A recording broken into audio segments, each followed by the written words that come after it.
I'm gonna. Looks like this is closed. Son of a biscuit. Really? Oh, it is.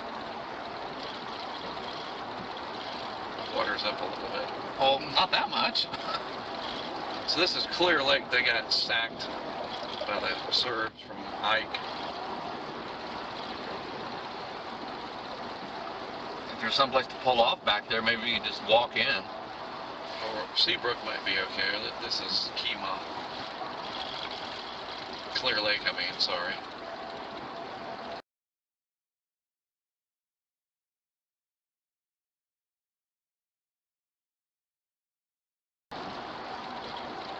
Okay. Plus, we're going into low tide.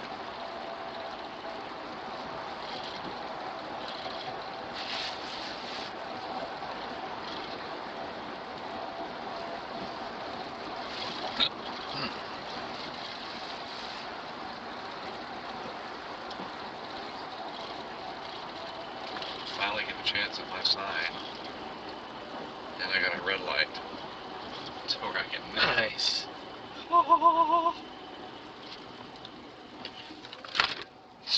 Pay attention, South.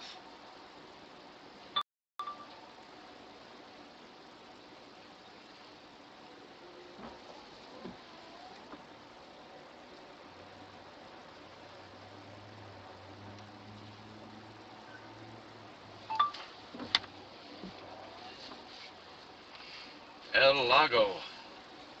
El Lago. Jack in the Box. Pretty good hamburgers. Yeah, they're alright. What does Lago mean? Because it's the something. The Lago. Lagoon or something?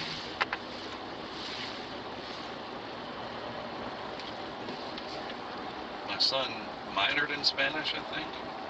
Nathan. One of many sons. Yep, water levels are not too bad over here.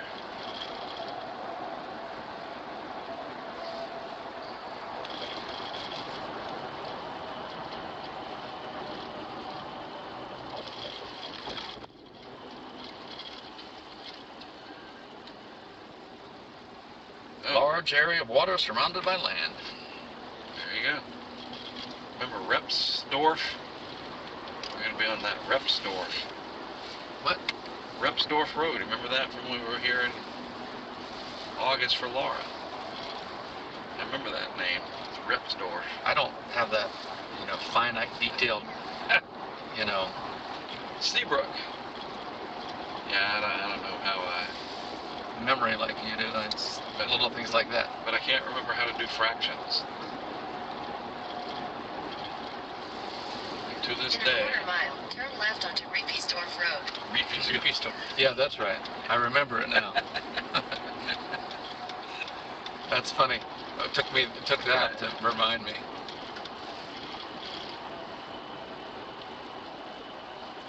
It's nice over here. I might be able to get the drone up. 45-minute wait to get through the stoplight. At Repsdorf Road. There's just not much happening. At least it's not raining.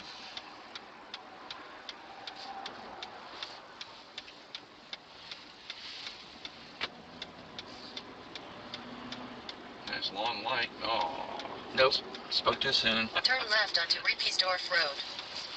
Oh, yes. Good old Repsdorf Road.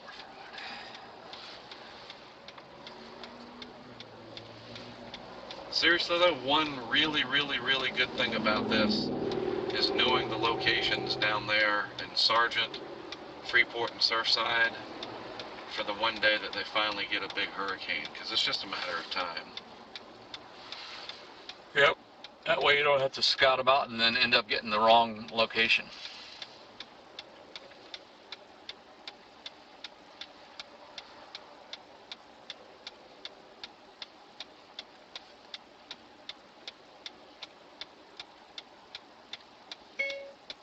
Just my idea for a major motion picture about the Galveston hurricane.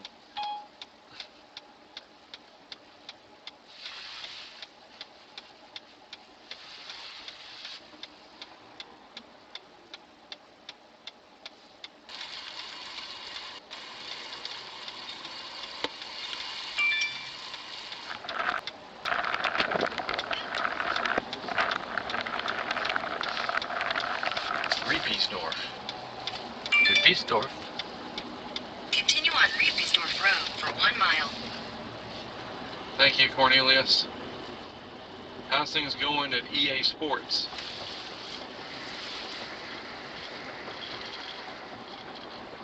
Next time I'm in Orlando, if they allow visitors, would love to see the place.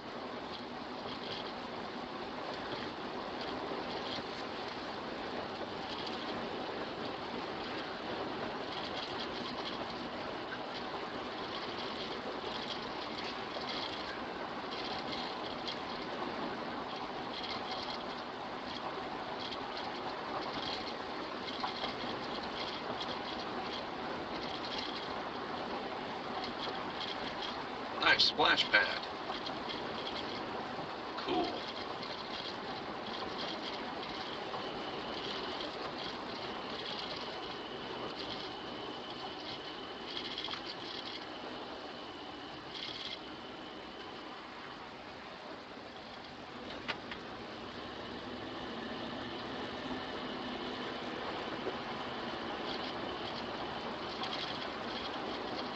Tomorrow I'll probably take the truck somewhere and get an oil change.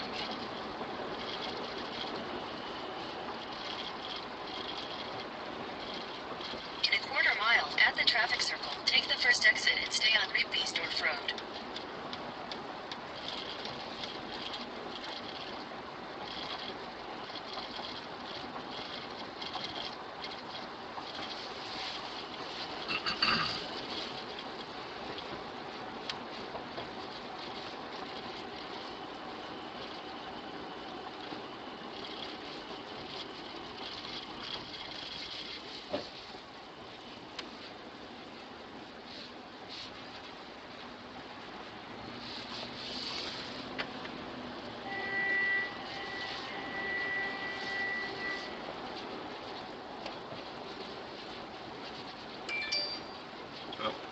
I want to look for a HEV too. Yep.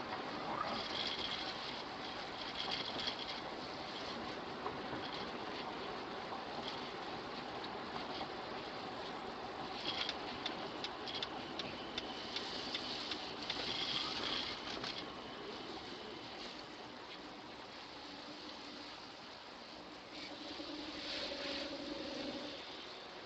there's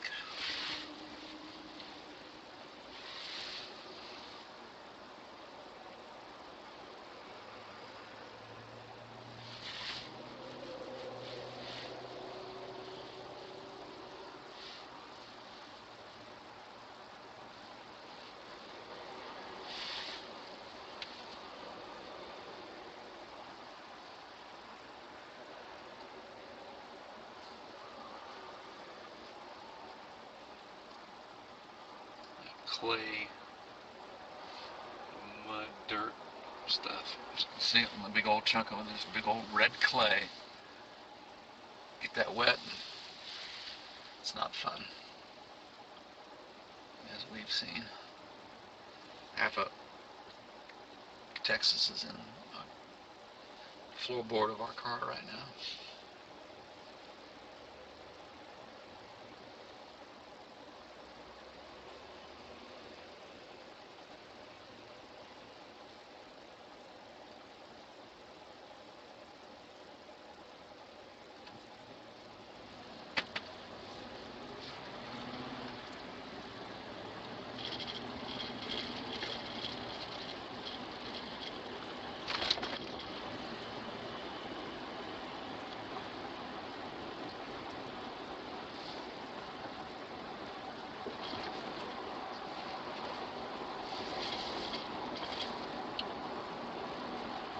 Wife's car.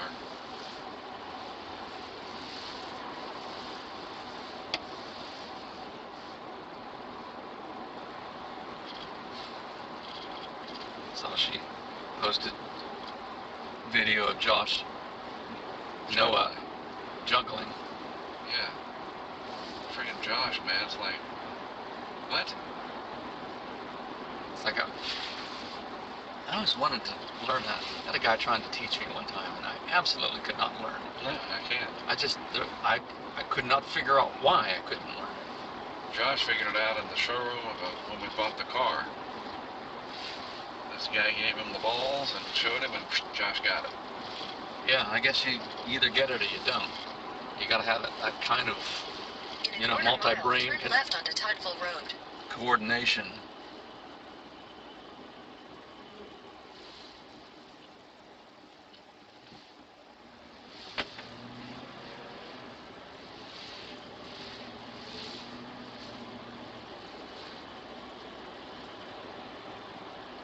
He was fancy with it too. I mean, he was In bouncing it 1,000 off his feet, arm. turn left onto Toddville Road.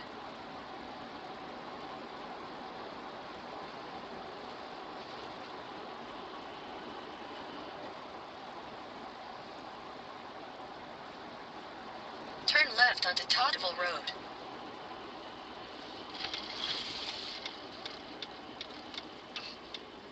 Ugh. Cute little footbridge. Go ahead. Water over road.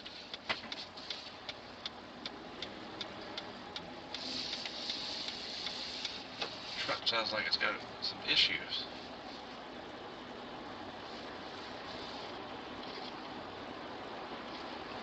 It's brand new.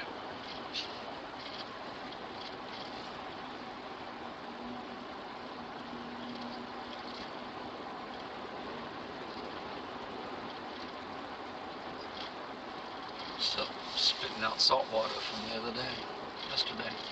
Move it, squirrel. Big old nut in his mouth.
In a quarter mile, turn right onto Pine Gully Road. Is that a bird? A chicken. Chicken is a bird, but you understand. It's like a bird. It's like a vulture. Bird, bird. Bird is the word. Yeah, it's turkey vultures. Yeah. Turn right onto Pine Gully Road. We got them bigger than that in North Carolina. He's like, what? Trying to get my breakfast. Moss. In a quarter mile, turn right.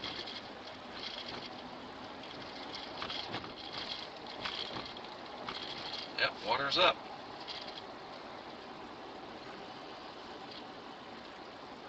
It's down from where it was earlier. You can see that. Yep. And it's closed. Of course.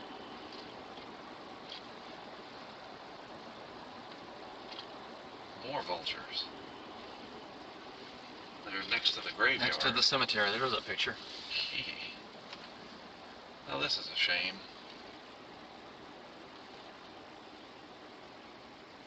Pine Gully Park. Yeah, keeping the residents safe. Turn right. Then your destination will be on the left. Well, that's the end of that journey, folks. Why don't I go back to the room and get my Monday update done? So that's important. It's a big day. Switched it back on.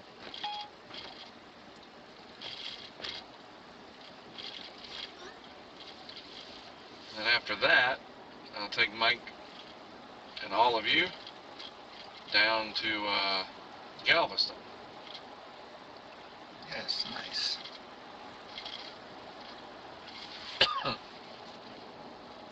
Galveston, Galveston. Good old Glenn Campbell. Miss him. Liked his music.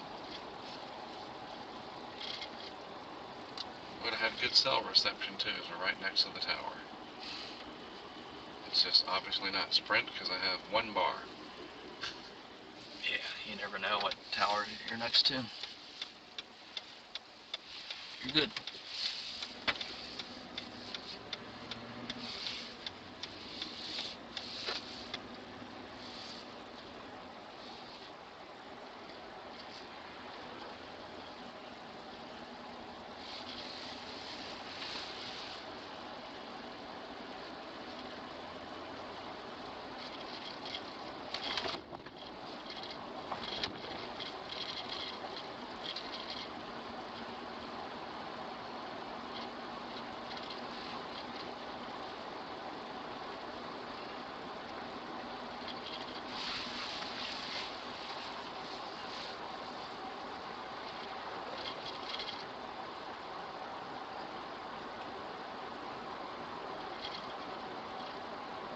Continue on Toggle Road for 1 mile.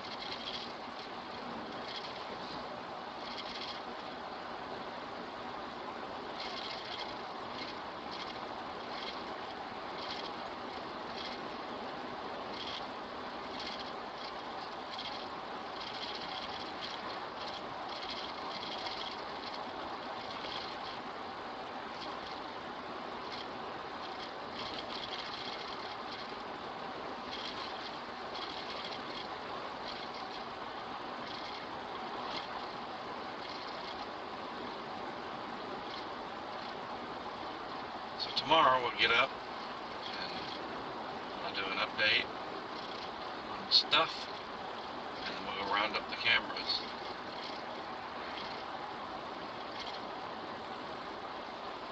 And probably makes the most In a sense quarter mile, turn right onto East Meyer Avenue. to leave Wednesday morning, so we'll go back to show pick value and all that. I don't think we'll have time tomorrow, but we'll see. We'll leave it.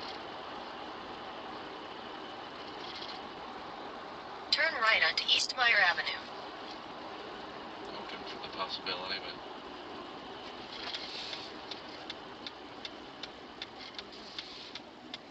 see, the wheels just sound rusty or something.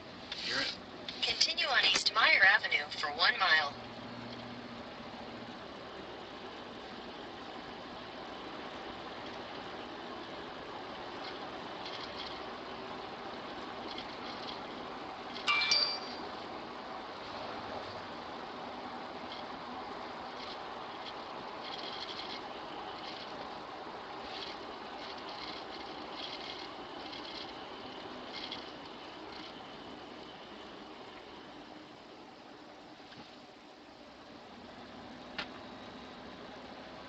Yeah, these houses are all elevated. That's a big clue right there. And these people are like, nah, take my chances.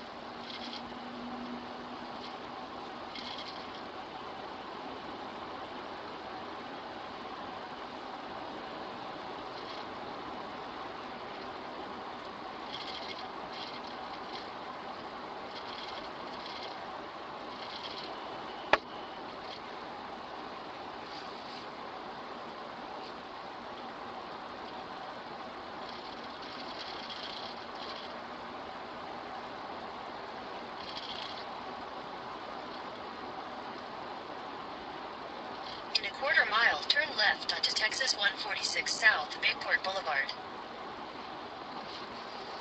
74 degrees. That rain stopped. Temps coming up.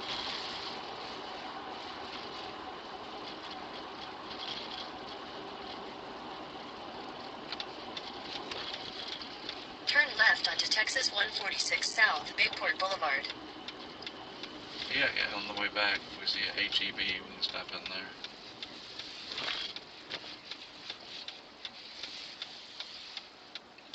It's 1 o'clock back east, though. I definitely want to do my Monday update, get the new sea surface temperature anomalies, check the MJO, see what the second season has in store, if there's any indicators.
Continue for 13 miles.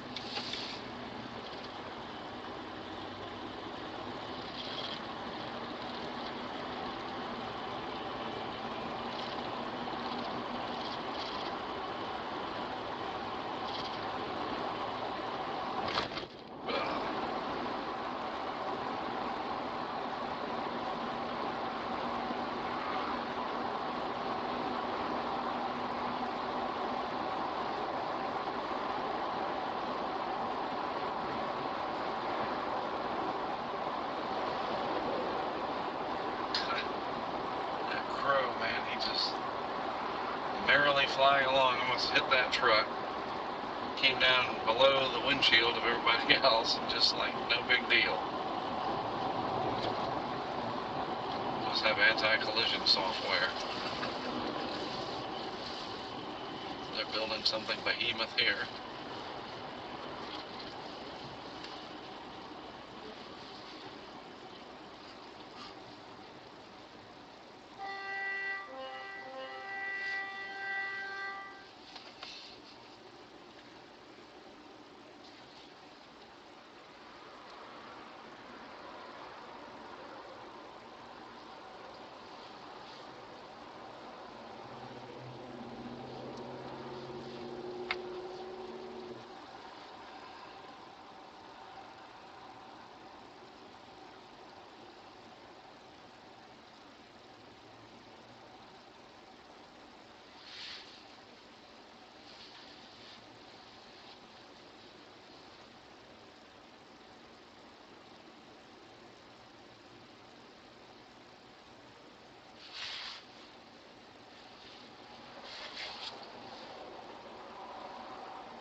Where do they get all the concrete from?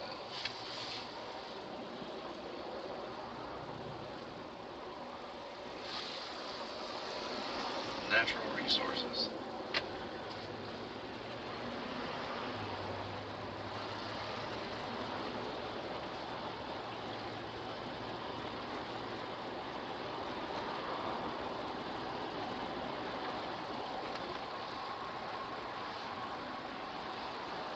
So this will probably replace this. Right.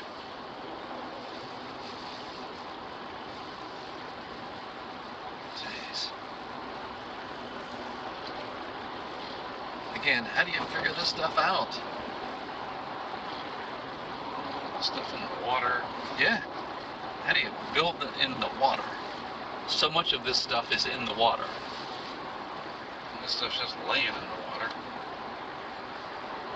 Maybe the water's up. But still, There's nobody working today. Yeah, they probably Took a rain day. yeah. Erred on the side of caution because of the storm. So there's Kima over there. Seabrook Waterfront District.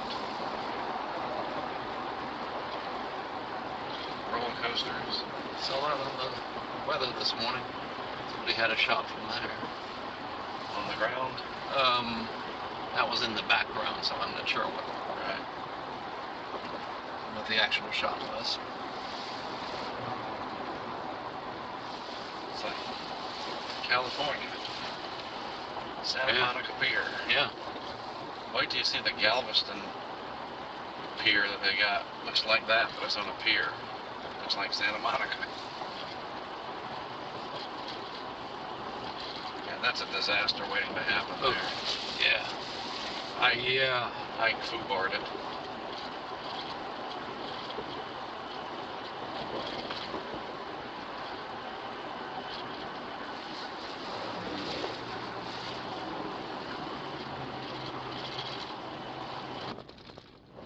Good grief. People know what they're doing.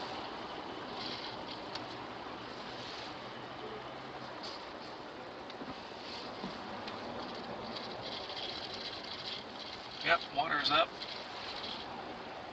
T-Bone Tom's. Limited parking because of the water.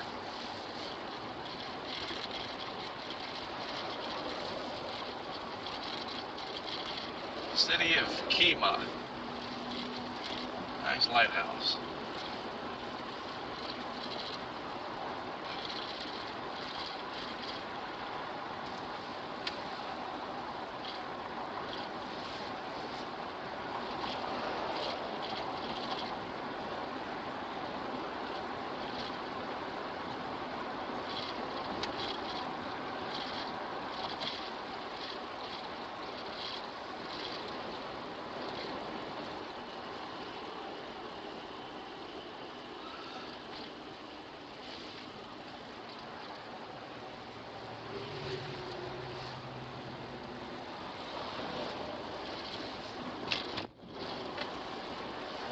Kima City Hall.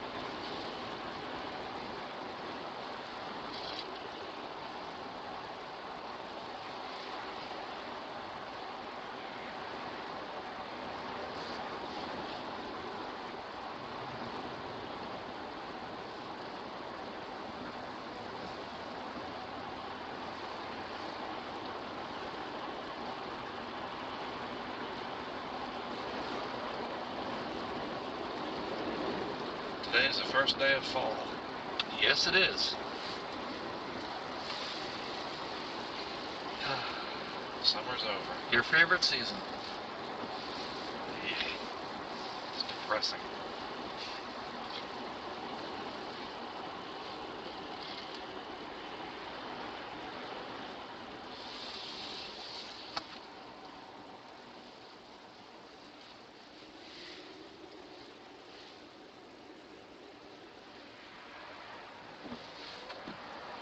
There's a little bit of a chance. We'll just have to see what I might be able to do and just whatever. But I was reading a little bit that the pattern may stay cold in the east and warm up out west with more dry weather and an increased fire danger out west. That I might explore the possibility of going out west and covering the fires or a fire or something. We'll see. Gotta figure out what I would do. Can't fly your drone around and that's illegal. So that's out of the question, especially that I'm licensed. So it'd have to be a ground game. I'd have to ship equipment out there. But it'd be interesting to set up cameras on the vistas where you can see the fire. And so not only do you see it in real time, but then produce time lapses of it.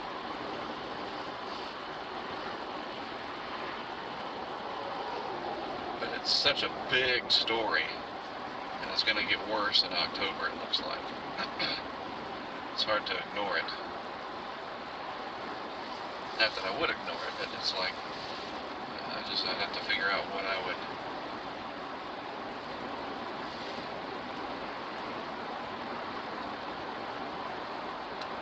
What would I, if I could contribute something, what would it be, other than just being there, putting cameras on? I do have the drop sensors, and if Jason makes progress getting the drop sensors to talk to the Raspberry Pis, it'd be interesting to put the drop sensors out there, and we'd have temperature, humidity, and dew point readings, which is helpful. And we know, oh look, temperature is 87 degrees, the dew point's 9, and the humidity is 12%. That could actually be a little bit helpful. Especially if we had a bunch of them, 5 or 6, whatever. Because the La Nina is not going to do any favors for the West. You need an El Nino to bring moisture in for them. And then Florida will probably have dry conditions this winter too, setting them up for a bad spring fire season. Well, maybe that's where you want to do any fire coverage, maybe that's where you do the fire coverage instead of going so far away.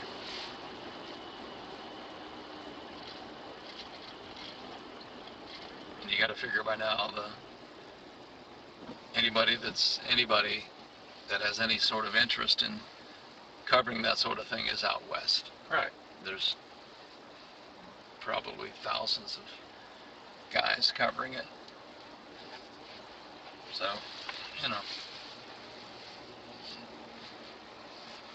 you might just be late to the game, and nobody will care. And it's a huge expense. At a huge expense, yeah. But if Florida stands the chance of replicating any of that, you know Florida like the back of your hand, and you can. Yeah, that's a few months away. You can lead the charge on that.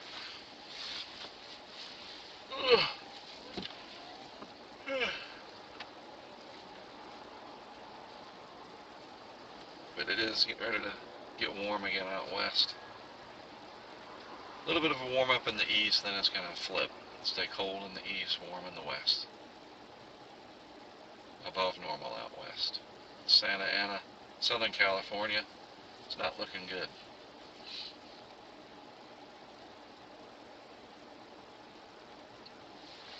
So in the news, they've had already 1.5 million more fires in California than the record year, whatever the record year was. Acreage? Acreage, yeah. Right.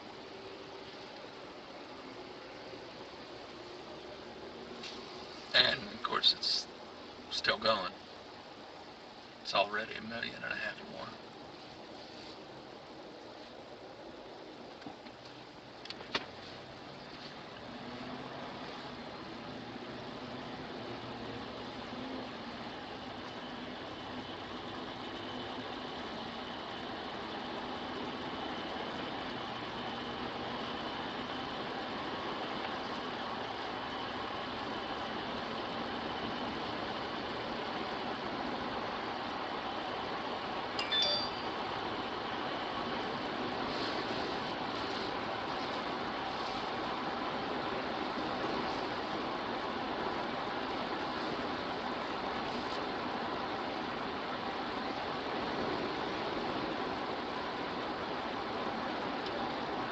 I need to get some prescription sunglasses soon. Yeah, these fires. Jeez. Golly.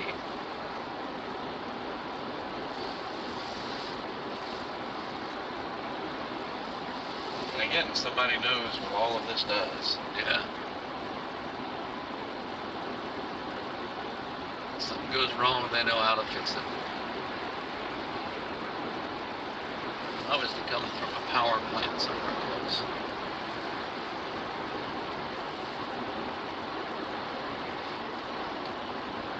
Big storm. storm come through here, big tornado or something, rip up all those, that, you know, the entire state would be without power. Right. Probably have power outages in Wilmington. Yeah, we've tracked it back to Texas City. Distribution location there. All the towers are down. It'll take 6 months to fix them.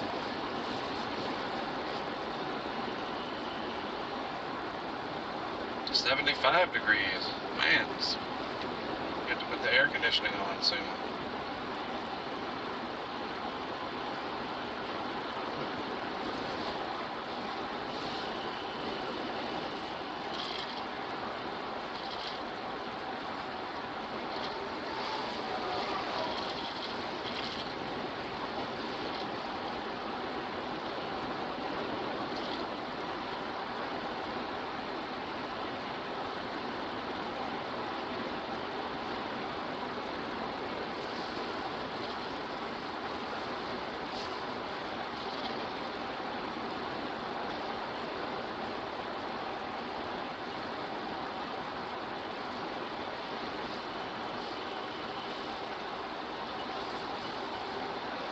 Nice. So I should clean that up. A little choppy on the waterways.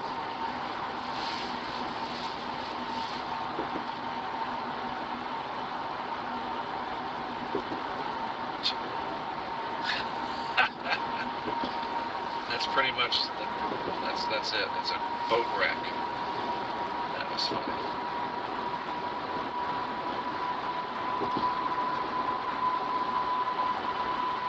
So these two people are traveling together with their flashers on. Yeah. Not sure why. In the left lane.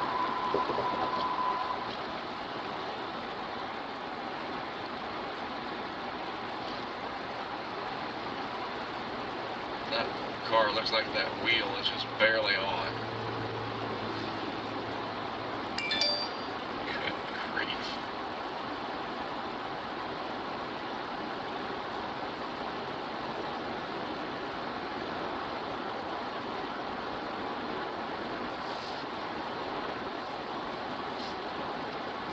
Once again, I don't know where we are. Just trusting the mapping system.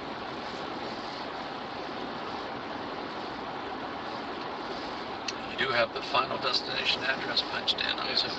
Okay. I want to relive that last night. Although it was kind of fun. For those that were tuned in, they got a nice chuckle. We might relive that to the people just now tuning in at some point. Should the mood strike. Looks like it's raining back up there. Getting ready to drive back into misery. Oh, good.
about it's gonna rain. Oh wow, some really heavy rain coming. Holy cow. Yeah, there was some pretty heavy bands I saw. Ready to be thrown on shore.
I think that's the Lowe's that I went to Farm to Market Road, 1764 West. 2006 when I was here for Hurricane Expo, Hurricane Fair, whatever. Pretty sure that was it. Continue on Farm to Market Road, 1764 West for 4 miles. Met this guy Brian Flanagan that came down from League City. Lou Fincher was there from Friendswood.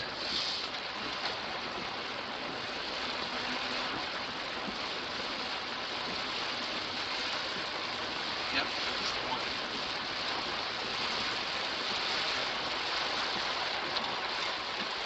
Turn your lights on in your gray car, you'll stand out against the grayness of the weather. Pro tip for you.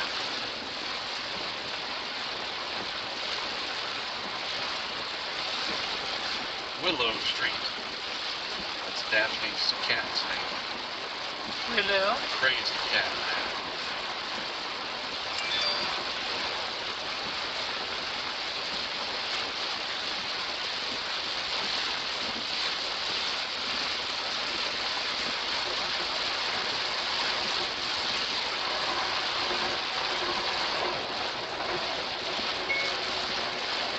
That's great to hear.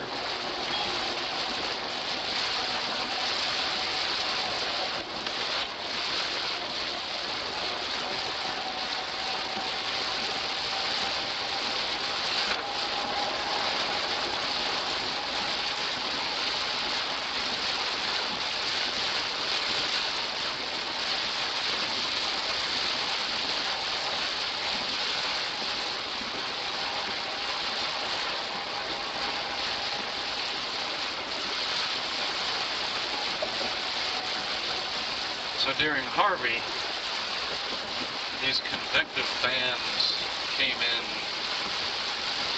and it was like,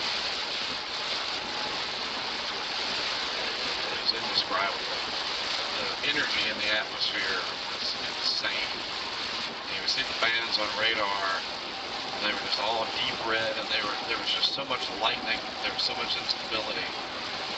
The lightning was just ridiculous, and the rain rates were 6 to 7 inches per hour. Oh my God. Yes. And they would just train right over the same location. It was absolutely phenomenal, and we got up here Saturday, I think it was, and Kerry went on back to his place. I checked into that hotel we stayed at the other night, and Katie. And those bands were coming in, and they come in one after the other, then another one will form, another one will form. It was between bands, it was just after dark. I'm like, I gotta get out between these bands and put a camera out on Bray's Bayou. down at a big interchange where the In 2 610, miles, take the exit toward I-45 South Frontage Road. big interstate, whatever. I knew the exact spot I was going to go to. And on the way out there, I'm driving, there's not much traffic. And you can see the next band coming, and it literally looked like, you know, it was being carpet bombed in the distance, that just constant flashing of the thunderstorms coming. Yeah. But it's very, very slow moving. And then off in the distance, and I shared this video back in the day, and it's going to be in the Imelda episode for Hurricane Highway. I'm looking off in the distance to my northwest as I'm driving, and it looks like that it's just, there's just one area, I guess a substation or something, got water, because it was just like, it looked like bombs were coming out of the stratosphere, carpet bombing it. It was so insane, just the flashes, and it was an electrical problem. It was not lightning. It was some substation that had a water. This guy's gonna get ready. Boom! Right into the Jersey wall. It's coming. I mean, you look out there, you're just like, dude. I mean, it was so surreal. Yeah. Just whoosh, whoosh, whoosh, whoosh. And I'm filming it, just like, oh my God, something bad's happening over there. And I get down to where to put the camera, and the water is already coming up. Brays Bayou has spilled out into Ireland, part of Houston. And I was so nervous because it was such a dire situation. You know, In a quarter mile, take the exit toward I-45 South. I remember my hands were shaking and I was nervous. I was like, this is real. Like, I could get stuck here. I'd go up on the overpass, but I'm going to be there for days. They're going to have to come get me with a helicopter. You know, I had to hurry. And so I got the camera running, and just while I was there working on it, the water was rising. I-45 South, then merge onto M&F Lowry And I couldn't get through the intersection to get back on the highway. I couldn't. It was already too deep. So I had to go back up the off-ramp and drive the wrong way on the freeway in Houston with other people. And it was death threat. And coming at us is semi-trucks and tankers, and, you know, a few, wasn't much, but it was definitely a butt-puckering moment in my history. It's just like, oh my gosh. Oh no. This is not good.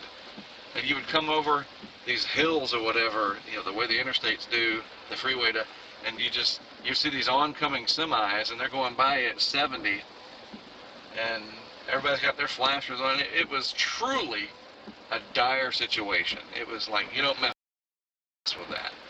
And so I pulled off, and I'm like, I can't do this. I've got to figure out, I got to go with the flow, and if I have to go all the way around Houston and come back around from the north end, so be it, you know.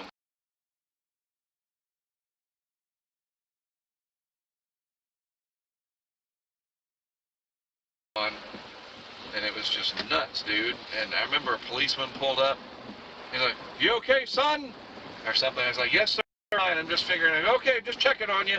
And he took off, and he's driving the wrong way on the interstate, man, on the freeway. It was insanity. So I looked at my Google Maps, and because the Google Maps isn't going to help you if you put a route, because it doesn't know that the apocalyptic flood of the century is here. Sure. Right.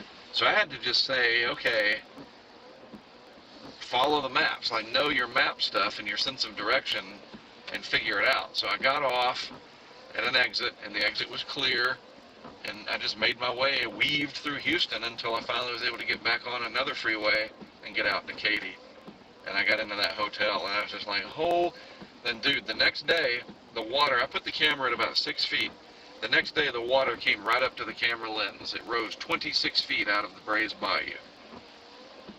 Boats were going by, and, you know, it was unbelievable.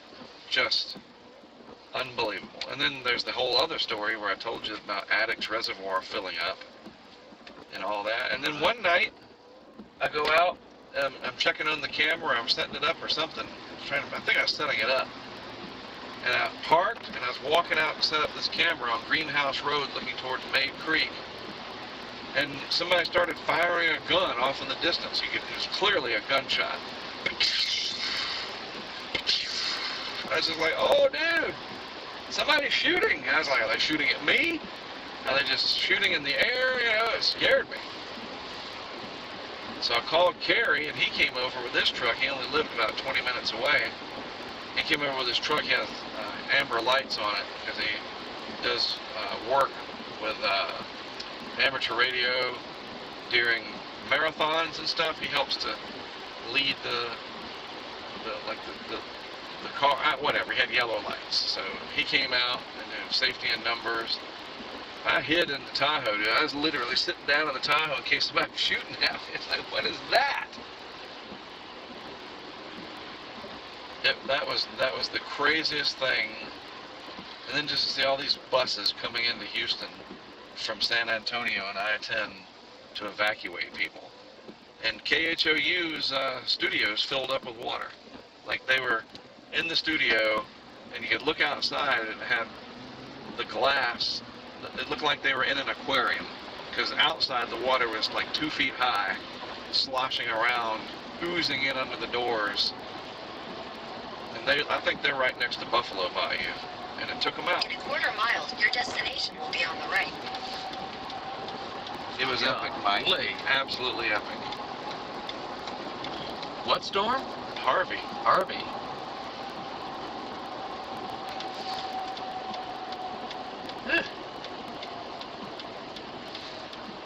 Alright, so I'm going to go in after that regaling tale. Regale us. Your destination is on the right.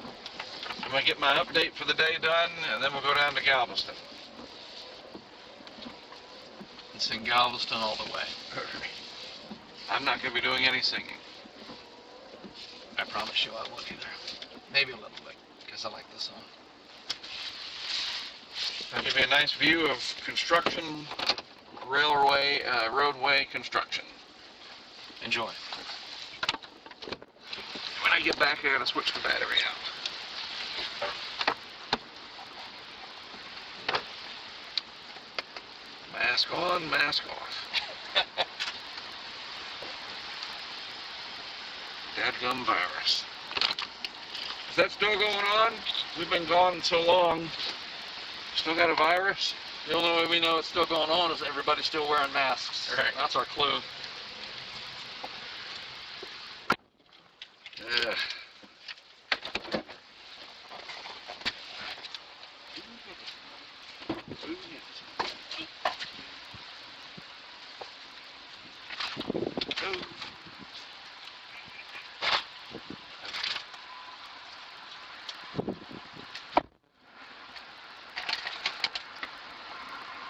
All right, we'll be back.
Good afternoon to you. Mark Stott of HurricaneTrack.com here with your hurricane outlook and discussion. Monday, September 21st, 2020. I am in the Texas City area tracking Tropical Storm Beta. I have several cameras set up. Been working with my friend Mike Farrow and got the support of our crowdfunding folks through Patreon and our HurricaneTrack insiders. And so here we are. Another storm, another week along the Gulf Coast. So let's take a look at what's going on out there. This will be a fairly lengthy update today. We're going to look at current conditions as well as a look ahead at the pattern to see what might be coming. We'll see. I just noticed that I got a tornado warning for this area just now on my phone. It says tornado warning in this area till 1:30 p.m. Central Time. Lovely. All right, well, we'll keep an eye on that while I'm doing the update. You never know. Looks like some interesting bands of rain and embedded rotating storms coming on shore. How about that? All right, literally just came in over my EAS on my phone just a moment ago. So the tracking map here from the National Hurricane Center, notice how all of our activity is generally up here in the higher latitudes now. We have nothing down here in the main development region, no tropical waves looking to develop or have developed right now. Everything that's developed has already moved up into the higher latitudes. We have Teddy over here, the remnants of Paulette, and of course this little disturbance here in the Bahamas that we'll take a look at. Not to worry too much about that. And then Beta, which is causing minor problems, more of a nuisance than anything else, very close to the Texas coastline. Looking at our tracking map, this is one of our custom maps that we had made from one of our patrons, our supporters over in the UK. A lot of different layers here. You can see the track here. This is Teddy, and it is forecast to come up and eventually make landfall as a post-tropical system across Nova Scotia and then eventually Newfoundland. And if we zoom in on this, you can see the track here does come across eastern parts of Nova Scotia through the, the Cabot Strait, the Gulf of St. Lawrence. And basically this is going to be a huge wind and rain maker. Large waves out there, any fishing and shipping interest in that area. You saw that movie The Perfect Storm, and you know that this time of year, especially as we get into October, is the season for big storms in the North Atlantic. And the main thing to take away here from Teddy, for you folks in Canada, is the expanse of the wind field. This is really going to unwind, and so the wind is going to be dispersed over a much larger area as it gets entwined with this other. Good afternoon to you. Mark Stott of HurricaneTrack.com here with your hurricane outlook and discussion. Monday, September 21st, 2020. I am in the Texas City area tracking Tropical Storm Beta. I have several cameras set up. Been working with my friend Mike Farrow and got the support of our crowdfunding folks through Patreon and our HurricaneTrack insiders. And so here we are. Another storm, another week along the Gulf Coast. So let's take a look at what's going on out there. This will be a fairly lengthy update today. We're going to look at current conditions as well as a look ahead at the pattern to see what might be coming. We'll see. I just noticed that I got a tornado warning for this area just now on my phone. It says tornado warning in this area till 1:30 p.m. Central Time. Lovely. All right, well, we'll keep an eye on that while I'm doing the update. You never know. Looks like some interesting bands of rain and embedded rotating storms coming on shore. How about that? All right, literally just came in over my EAS on my phone just a moment ago. So the tracking map here from the National Hurricane Center, notice how all of our activity is generally up here in the higher latitudes now.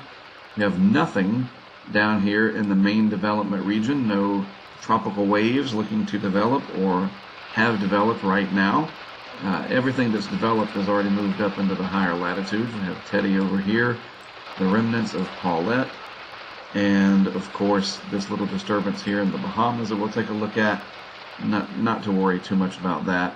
And then Beta, which is causing minor problems, more of a nuisance than anything else, very close to the Texas coastline.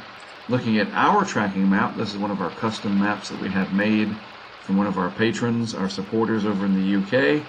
A lot of different layers here. You can see the track here.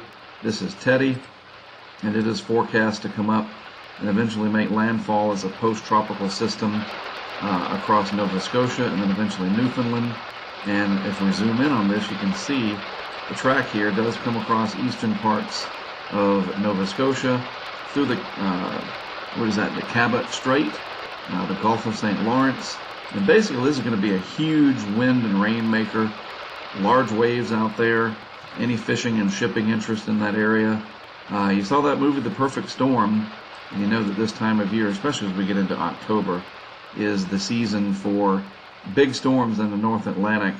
And the main thing to take away here from Teddy, for you folks in Canada, is the expanse of the wind field. This is really going to unwind, and so the wind is going to be dispersed over a much larger area as it gets entwined with this other weather system, this mid-latitude storm system, and it'll bring like a much larger impact area, even though the winds will be lower, 70, 80, 90 miles per hour, just depending on where you are. It's going to be over a much larger area. So as this moves in, you have through today, and then it's going to be moving in over the day Tuesday. Brace yourselves, as they say. Be ready. Could be some power outages, some trees down, very big waves down at the ocean front as well. And then this will move on off into the high latitudes of the North Atlantic. But Teddy, strong hurricane at one point, came off of Africa as a tropical wave. Looked like it might go through the Caribbean, but that did not happen. Instead, it has turned north and found its way over here, and eventually will end up in Atlantic Canada very soon. And it's interesting because the combination of Teddy and the swells that are coming out from it over time here, and fairly strong high pressure that has made its way off the east coast, has generated this pretty stiff northeast wind flow across a good deal of the Atlantic waters, and that has generated quite a bit of wave activity and flooding. This is on Twitter from Michael Flynn, retweeted by the National Weather Service, Newport, Morehead City. This is out on the Outer Banks of North Carolina. Very typical when you get the dune breach like right here, very close to the Rodanthe, North Carolina area, Merlo Beach. This happens a lot every year, and it's a big disruption for people. They live with it. They don't like it, but they don't complain about it much either. Trust me. It's just the way of life out there. So a combination of Teddy with those big waves and the high tide caused by just the lunar cycle. Right now we're in a sort of a higher tide cycle. The stiff onshore flow. Here's some more video that you can see there. All of these retweeted by the National Weather Service, Newport, Morehead City. Some stuff from the Cape Hatteras National Seashore. This is down in Morehead City, and that's, I've been there many times. Nice area, the Crystal Coast. And we've seen it all the way down to Wilmington and Charleston, low-lying areas. And part of this, again, due to Teddy being out there sending that wave energy, and that creates what we call this run-up. It's just extra water being pushed, and it's also that stiff northeast flow, but it's also from sea level rise, just slowly over the last several decades, water levels are coming up. And that's a whole other issue, is it completely man-made and all that? I'm not going to get into that today. But this happens more and more and more. It's sunny, back east, not sunny here in Texas, at least where I am. Texas is a big state. It's sunny in some spots, I assure you. But this is happening more and more and more, and it's a big nuisance. And then when you get it on top of a hurricane, though, that's when things can be really problematic, because that extra few inches of water can make a difference between somebody flooding or not flooding. So there you go. Here's a close-up of Teddy from the zoomed-in satellite, but before we get to that, we'll look at the broader picture. We do have a system out here in the Pacific. I believe this is TD number 17 or something like that out there, if I'm not mistaken. And no worries, this is going to slide on off and not be of any consequence to the Mexican coastline. And here is Beta down in the Gulf of Mexico. If it wasn't for the dry air, this would be a formidable hurricane getting ready to make landfall along the central Texas coast. But there is dry air, some wind shear, the wind's blowing at different speeds with height, and it's disheveled. Doesn't mean it's not having impacts. You've seen those already. I showed you some of that yesterday via Twitter from some drone video that I took. And you've seen other video coming out of the area. Just a big nuisance down here. Heavy rain over to the east, loosely associated with this overall envelope of energy. Even water levels higher along Lake Bourne, over even to Sippermore Point. I saw my friend Rob Perillo tweeting about that. So yeah, these things have impacts all along the Gulf Coast here. Very easy to raise water levels when you have a constant onshore flow. But the dry air from this continental air mass that has come down out of Canada over here across much of the east and the south is really helping to keep a lid on convection. And as you hopefully know by now, convection or thunderstorm activity near the center is how you drive these heat engines. The thunderstorms, the convection releases heat through condensation. It warms the surrounding air just a little bit, in that contrast between the core and the outside environment of just a few degrees really helps to drive that engine. And we're just not seeing that in association with Tropical Storm Beta. There's just too much dry air, and if it tries to pull in more air, when it does create thunderstorms, it just pulls in more dry air and it self-destructs. We'll look at a close-up of Beta 2 in just a moment. In the meantime, you can see Teddy out here near Bermuda. And again, this is going to be a formidable system as it comes up and then eventually crosses Nova Scotia and Newfoundland. Already high clouds moving in. Would love to hear from somebody up there that follows me on YouTube. Let me know what's happening. Let us all know. And just be safe if you're out there. Be prepared for possible tree damage, power outages. It'll be a formidable event. Hard to rank where this may end up in terms of other hurricanes like Juan. I think it was 2003. Hard to know until it happens, but be ready. It's coming. This part of Canada up here, you're going to have quite the impact there from Teddy. Bermuda, not too bad. It's a side swipe. The core of Teddy now moving off very quickly, and the weather in Bermuda will improve rapidly. You're going to have north to northwest flow, and kind of breezy out there, maybe some high waves along the bulkheads and the beachfront areas. But all in all, Bermuda escaped double landfalls after dealing with Paulette. He didn't have to deal with a direct hit from Teddy. Now here's Beta, and this is what I was talking about. The convection is very limited. There's a little bit of upward motion and convective activity with a band right up here coming in across parts of Galveston and the southwest side of Galveston Bay. But overall, the dry air all through the region really putting the kibosh on any kind of sustained development. Nevertheless, this onshore flow on the east side, and then over here on the north side, offshore flow over here, thank goodness. But anywhere you have onshore flow, you're going to pile up the water. The Gulf is generally very shallow near the coastline. The concave overall shape from Louisiana all the way through Texas over here, very efficient in capturing any water level rise and making it more pronounced. So that'll be the theme for the next several days. And if we zoom in, I just want to show you real quick the track of Beta.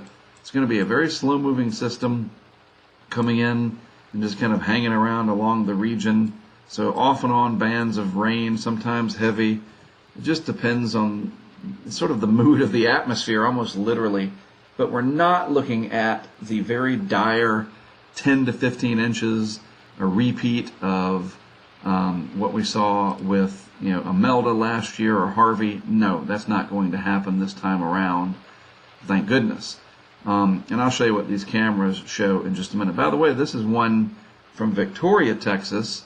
Larry set this up. We figured out, hey, he can just send us the embed code, EMBED, when you embed something. This is one of our supporters, and he has a Nest Cam out in Victoria. Not much happening, I get that, but what a cool thing. He sends us the embed code. We can put it on our map. That is awesome. That's what we do with this whole Patreon crowdfunding thing. I talk about it, and you might think it's just a way to raise money. Well, it's what we do to fund what we do, but it's also this interaction, and that's how we're able to do this. I'll show you some more of these and what they show in just a minute. So that's the track of Beta. No big deal. in terms of major impacts. Just a big nuisance going forward. So let's move along. Let me just show you this from the GFS. And this is the 400 to 700 millibar moisture area, right? The humidity, basically. And this, all this green in here is your higher humidity. The brown is lower humidity values. Very dry air mass over the southeast. Really nice product that the GFS puts out, and the visualization here from Levi Cowan at Tropical Tidbits really helps us to visualize what's what. So here we are, the initial. If we go forward 24 hours, you know, there's some moisture, but the deepest moisture is over here, well east of the center. Kind of indirectly related to the center of circulation with beta. So Louisiana, parts of Alabama, and Mississippi, yeah, you could get some heavy rain, you know, from that higher moisture content. And then finally out at 30 to 36 hours, it really starts to dry out. The biggest slug of moisture moves across the deep south, and beta itself just absorbed by too much dry air. And you notice coming out of the Caribbean, just kind of look around a little bit. Remember the National Hurricane Center map, this little feature? Well, we can see that to some extent in this moisture that tries to return north. You see that as I move it out. This is currently front comes down, and that tries to come back. You see that? So the dry air loses out, and then the moisture feed comes back. Maybe some inclement weather down here, an increase in shower and thunderstorm activity, but just not much with it. If we look at it from the vorticity standpoint, the other was moisture. This is the vorticity signature, and just not much there. Let's go back to the beginning. All right, so there we are right now. A little bit of energy right there. Okay, there's beta. This is just a little bit of energy. It's stretched out. It's linear, not focusing. If we look at this over time, it drifts south over Florida Bay through the Keys, and not much of a reflection. Maybe comes back north there. You see that? Around 3 days out. I don't see much coming of it. But I will say this. It will mean showers and thunderstorms, gusty winds, and some disruptive weather, okay? We don't have to have hurricanes and big honking hurricanes, as my friend Bill Reed calls them, to have problems, you know? And if you're down there in the Keys, this matters to you. So in the next few days, this is like Thursday night into Friday, that system might come back north and could bring some inclement weather. You know, nothing ridiculous that you can't handle, but just be aware of it, all right? So, and then you see the vorticity signature with beta by 90 hours. This is Friday. And again, the humidity and the moisture, just not much. So I wouldn't worry about it too much, all right? Radar-wise, these are those bands that I was talking about. We can zoom in here, and little tornado warning right there. That's the one that I was talking about right at the top of the show, so to speak. It's not a show, but you know what I'm saying, the recording. And these bands will spiral onshore, and every once in a while, one of them will show some rotation and might spawn a waterspout offshore, tornado if it makes it to shore. And these heavy bands can train over an area. This is right over Galveston. And yes, you could pick up 2 or 3 inches of rain. Luckily, Metro Houston generally not being affected by this too much. The center of beta right down here somewhere. Generally disorganized, not too much to worry about overall. All right, let's go back to the national map. I'm going to show you what's happening over here along the coast of Louisiana and Mississippi. Just a showery, kind of dreary day with the moisture associated loosely, anyway, with beta. All right, now let's move along to sort of what's next. What's the pattern hold going forward? Well, usually as we end September, we start to shut down the eastern part of the Atlantic over here, the main development region, and we're seeing that now. There's no area of interest right now. There are tropical waves. There's still some, leftover Africa that'll move out. They're there, but they're not very prevalent at the moment. And we typically kind of shut down this area and begin to watch this area much more closely as we get into October. I call that our sort of second season. Usually it peaks around the 15th to the 20th of October, somewhere around there. And water temperatures, from an anomaly perspective, still above normal in the main development region for the most part, but fairly substantially above normal through here, where most of us live, right? The southwest Atlantic, all of the Caribbean, and a good chunk of the Gulf of Mexico. Now, Sally took out some heat here, and Beta will have carved out an area over here that we'll see soon. But this is the other feature that really gets my attention, and that's the La Nina that has officially developed. We are officially in a La Nina, the abnormal, anomalous cooling of the tropical Pacific. And the reason that this has happened, generally speaking, is the pressure pattern is such that we're having more easterly winds blowing across the Pacific from east to west. And that helps to bring up colder water from the surface, and you get this La Nina pattern. And that cold water relative to average generally means less upward motion and less wind shear for the Caribbean. So as we head into October, we're probably going to see something develop in this area of the Caribbean that we'll have to keep an eye on. There are a few hints in the very long range. The GFS is kind of infamous for taking pieces of vorticity or energy and trying to spin them up whenever it can, especially in the long range once you're at the beginning and the end of each season. It's just the way the model is handling the heat, and sometimes it's correct, sometimes it's not. But I'm telling you, with the La Nina pattern in place and the very warm water relative to average, it's not going to be surprising if we have a hurricane threat somewhere in the Caribbean, possibly towards Florida or Cuba. I mean, October is the most chance that you'll have of a major hurricane in Florida. It's not September, it's October, only by a hair, but it's true. It's more dangerous for Florida in October because of these hurricanes that come out of the Caribbean. You remember Wilma, 15 years ago. So we got to watch that. There's no real indication right now. In fact, if we look at the CFS, the climate forecast system here, this is the velocity potential anomaly. Sinking motion versus rising motion is the easiest way to think of this. And red generally means stop. It's not supportive of widespread upward motion in the atmosphere, where the atmosphere is divergent and spreading out. The pattern right now in the Atlantic Basin is not supportive of that. That's why we're seeing Beta struggling, at least part of the reason. We just don't have widespread favorability. But if we look ahead, we see that that might change. This is valid going forward for the next week or so. Beyond a week, the green moves back in, days 8 through 14, and then finally days 15 through 21.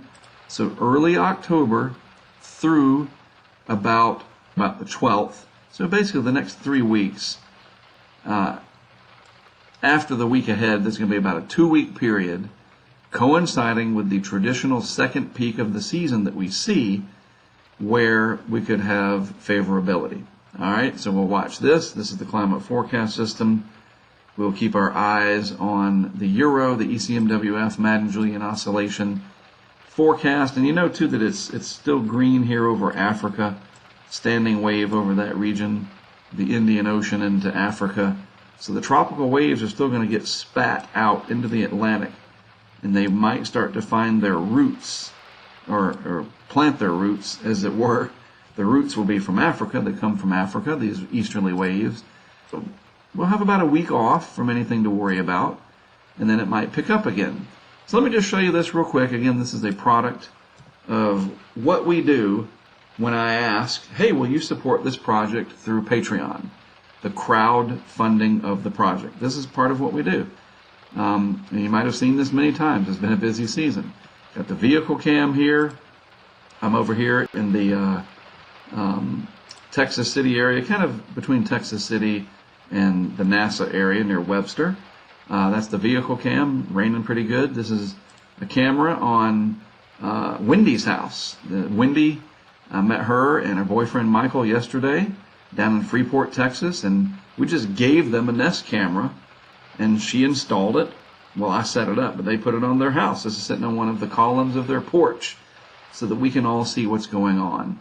Wendy is a friend of Jeff Lindner on Facebook. Jeff Lindner from the Harris County Flood Control District. Jeff is a good friend of mine. And they're just a couple hundred feet away from Wendy's house. Wendy and Michael. Mike and I put a camera, one of our traditional yellow boxes, on a utility pole facing the Gulf of Mexico. And hopefully we can figure out a way to get these raindrops. And don't say Rain X because it doesn't work. You just get a billion little raindrops. We got a couple of ideas we're getting ready to work on. Yeah, we're going to try it out. Anyway, that's Freeport camera number 2. This is down in Surfside. And you can see it's really calm down here. We had overwash going all the way across last night. And I bet it really filled up the area behind these houses. And this was mounted on the house of a good friend of mine. I'll leave his name anonymous just to protect him, but not protect him, but he's a good friend of mine, and I'll just leave it at that. And some of you know who I'm talking about. But really nice to be able to put these cameras right there and immerse you in the action. This is over in Sargent, also on a utility pole, just like this utility pole right here. We will drive up, put the camera up, use the truck like a ladder, and there you go. So this is what we do with the crowdfunding. We get people involved. This is our dashboard. You know, I'm just saying, somebody's pregnant. That's funny. I gotta go see what the heck they're talking about in the chat. That was hilarious. Who's pregnant? Nobody in my household, that's for sure. That was weird. They are real people, people in our chat. Those are our patrons. And so if you want to get involved, that's what we do. It's patreon.com/HurricaneTrack. And we tie it all in through our HurricaneTrack Insider service. But it's more than a service. It's this great cooperative. In fact, I'm going to dinner tonight with one of our patrons. And he's going to meet us up in the Galleria area and treat Mike and I to dinner. I love it. It's just an amazing group of people. And there's nothing else like it in the world. So there you go. And the beat goes on. So after I'm done with this video, I'm going to head down to Galveston with Mike and just see how things are going down there. See some of those rain bands as they come in. The vehicle cam will continue to run on YouTube. We try to do that as much as we can. Another wonderful thing that's supported by our patrons to make that available. All right, you guys have a great rest of your Monday and a great rest of the week ahead. I'll be back tomorrow with another update, of course. We still have to pick up our equipment from Sally, and we still have some Laura loose ends to tie up as well. I'll talk about all of that in tomorrow's update. All right? All right. Thanks as always for tuning in. I appreciate it very, very much. It's awesome to have you guys on the other side. The positivity from 99% of you is fantastic. And the 1% that are angry at the world, you know, don't be so angry. It's all good, and we love you anyway. All right? Chill out. It's all good. All right. I'll talk to you again tomorrow. Thanks for tuning in. We had a tornado warning right when we got in. Did you see that? Yep, got it. Head northwest on Gulf Freeway toward 32nd Avenue North, then turn right onto 32nd Avenue North.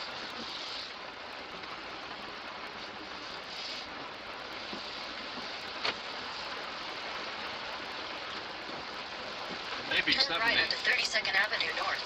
73 degrees, but it feels... Why would she want... That's ridiculous. We're going to get on... Oh, that's right. We're on the wrong way. I ignored her. I thought I knew more than the $50 billion company. Well, sometimes you do, as I've seen on many excursions.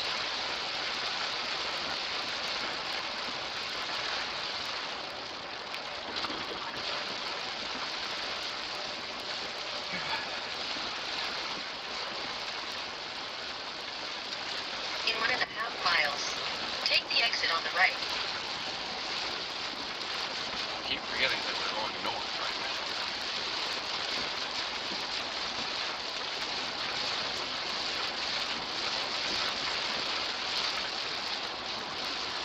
So this thing's filled up. Oh no, it's not.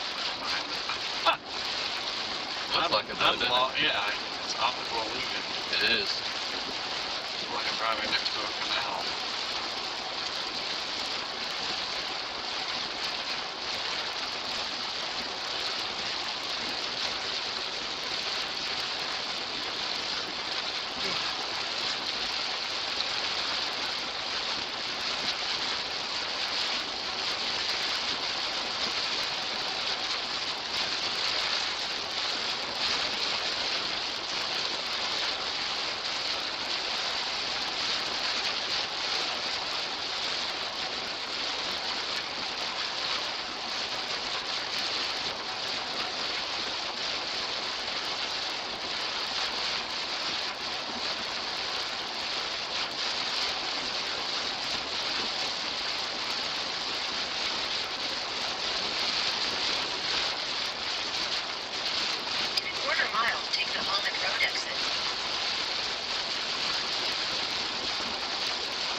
dark and stormy over there. Boy, look at that. Almost look at the sky there.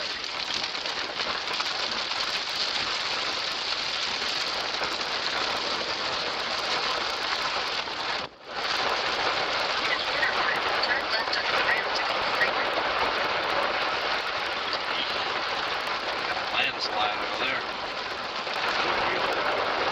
Blue wheel fans coming off the dirt pile.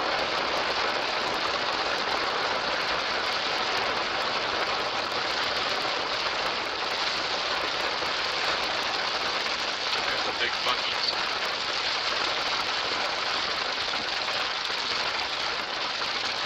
Turn left onto the ramp to Gulf Freeway.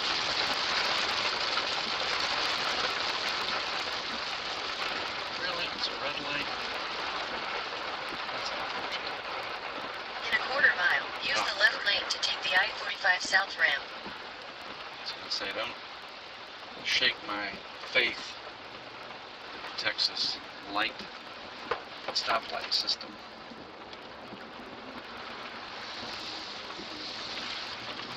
That is water. Yeah. Buddies.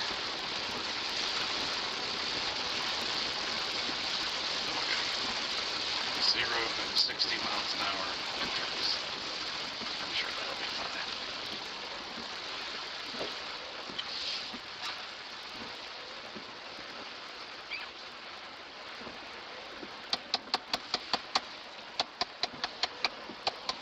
Come on. Well, here's the Jersey wall. It's different. It wouldn't accommodate your things.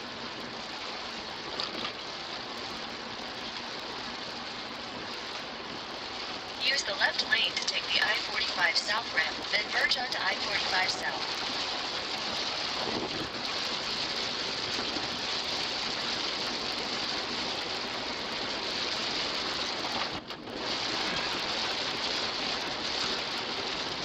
Isn't that interesting?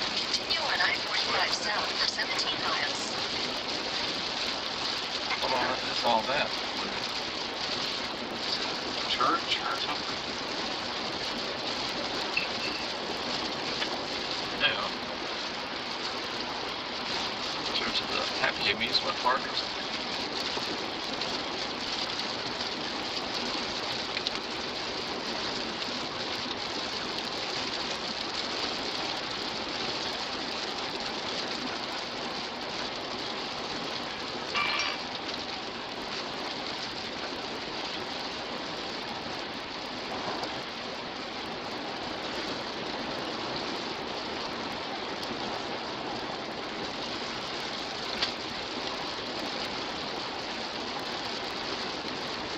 Big community over there.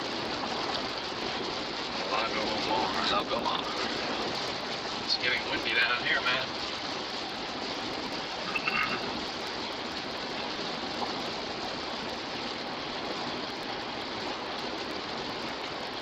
So you never been to Galveston? No, never have. It's something else, man.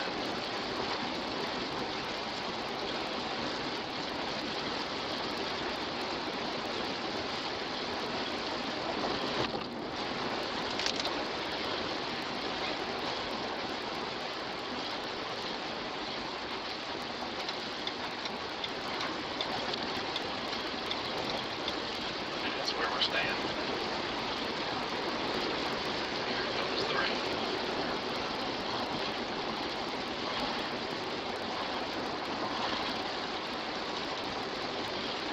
Good water pressure in the shower.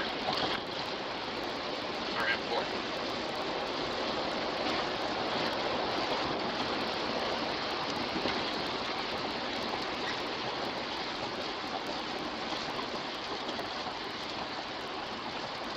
We don't have to go 45.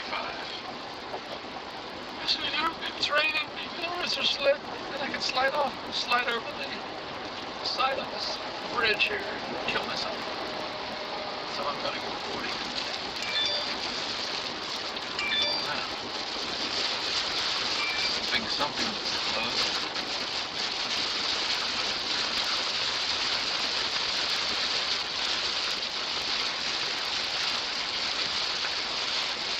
45.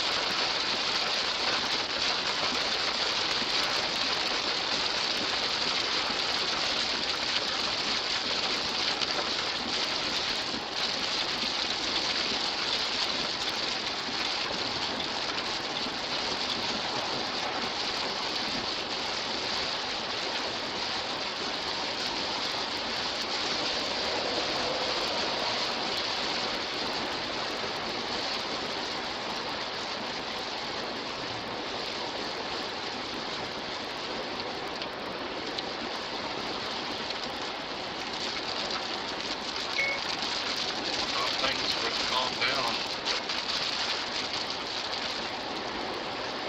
But I guess people are staying down there where you are.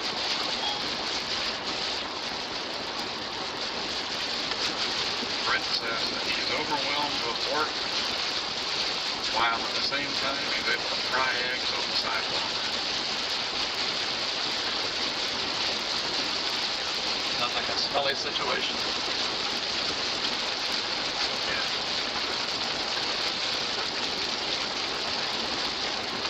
Look how it's blowing across there. That's weird. Look at that. Did you see that? That was strange.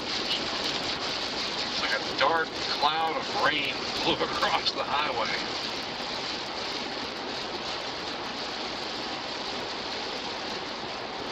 Clear sky, or bright skies up ahead. Right. See, there's another one. See?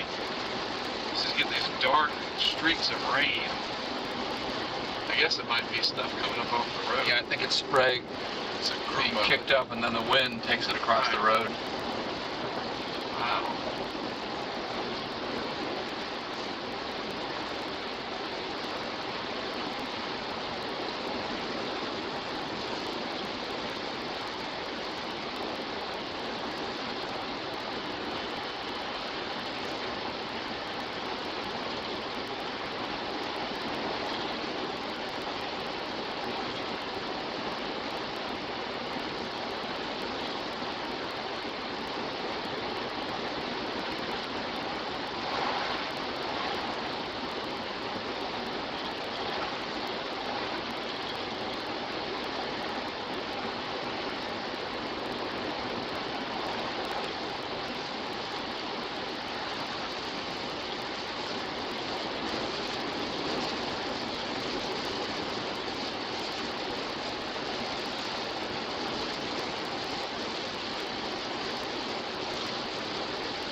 So one thing that I was thinking of, and I'll talk about this going forward with the core group, as we try to develop a nice big core group. Sure, it'll be my extended warranty for I've St. had Paul. 3 of those today already. Oh, it is. Here, let me do it. Yeah, I'm not. So thinking back to Laura, we heard people telling us, Wendy and people yesterday at Sargent, that Laura put 5 feet of water over here.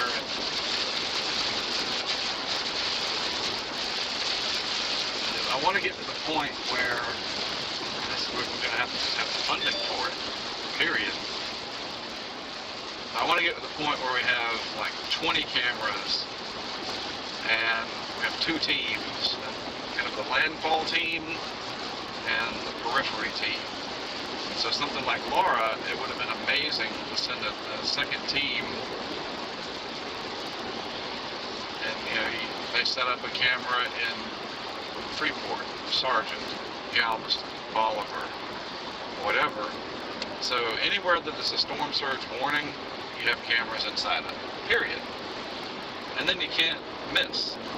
You just set up inside the storm surge warning, and it's better to have more cameras than not enough. Of course, Right. goes without saying. And as the funding, hopefully will be there,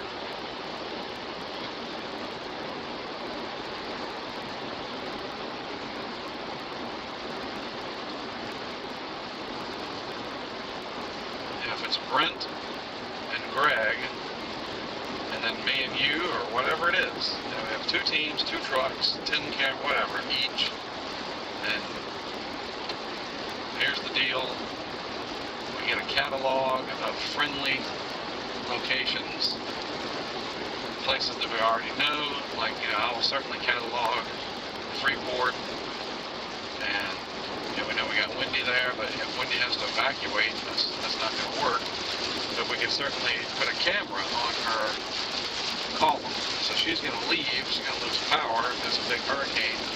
But like Laura probably didn't make them lose power, and it would have been amazing to have seen that. So I'll go back through in the off season and just create a catalog, a spreadsheet of lat long where everybody is.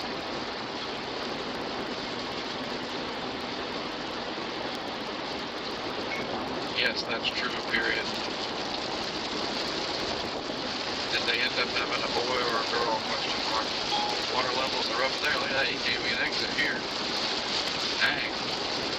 That is rolled up. Texas City is closed. Look at that. It's not bad, but I don't want people driving through that. Wow. It's not that deep at all. I mean, you can still see the lines very clear. It might have come down or something.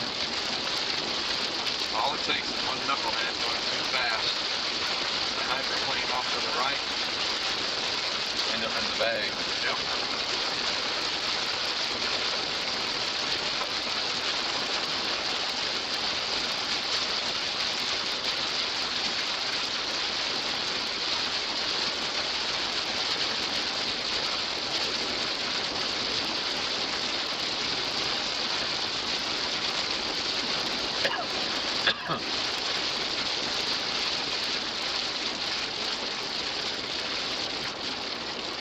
So on the way home, I really hope, I think I should just make it a point, like they say, when opportunity knocks, you need to listen, you need to answer. And that guy, David Addison, I think is his name, up in Georgia, the welder guy, many times offering to create something that would come up with a better design for the camera system for overpasses.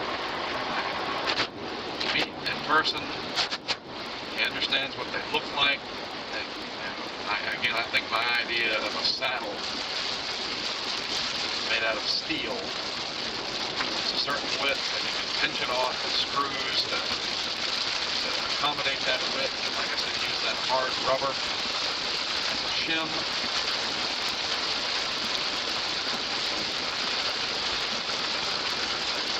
That would be effective for hurricanes, severe weather, snow, whatever. You know, flooding. You have a bridge that's going to go over a river that's going to flood.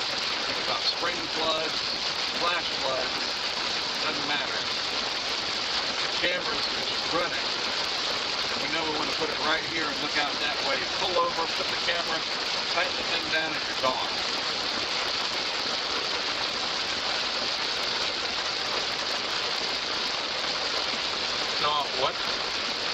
Why doesn't the current design do that? These orange things now, the little mount thing is too wobbly. I'd have to show you when it's dry sometime. I'll set it on there and show you. It works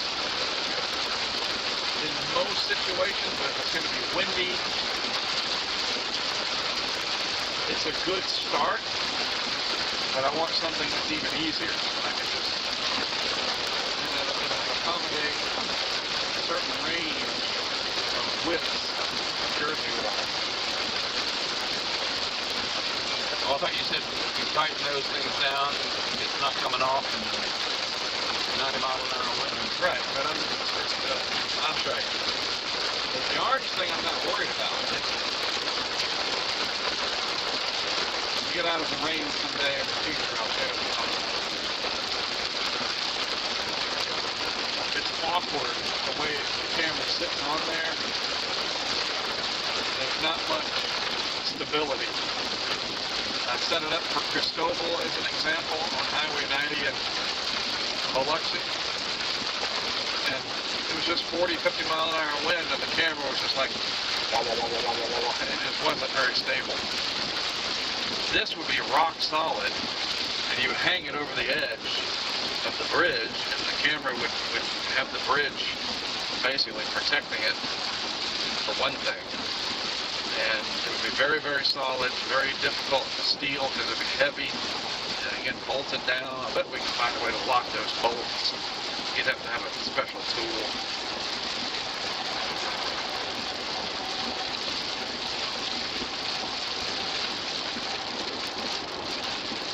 Nice, beautiful Galveston thingamajigger. So there's Galveston, buddy.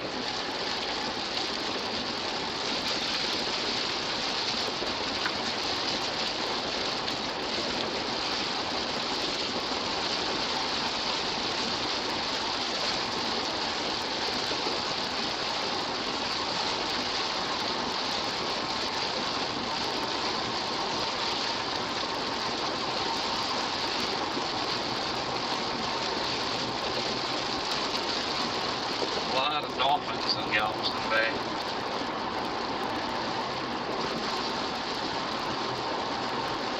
It's too bad the ferry is rolled up.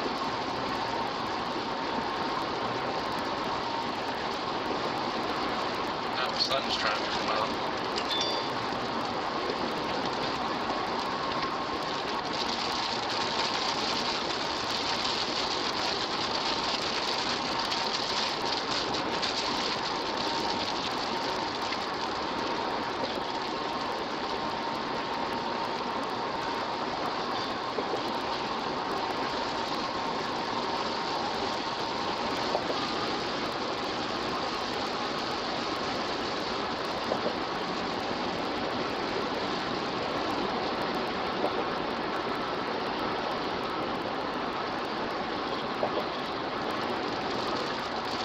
Just thrilled that we discovered the idea from Larry over in Victoria that we already have a Nest camera and any other camera for that matter that has embed code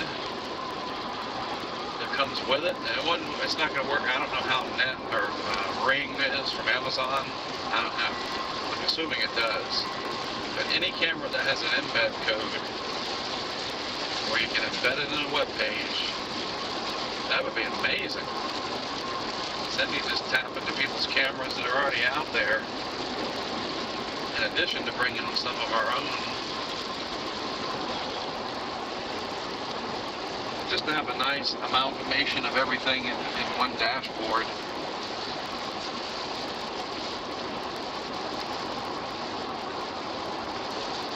So I showed Larry's shot from Victoria in my update today. Not much happening in Victoria, but that wasn't the point. It's just neat to show.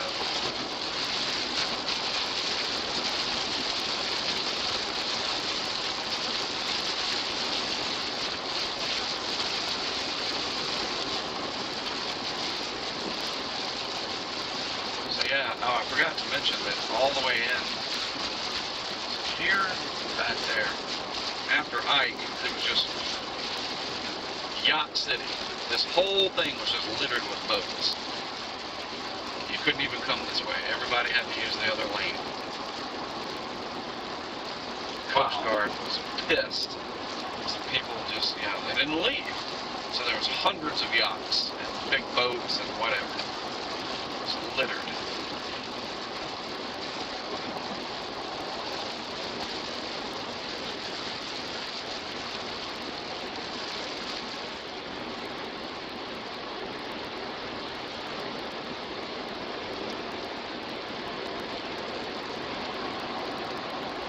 Saw on the Perdido River, it's finally below flood stage or whatever now. It's back to a couple feet above just normal low water.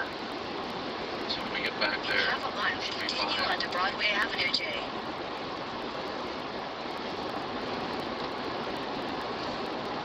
stop into that house, see how they're doing. They never emailed me for me to give them the link. Mr. Vance.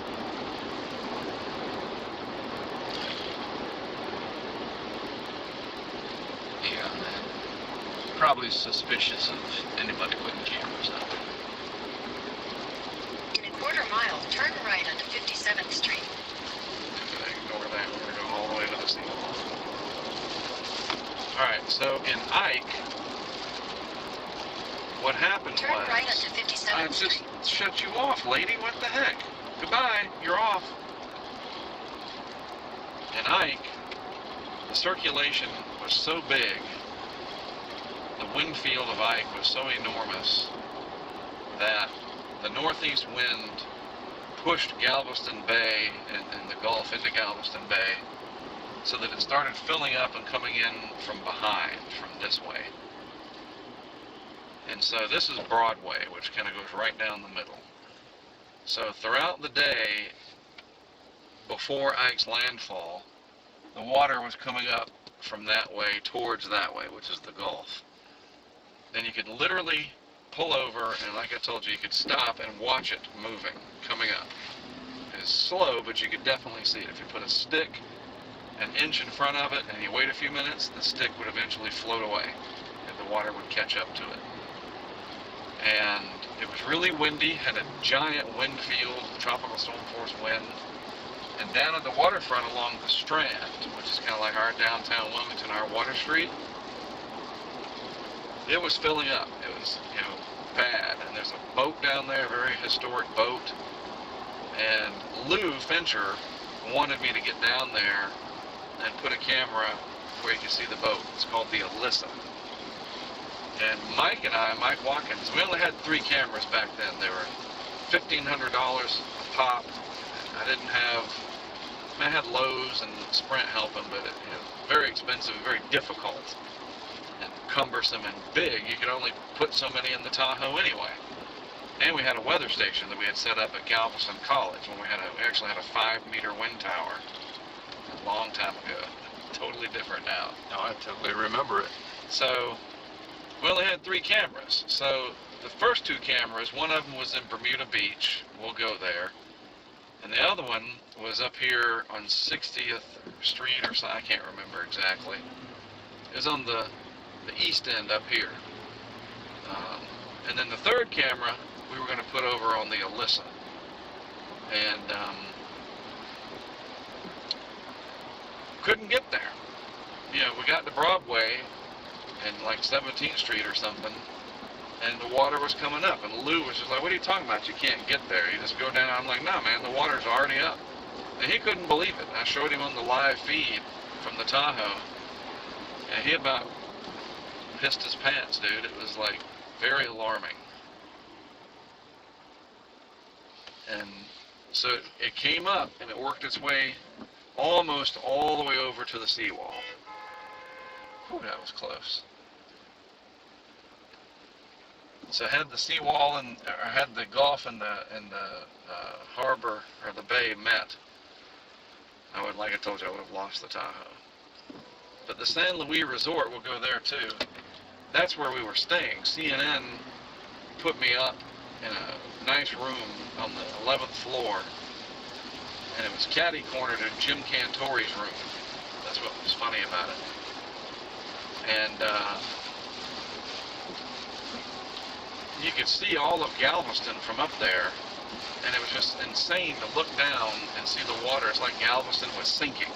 It's exactly what it reminded me of. Like somebody was gradually lowering Galveston Island into the sea.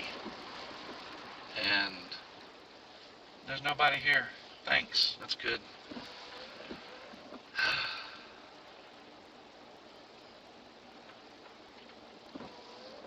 And the eye came right over us, and the ocean, the Gulf, just about made it to the same level as the seawall, which is 17 feet high.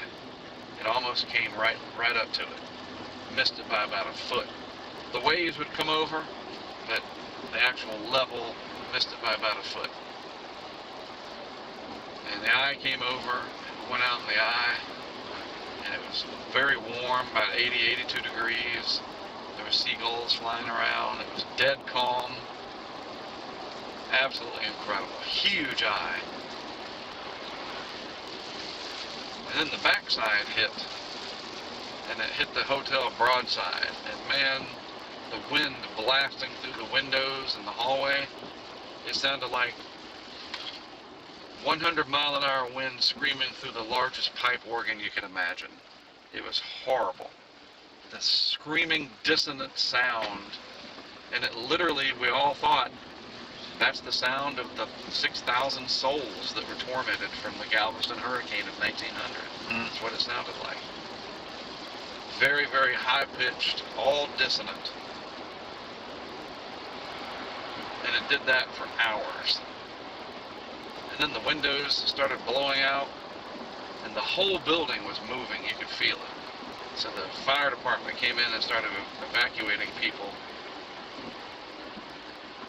down to the lower floors. And they did it in a hurry, and we weren't able to, like, they didn't care who we were, which was fine. We got put down amongst all the evacuees. And that was weird because you could just hear the wind coming through the elevator shaft. And the Emergency Operations Center was in one of the conference rooms. It was incredible. Emergency Operations Center in one of the conference rooms. Yep. And we wanted to leave, or I did, right at first light and get out in it and see what was happening. And one of the firefighters, it's a female, she wouldn't let me leave.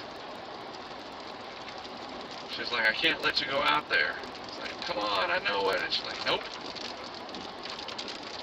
So it finally calmed down enough that we made a run for it to the Tahoe.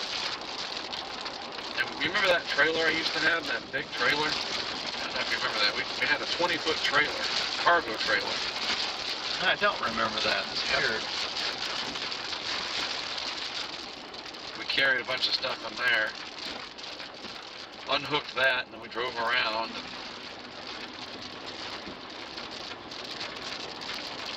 The big goal for the aftermath of Ike is we wanted to get down to Bermuda Beach, because the camera system went offline at some point, but the VCR that we had in there was recording everything. That's how we had to do it back then. And we had to wait about a day and a half, and some guy, firefighter, took us down there in his truck. And there was all these cattle everywhere that had gotten loose, and he taught us about herding cattle with a truck. Never forget that.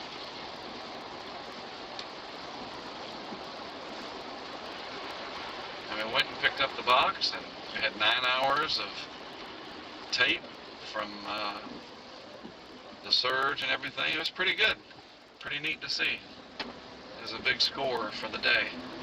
And then 2 weeks later, the economy of the United States completely crashed, and nobody remembered Ike ever again. It's a forgotten hurricane. That's the way it happens. Well, that's not a good sign. Well, those are just stop signs, I see. It's not closed. Those are the lights are out. They're purposely out.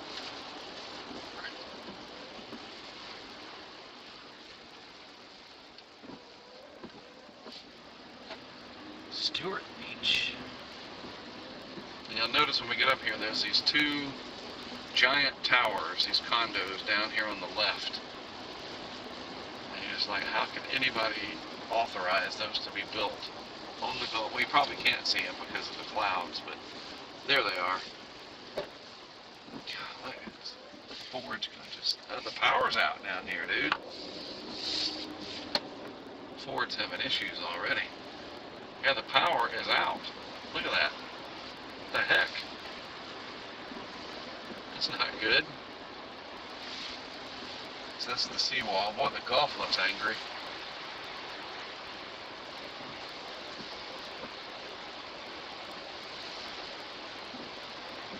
It's probably too windy to put the road up today. I mean, the palms are blowing pretty good. I don't want to risk it. So the seawall's right there. This is the seawall. Oh, this is the seawall. You're on it. We are 17 feet higher now. See? What? What did I see? Look down these side streets and you'll see how high we are. They built this up after the 1900 hurricane.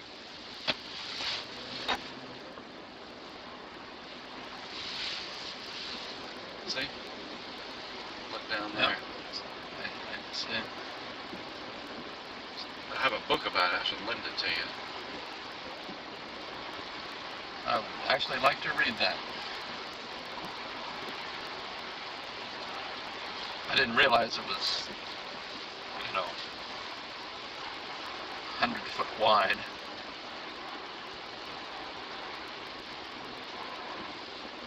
There's the giant, I don't even know what you call it, a pleasure pier. There's people walking out there. Look at that. It's too bad it's so windy. This would be great to put the drone up. Normally that's like a glass surface. You can skip rocks on the Gulf. It's definitely windier here than it was down in Freeport yesterday.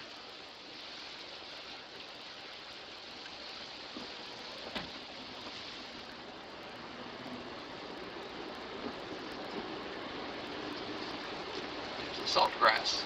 I'm going to pull off to the right here when traffic goes by. I'm going to give you a shot with my video camera. That forced perspective of the waves or whatever, it'll look really good. I'll probably shoot that in front of this guy. Do that in a second. Ghost bust. Probably some ghosts running around this town, that's for sure. Get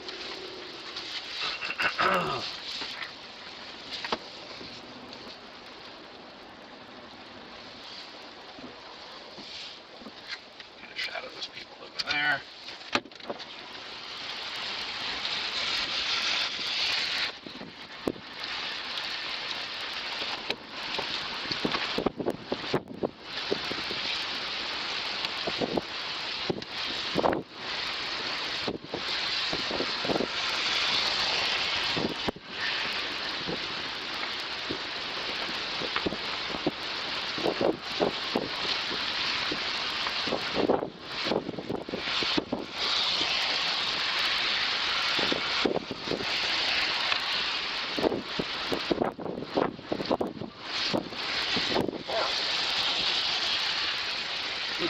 Yeah, no, you're not putting the drone up in this.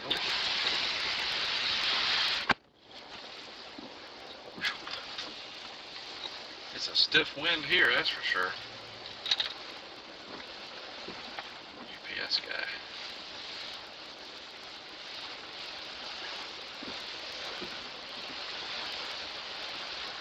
Oh yeah, man, it's just a direct feeder band right on us. Wow.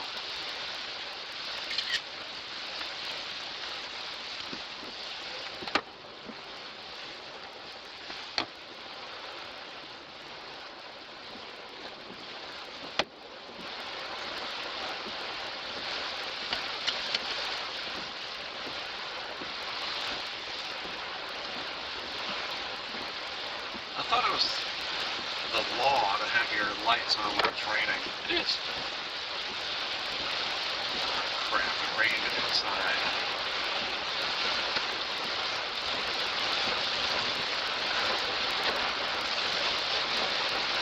Burn it away with.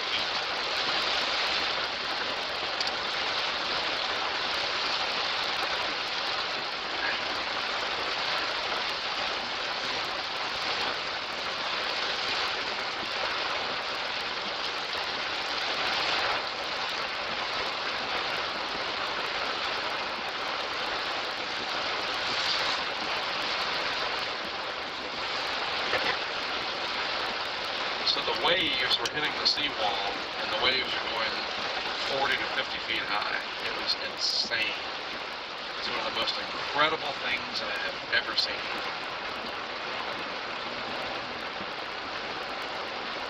It's a seawall that's curved, so the waves would hit it and just shoot up. Man, I wish it wasn't raining. I'd love to go down this. That's what you see on TV, it's that. Right. Yeah, no, I had no idea this was up here.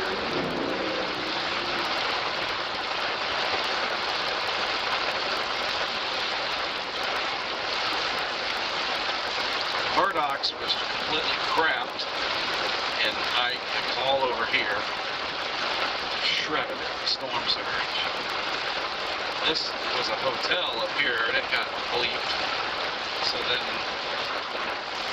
this wealthy investor guy that owns a lot of stuff around here, if I'm not mistaken, he's the one that built all this up. There's a Bubba Gump, and it's like Santa Monica. Galveston Pleasure Pier, I think is what it's called.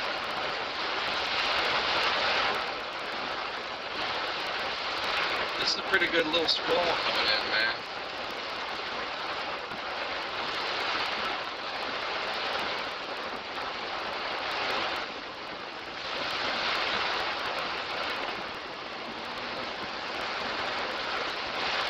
So there's a pier coming up at 60th Street or 61st Street or somewhere.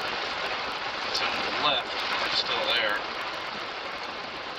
And somebody stayed in the little house thing on the pier during Ike and had to get rescued by helicopter the next day. They stayed in it, man. I was just like, are you kidding me? Wow, there's a Chick-fil-A out here. That's new. Never thought I'd see that. There's nobody there either. A Chick-fil-A with nobody there. That's rare. Is it open? Should be. It's, well, you never know, but it's Monday.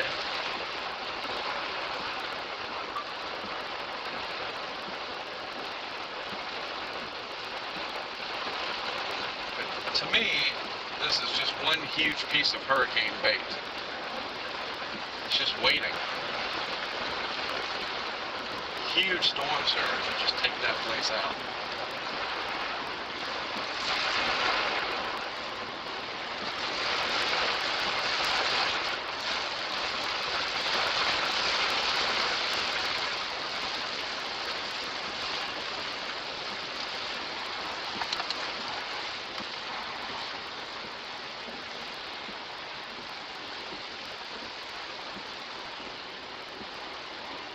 So everybody watching on the stream, if you watch my Tracking the Hurricanes 2008 part 2, I think it was 2 parts.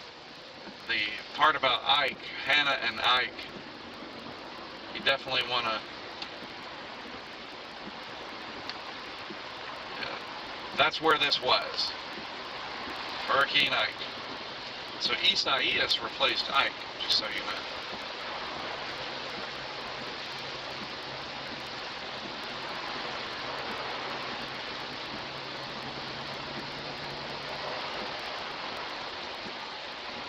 And this is deceiving, though. The Gulf is up several feet. Normally it's much farther down. And there's a lot of beach.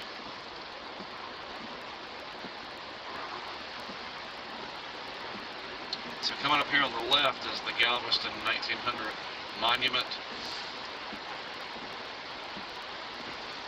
Some people parked over in that field. I remember that. Keep dry.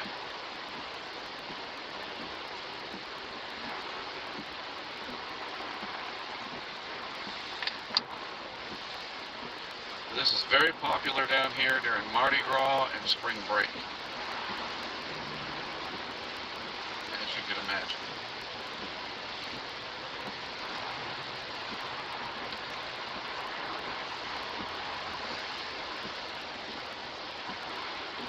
Guidos, I've eaten there with Carrie. It's really good. You get fresh, they catch it and they cook it.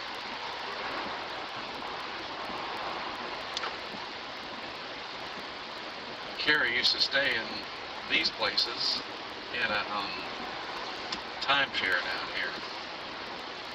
Come down a week there in February.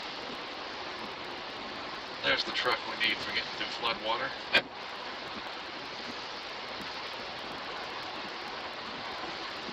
So that's the San Luis down there on the right.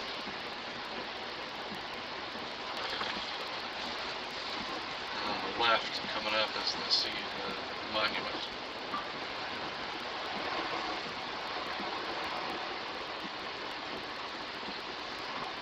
I love these traffic lights that turn red for no reason at all.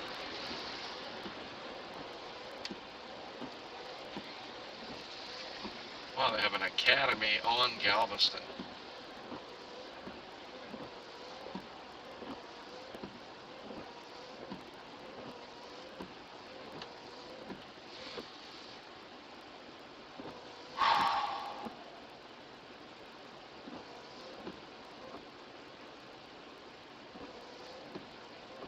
We're not in a hurry, but I just hate wasting time unnecessarily.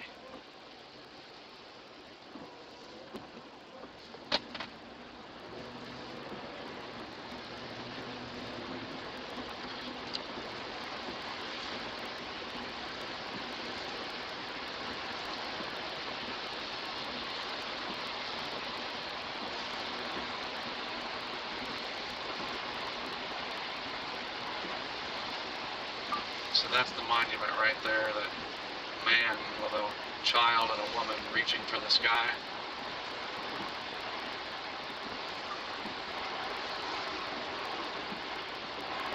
We had a camera set up right there in the shoreline dentistry looking back that way. And then that's where we stayed, San Luis Resort.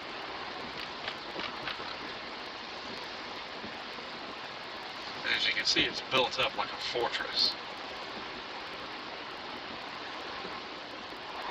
Well, they put the thing up, didn't they? And the Tahoe was parked in that parking lot right there.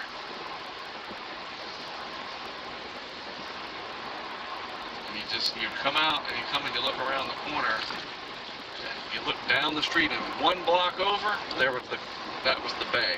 The bay came all the way up, almost to the seawall. And that's the pier I was telling you about. They've changed it. Now you can drive out, whatever, but it used to be that the house thing was closer, and somebody had their pickup truck driven out there, and they stayed there. I guess the owner of it or whatever. They stayed during the hurricane. Yeah, I know. Blew through that light. They've redone it entirely. Now it's like a jetty. TV people are here. TV people.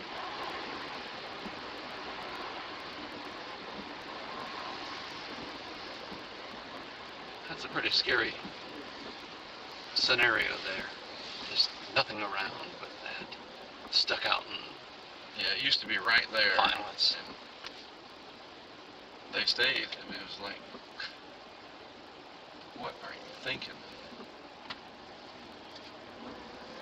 But yeah, I remember you would look down 61st Street, and Galveston Bay was just like right over there, just past that minivan. That's how close it got.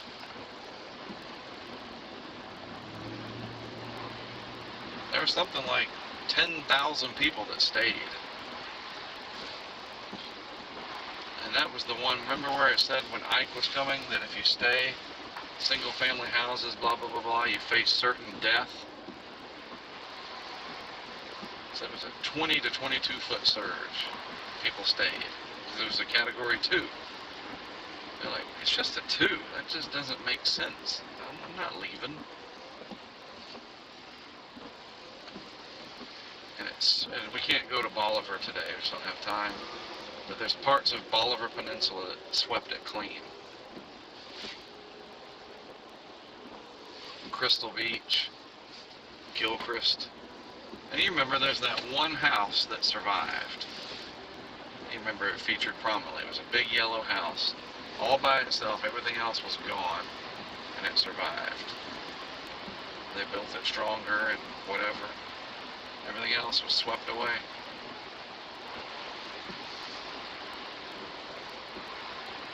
And for a while there was a conspiracy that hundreds of people died out there and were not accounted for. And they just washed into Galveston Bay and never found. And there was speculation.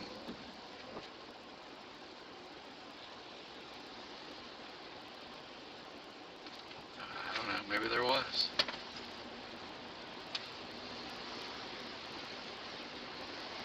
So in 1900, this was flat. And so it was just filled with wooden houses and businesses and you name it. And they had the swells coming in, probably looked a lot like this. big thundering swells, and they really had no idea how bad it was going to be, and everybody stayed, and 15-foot surge came in, and the stories in that book, Isaac's Storm, are just, it's unbelievable. Orphanage that collapsed, people downtown on the Strand, and it happened at night. That was the really bad part about it, was at night. Isaac Klein, I think he lost his wife and one child. They sent a communication, a cable as they say, from somewhere to the DC Weather Bureau, and it just simply said, Galveston is no longer. Something like that. Like, whoa, God. And then they burned the bodies. First they sent them out on barges into the Gulf, thinking that'll do it. Or no, they went and dropped them overboard. That's right. And then they came back. Oh no. So that's not going to work. It was horrible. It is incomprehensible. You know what? I wonder if this is the pier, now that I think about it. I thought it was at 61st Street, though. It couldn't have been this far down, but maybe it was. Maybe this is the pier where the guy stayed. Makes sense, because the house is still there. There is a structure out there. Right. Well, no, that's new. This might be it here. I think the other one was something they added onto that jetty.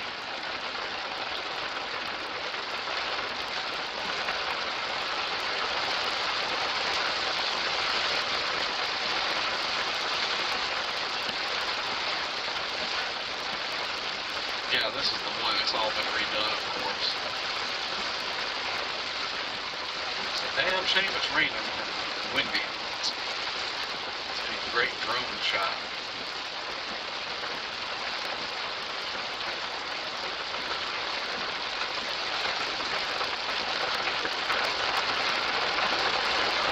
So, if we kept going all the way to the end, right across the street, we could literally fly the drone over and see the camera that we set up and see Wendy's house. That's what's weird.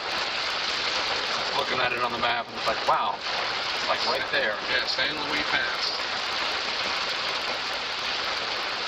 The airport, Shoals Airport, is over there. Somebody actually died at the airport from storm surge. They found their body over there from Ike.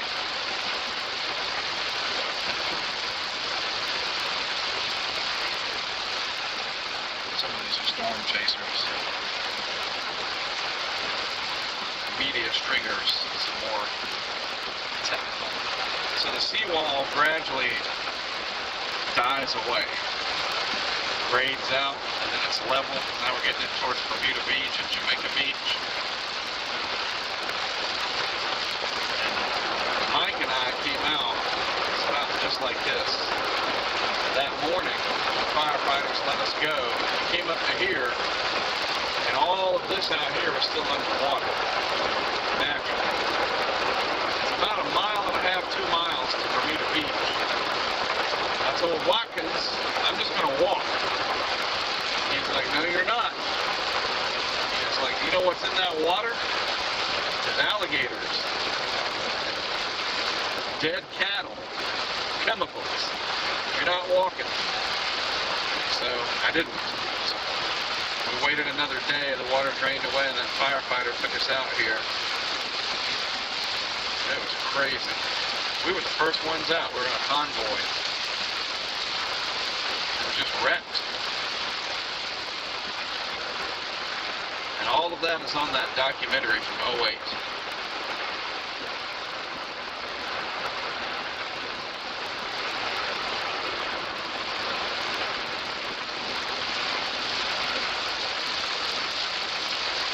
Now there's no seawall.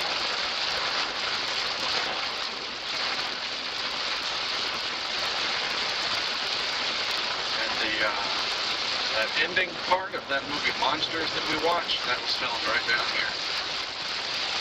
We were walking around in all that rubble, and the wrecked houses, and that woman, there's that that was down here. Right.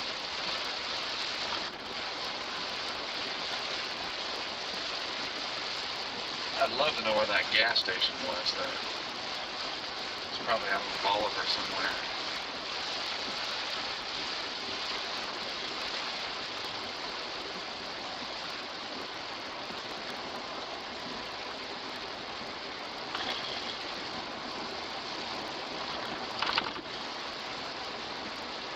Oh, that was pretty cool. Galveston. Never been there. Now I have. Too bad it was raining like a son of a gun, because it would have been great to get out, walk around a little bit.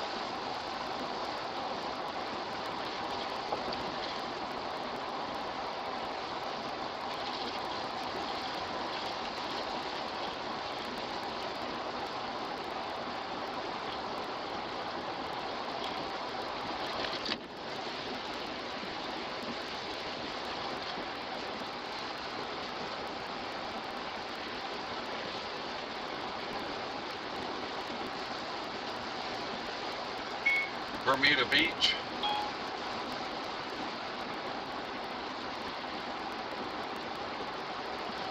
Continue on Termini San Luis Pass Road for 2 miles.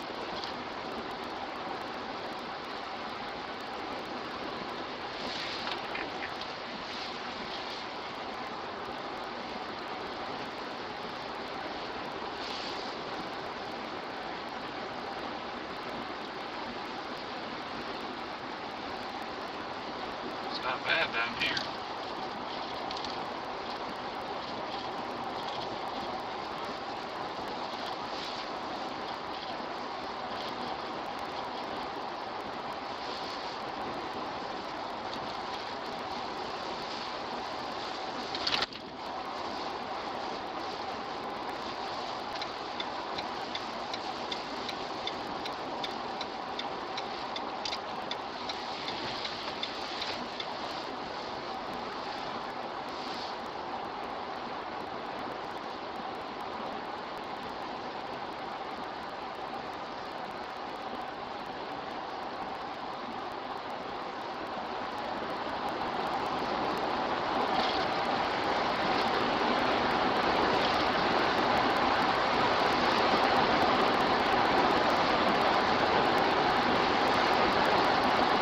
Not even raining here.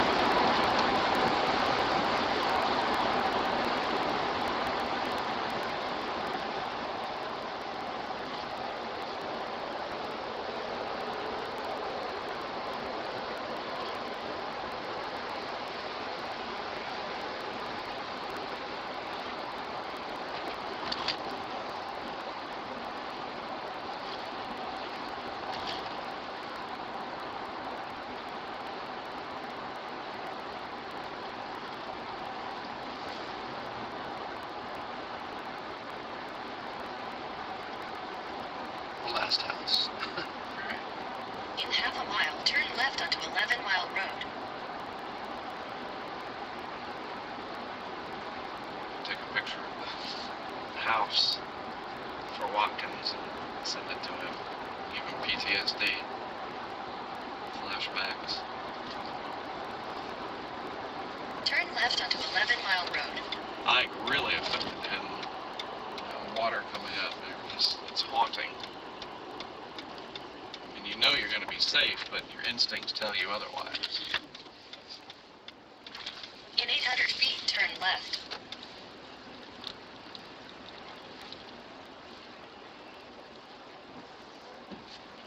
Where it was. It's been a while.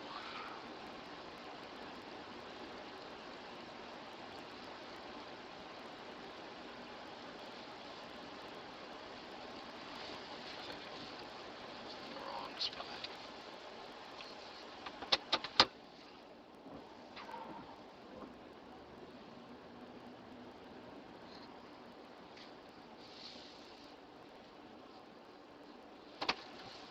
Here, turn around. Look at the map and figure it out.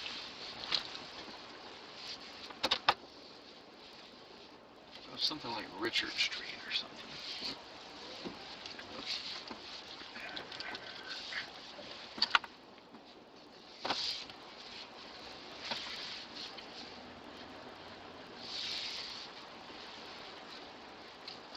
Let's see here. Where were you?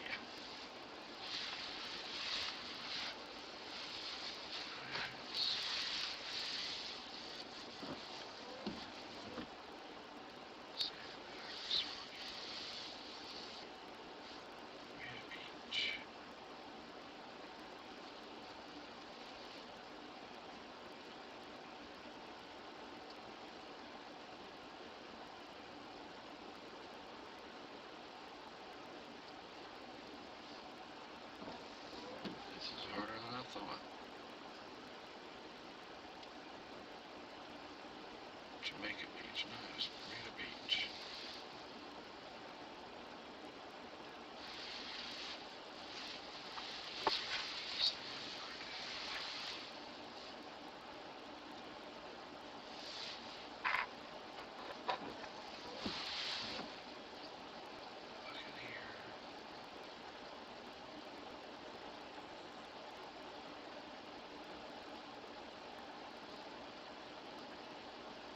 Yeah, I'm gonna have to look at my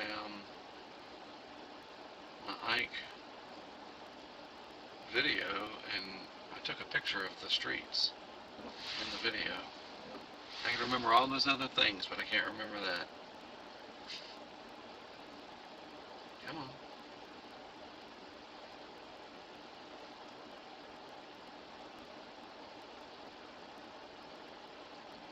For Pete's sake, let's go.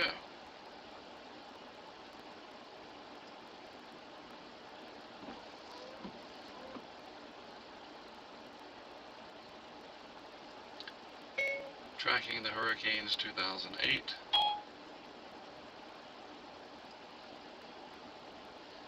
Part 2. These Bahamas is a hurricane and a weakened to a tropical storm. Once again creep up on us and hide Ike's worst effects.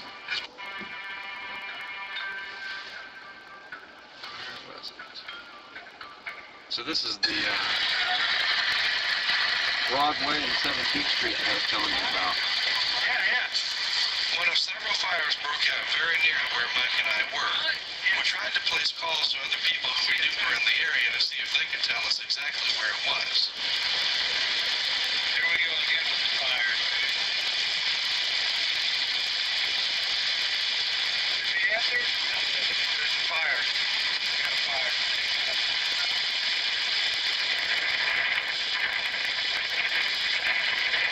There's fires. I told you people lit their houses on fire.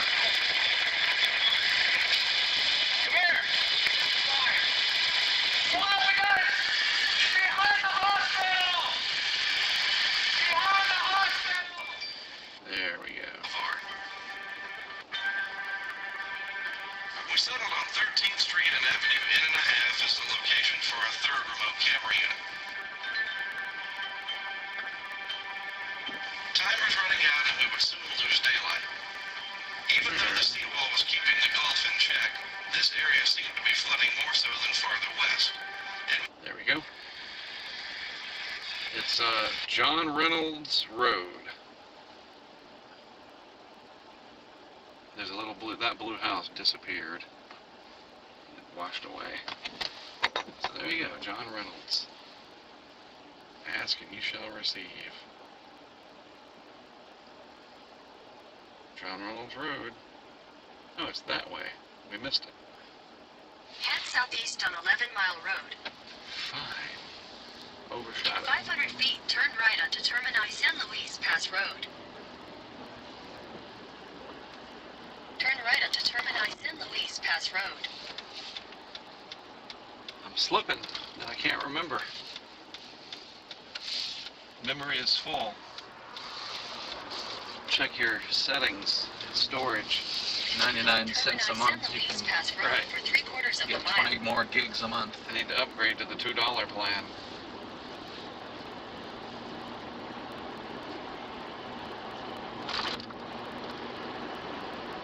This is good. After this, we'll go back towards Galveston. Maybe this band lifted north and Galveston will dry out.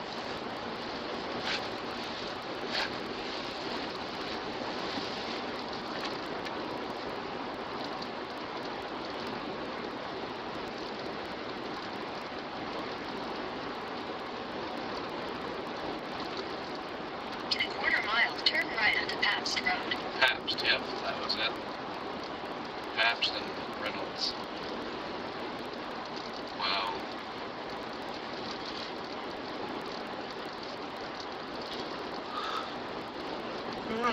Mike Watkins, I apologize in advance. Tag him on Twitter. Thanks for ruining my day. So we drove down here with the trailer, the huge travel trailer, or cargo trailer.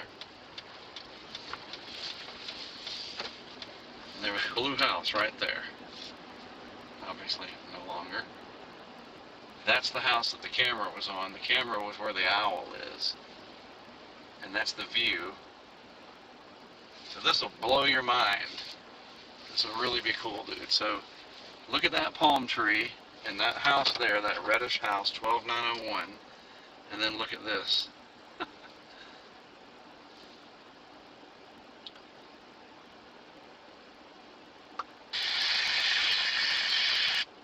West along the island to Bermuda Beach, where we would place the first of our remote hurricane cameras. Right here. That's the sign right there. And there's that tree. And there's the house. We chose this house due to its location away from the Gulf.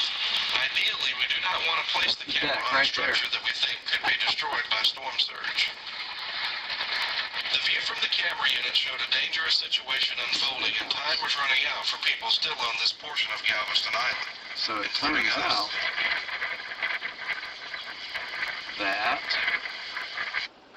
that's what it looked like, right there. That's that tree right there. Uh-huh. There's water all the way up here. Oh, yeah. The little blue house got washed away. And it was right here. Yeah, I see the pilings for it or whatever. I'll pull up a little bit. Give a picture.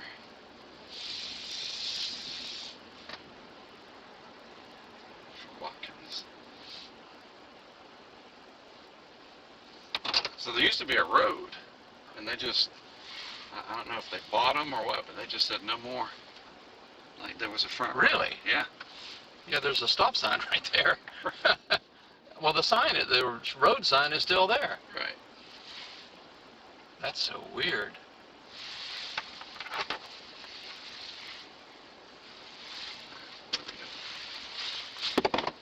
Hang on, we'll get traffic. No. Okay, they're turning. Maybe. Yes.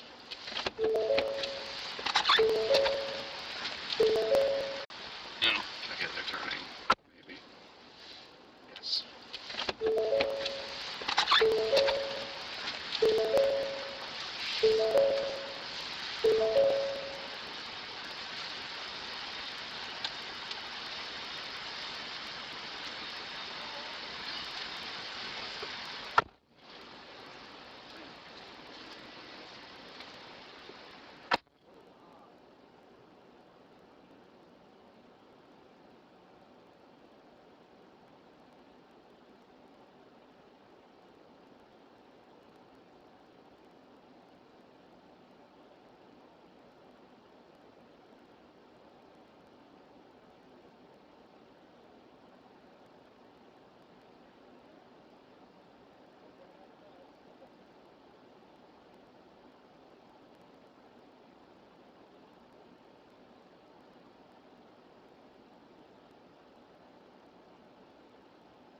Hey. Want to make sure it didn't get left part easier. Oh, no, sir. Absolutely. Thank you. Where did you drive from? Side of the neighborhood. On the front here? That's amazing. Well, it's a road. It's just Right, just not so much today. Yeah. Okay. Wow. It's changed a lot since I was here in Hurricane Ike. Oh yeah. Yeah. Built, washed away, built. Right. Laura washed the hurricane a few weeks back. Right. Washed away the whole dune that they had in front. Right. Interesting. They always say if you want to own first row, you buy third row. Right. Exactly. Just give it time. That's right. All right. Thank you, sir.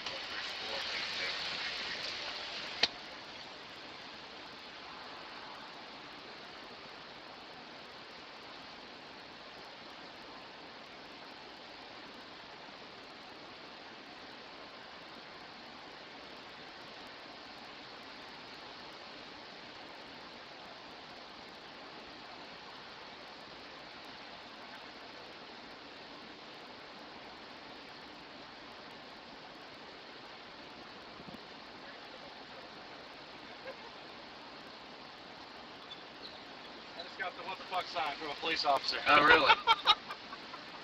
Whoops.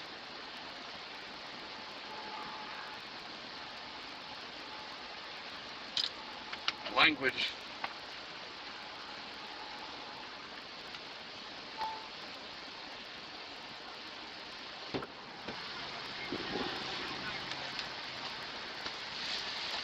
Yeah, the officer drove down there's a road. Right. Those people were saying the road's washed out again. Somebody Right. said, she said, the road's washed out again. So there is a road there.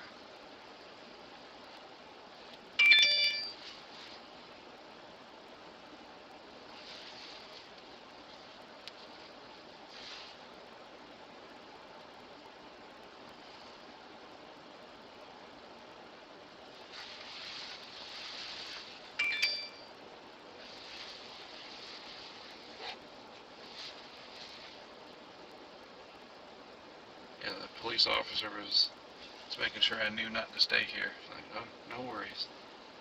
We got Cheesecake Factory coming up. Sorry, I thought that was funny.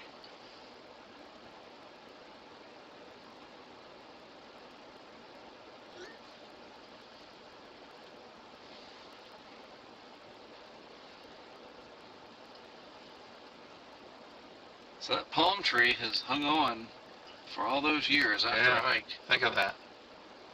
Daggone old palm trees, man. There's a reason they're in the tropical climates. They're used to wind. I'm going to take my GoPro down there just for a second. I'll be right back. They've adapted.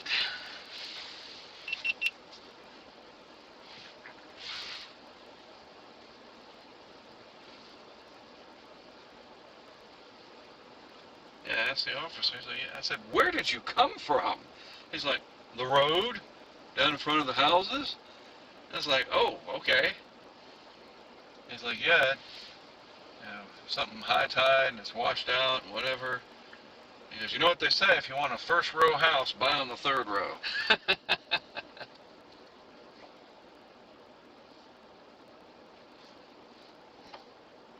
Nobody lives there. Why don't you just pull in there? Yeah. Huh.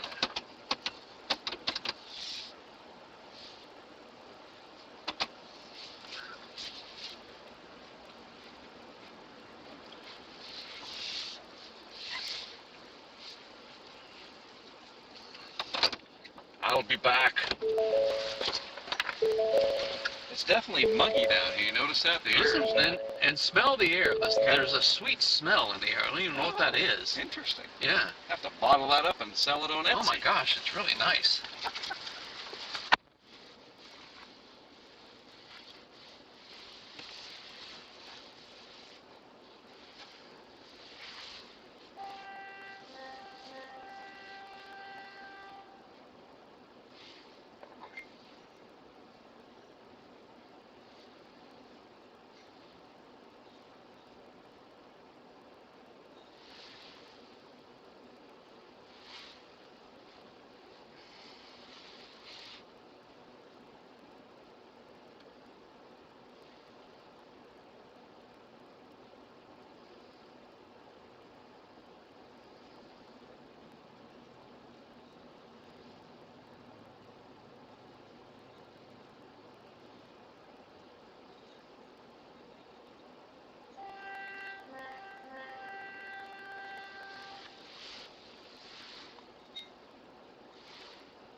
was so warm. It smelled like dead fish to me. What? Wasn't too sweet. Maybe it's. I can't believe people are driving down there though. I know. And like there's nails and just. Eesh. It's like, okay.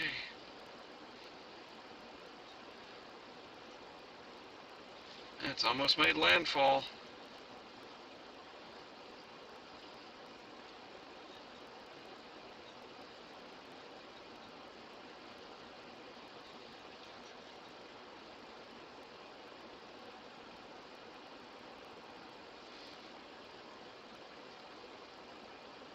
There's people flying out there. It's like I know, it's like, dude. Sunday drive or something. So Ralph had a very good idea. I want to talk about this for a second. Do I have one of them suckers in here that I can show? Yes, I do. By the way, here's your half gallon of water that you still have. Just don't want you to forget it. It's $10 just for that one. It's from France. Took weeks for it to get over here from France, man. Hi. So I brought these with us. We just never know. Got these made up from Fast Signs in Wilmington several years ago. It's like the world's largest measuring tape, and it's for storm surge. We've put them up on occasion, and they never make it. They just never. It's a good idea, but didn't really work out. This one's like 25 feet or something. I ought to send these to a couple of our patrons, you know, just as a relic of an idea that didn't work. And there it is. It's 20 feet. It's a 20-footer. So the idea is we put these up in front of the camera, and you can see how high the water is getting. It's a great idea, but it's never worked because inevitably the wind and the waves and whatever always washes those things away. Ralph had a great idea. We get some of that flagging tape from like Lowe's, that red flagging tape, like you wrap around something to flag it, you know, and we go and we use a measuring tape that we get on something, and we mark it, and we know what it is. You know, then we put the flagging tape, whatever the case may be, 5 feet, and then another one 6 feet, 7 feet. You know, you start it off, and you don't have to have them every. You know that the bottoms are going to get washed out, but you put the flagging tape on something, and maybe multiple somethings in the shot, and the flagging tape is so whatever that somebody is not going to have your butt when it's over, you know, and be all mad that if you went and spray painted something or you bolted something. You just wrap it around, you tie it off, whatever, and you put it in multiple locations. And, you know, and I'm embellishing on what Ralph said, but that's a great idea. So as an example, right in front of us, let's say we wanted to set up in front of us a live camera across the street looking at this property in a big hurricane. So we get the measuring tape out, we measure 5 feet, 6 feet, 7 feet, 10 feet, whatever, mark it with flagging tape on multiple beams. It's very easy to do. We know what it is. And maybe the very bottom one is 5 feet. So that everybody knows that's 5 feet. So if the water comes up, you're right, they're going like 35 miles an hour down the... God. I think that's a great idea. And it could work in, you know, floods, storm surge, which is more violent, obviously, but good old regular flagging tape, or whatever you call that stuff. Ralph's idea. Simple, very cheap, and it's very bright red or orange or whatever. Right. And you could literally put them, and so we have like a rule or whatever. Okay, if this is the shot, and we look around in the shot, and you say, okay, we know the surge is expected to be 10 feet here or whatever, that every one that we put out, the very first one is always 5 feet.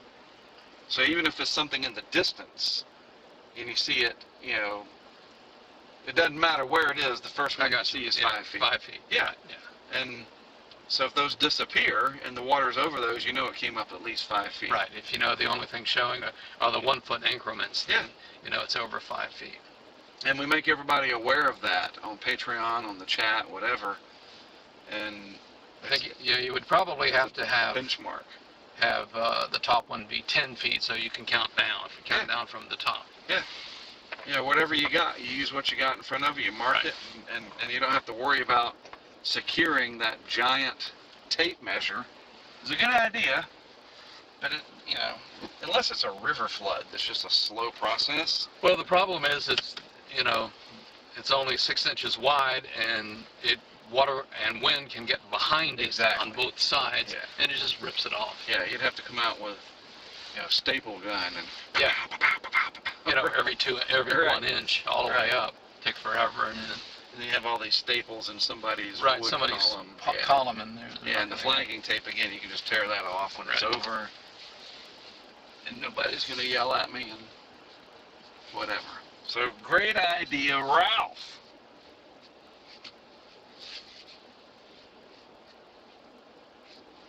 All right, I know I had my glasses. There they are. I don't want to run over 500 nails.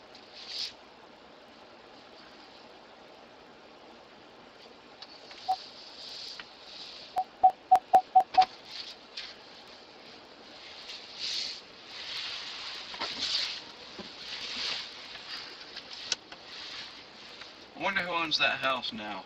We need to know for future hurricane. Was that just one of your supporters that? Oh no, we didn't know it. We just went up there and just Oh, jeez. everybody had evacuated, dude. There was nobody here. Oh, still though. Yeah, we just went up there and figured, deal with it later. When you went back to get the camera, was there still nobody there? Right, because we came back 2 days later. The fire guy brought us down. This was all wrecked. There was debris everywhere. And he got me right here, and I walked over there and grabbed the box and brought it back. And that's how I have my Ike video.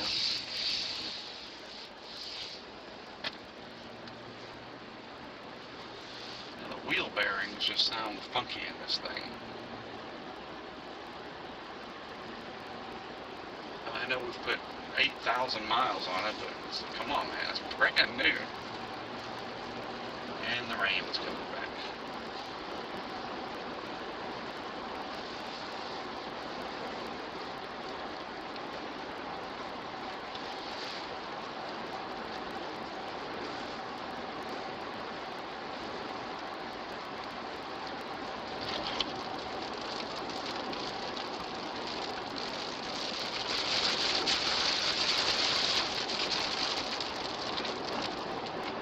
Hershey Beach.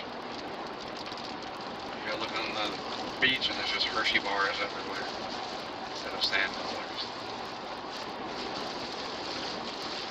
I want a vacation here. A little gritty.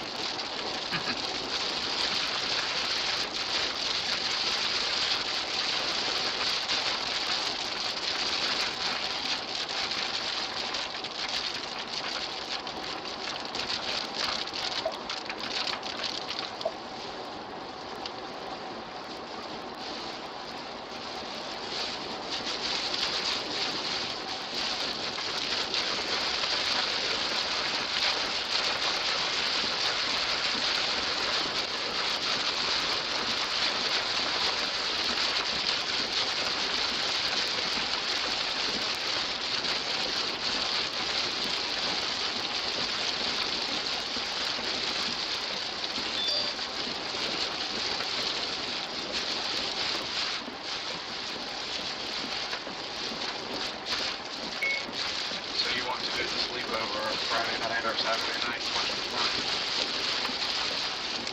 It definitely needs to.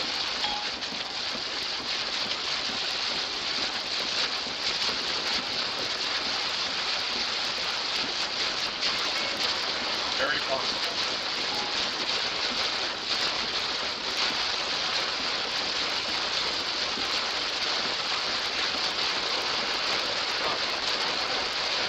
Look at the visibility, man. This is a heck of a squall. Dang.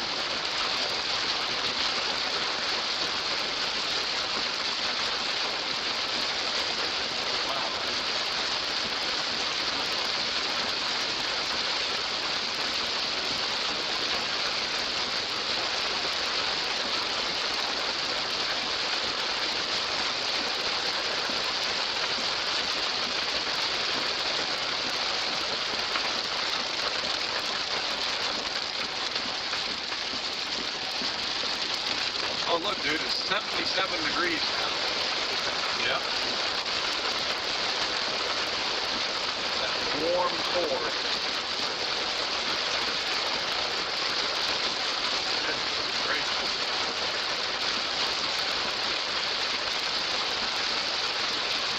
So where's the ice supposed to come ashore in relation to Galveston? The little measuring thingy. Oh no, I mean just west. Yep, southwest of here, 70 miles. Oh, okay. There you go.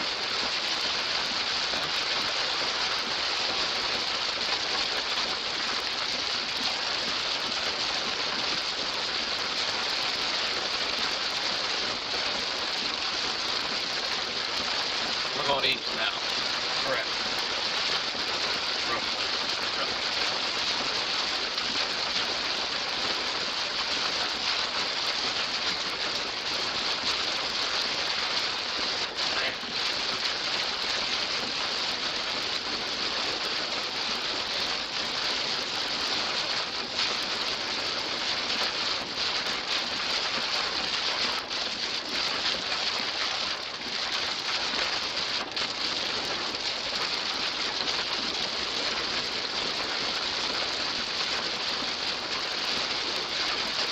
Notice the elevation as we go back up on the seawall. Yeah, you can see it right here. Wow, man, this is good wind speeds through here.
intense band coming on.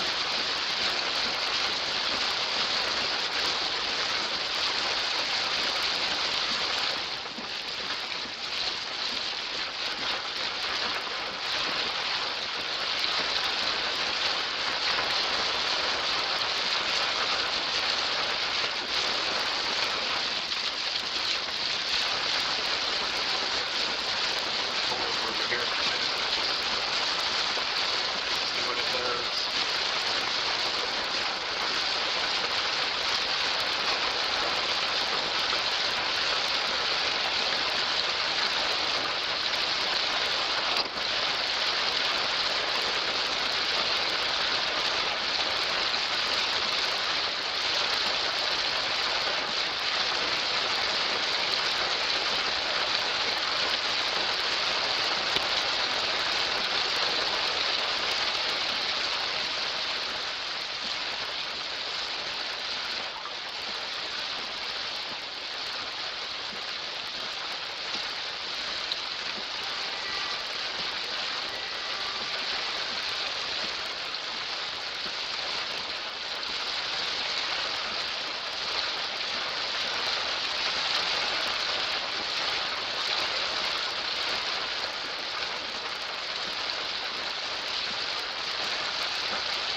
See, I hate this kind of tweet.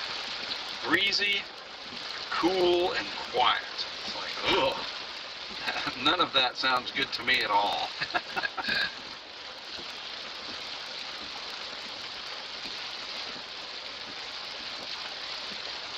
Certainly not here. It's not, Right. it's more, it's not breezy, cool, or quiet.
Yeah, we're in what they call a mesoscale discussion, which is a small outline area.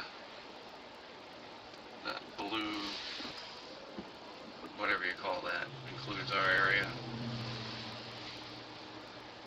Landfall is close by, any moment now. And then that just means it's active convectively around here. Hourly rain totals 3 to 6 inches.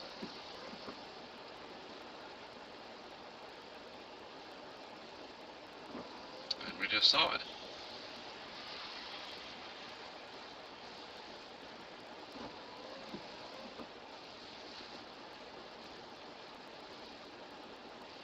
Very heavy rain.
hoping we get a break from the rain so you can see the seawall.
So this is earlier today from Windy. Kind of windy at Wendy's. I mean, I'm gonna be like, how do I, you know,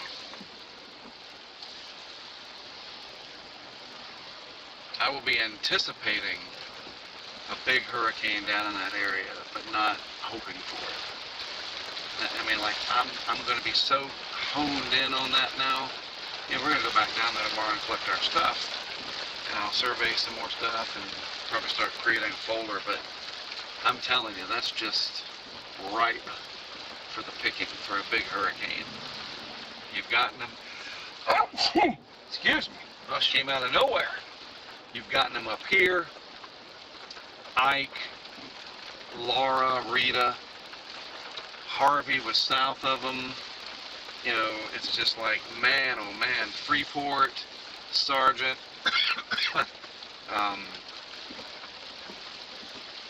Surfside Beach have all escaped direct landfall from a major hurricane in quite some time. And it's very, very vulnerable. So, more than likely they're good to go now this year. Like, this should be it. But starting in June next year, the clock resets, you know? And look, you can see like the edge of the... Oh yeah, right. Bright skies. Right.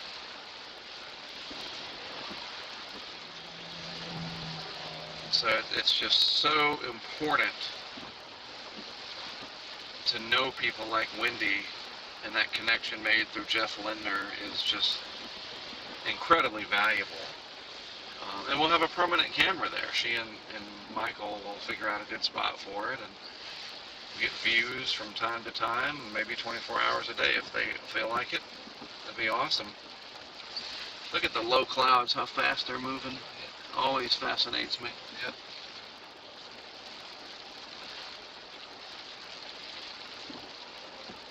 You're probably moving, think about if that was a car, how far away it is too, that's moving along. Probably going 35, 40 miles an hour. Yeah, you don't see clouds moving that fast normally.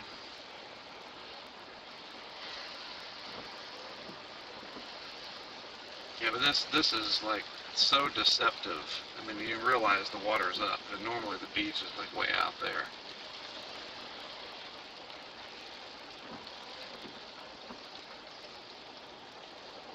Oh, I know what I'll show videos really give you an idea of how bad this can be in a hurricane. We'll go back to that Ike video.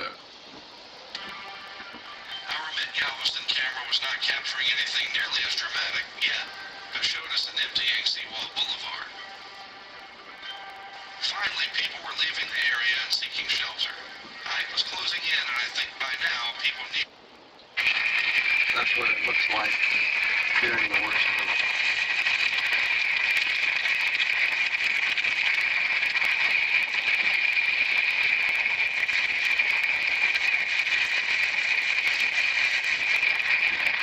Wow. Oh yeah. Oh yeah. Right out in front of San Luis. But you would look down the wall and just see these huge plumes of spray because the waves would run up and hit the wall, and the wall is concave. So it just shot right up in the air. And it was spectacular. And then there would just be boulders and rocks all along this lane. And dumb me went out there filming, and I didn't even consider that. You know, what if I had filmed, you know, what if shooting away with, and I had a waterproof thing. The camera actually fit inside of this plastic housing. I'm filming, you know, you get a huge wave and you get conked in the side of the head. You don't have to have a 10-pound, just a small rock that big. Yep. Pow! Right in the schnoz. And what happened to Mark? Well, he got knocked out and sank into the Gulf and he drowned. It's little things like that, man. And it was funny. One of the memories I have is this dude from the Weather Network out of Canada, out of Toronto, I think. And some of you guys know this fella. His name is Mark Robinson. He's a storm chaser from Canada. And he was walking through the parking lot area behind the San Luis between it and the Holiday Inn, and his glasses blew off of his face.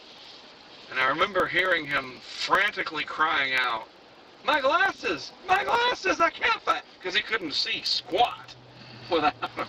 Wow. And I remember just like thinking, I didn't know him at the time.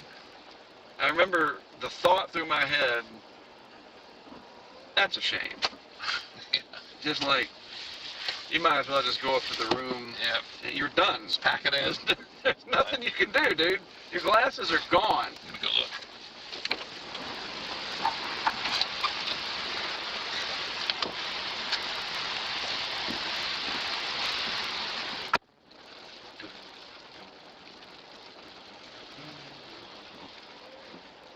.76 degrees, stiff northeast wind.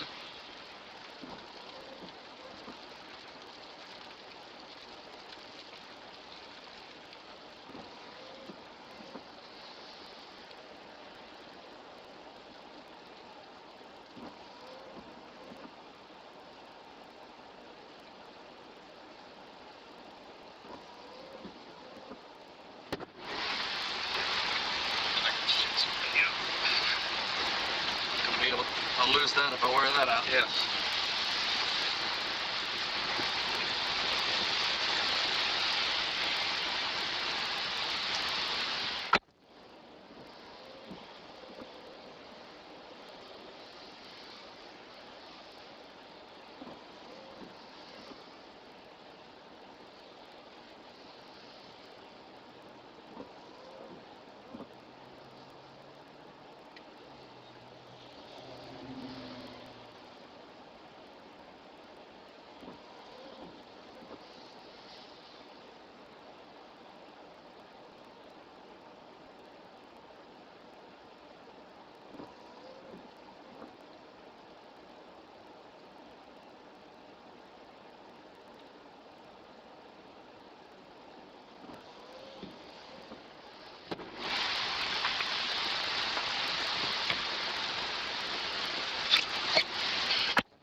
Pretty awesome.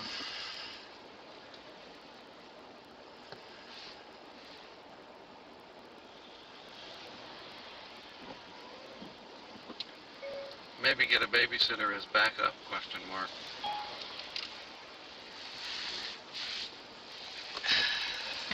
All right, let's move along. Got to get you up to the monument.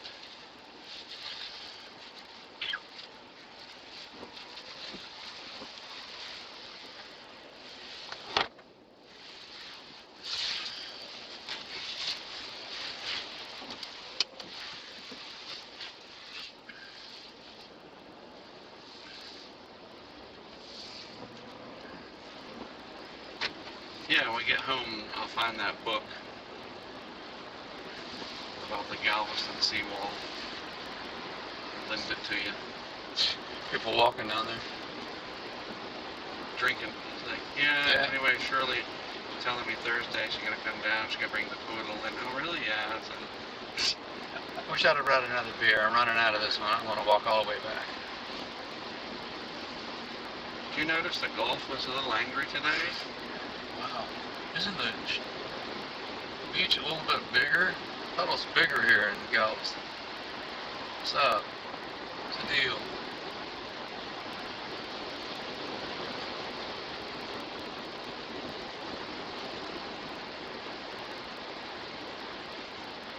Babes Beach. The girl walked all the way down. She walked past our car. Wow. She's on a mission. I walk every day. No matter Nothing's what. gonna stop me. Important to get your exercise in. I gotta get my steps in. She's right about that.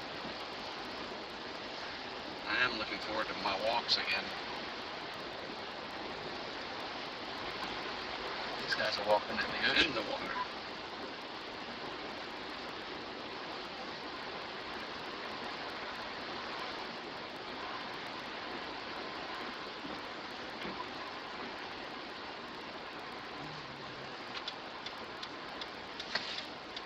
What are we doing?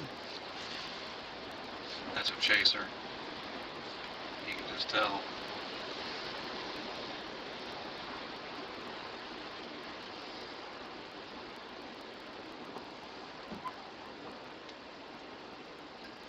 What's up with the power though? It's like, come on man, I thought it was a little bit more hardened around here.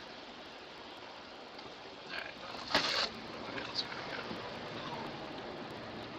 I think the grid is so fragile I guess. everywhere. It's nothing you can do about it when things are above ground. But you notice you don't see any lines above ground. Right. What's up with that? They got that wireless electricity. Tesla was right.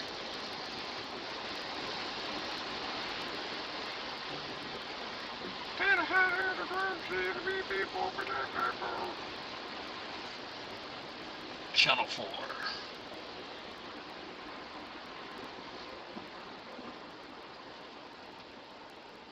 And I know you're gonna just like, Mark, how do you, we got gas at that Exxon the night before I went in and got waters, and I got interviewed by KPRC in that parking lot. Mike was getting frustrated with me because the lady was like, you mind if we, I was like, sure. She mic'd me up and talked about the project. He's like, we gotta go. I'm like, the hurricane isn't going to just suddenly come in right after the interview. Calm down, it's okay. He was very nervous. That water rising. That's a very nerve-wracking thing to see that. Because immediately you think stranded. Right. So what I'd like to do, and I showed Carrie this years ago, these new giant things, these are not going anywhere. Those poles, Mm-hmm. and that one right there, like that 35, we get above it, put a camera on it looking down the seawall, bring it on. Bring it. You know, I'm serious. Plant a camera on something like that, get a big ladder, pull the truck up there, and work with the local officials, let them know what's up, give you a front row shot looking right down Galveston. That one, these other major intersections, Mm-hmm. that thing isn't going anywhere.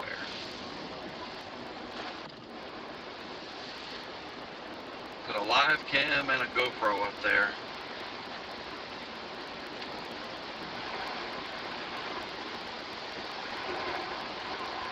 So this used to be a fort called Fort Crockett. That's what San Luis Resort's built upon. Jeez, look at that place. But we were on the 11th floor on the other side. I'm telling you what, dude, that was definitely, you know,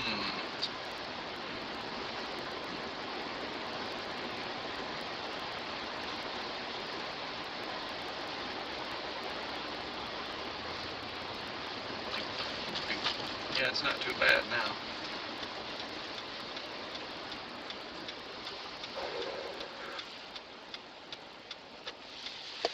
There it is. That's the famous monument.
wrong with that man?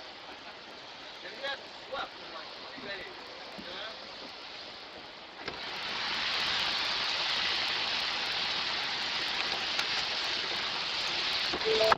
Man, who was that guy out there cussing like that? That was terrible. These people in Galveston.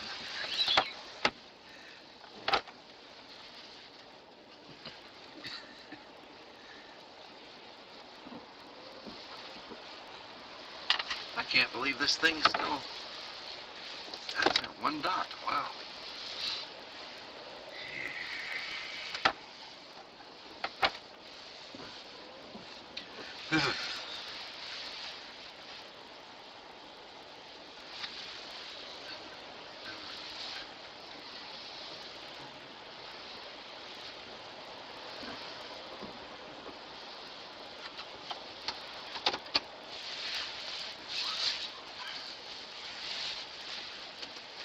Well, might as well make our way up towards the Galleria.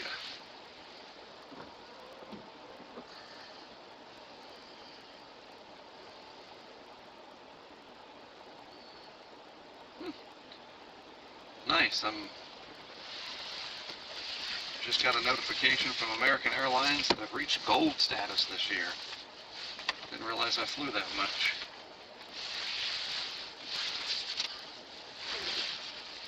Because of the pandemic, they're lowering the criteria for gold. Don't feel very special, Mark. Still, though, if it opens doors, if you get your free stuff, fine.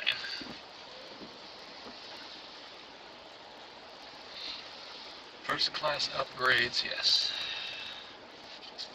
Westheimer.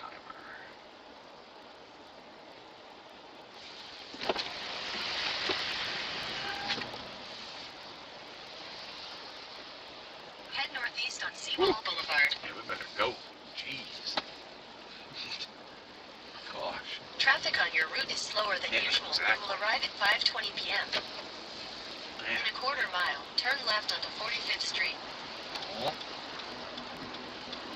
We're going to meet one of our patrons for dinner up at the Galleria at Cheesecake Factory. I think this will be, if I remember correctly, the 112th time Cheesecake Factory. But there's 112 things on the menu. That's the good part. Turn left onto 45th Street, then turn left onto Avenue U. Avenue U? Me? You? This way? There's our hurricane history tour for you folks.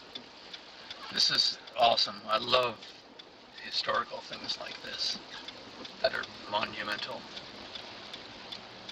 Benchmarks in history.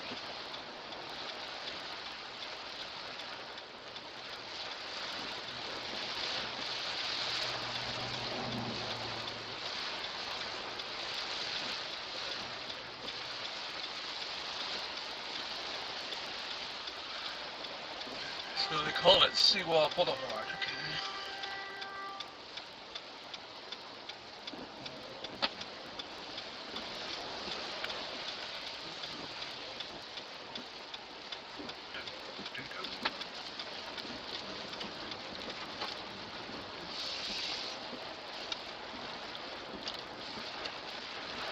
We can put some hurricane plywood up. Turn left onto Avenue U.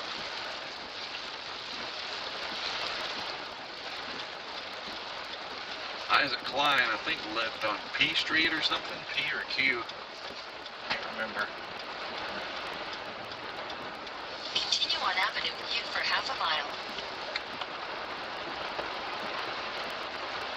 Didn't the Cuban Weather Service try to Yes.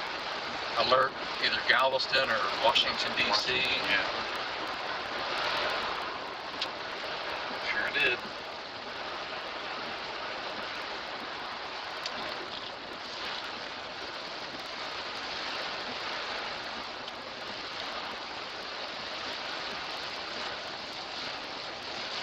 Now there was a Noah.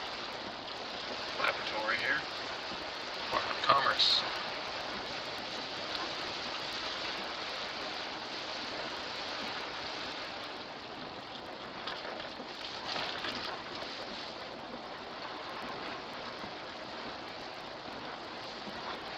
In 1,000 feet, turn right onto 53rd Street.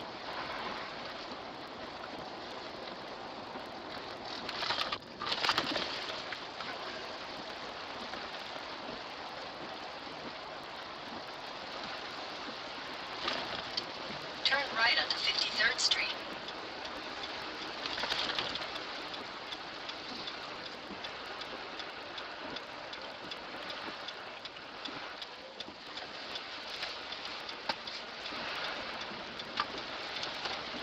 Continue on 53rd Street for 1 mile.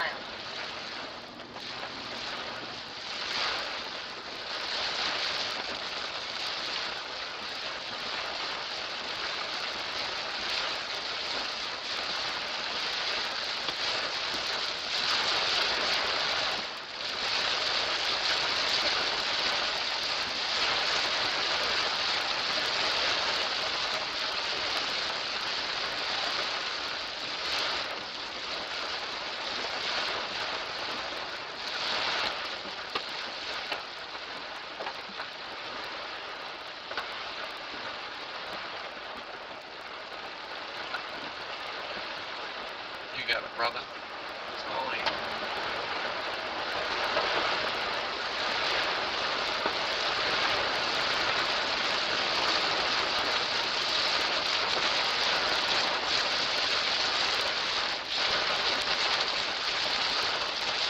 This should be a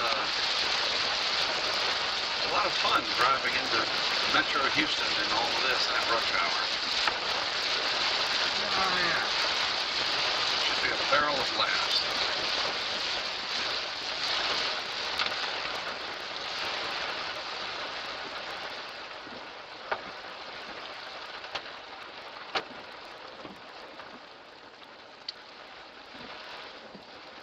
So what the 1900 hurricane did is it just bulldozed all of this.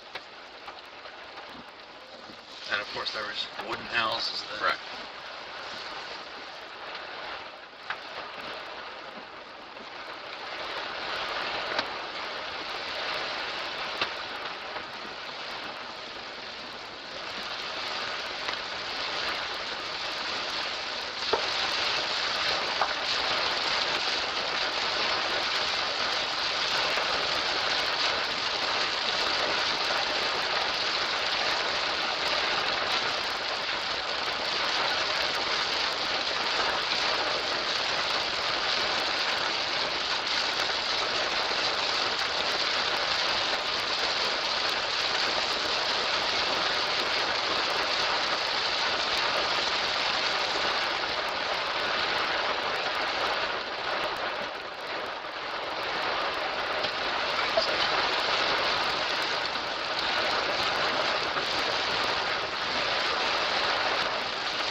ahead and Freeway average count. speed for half a mile.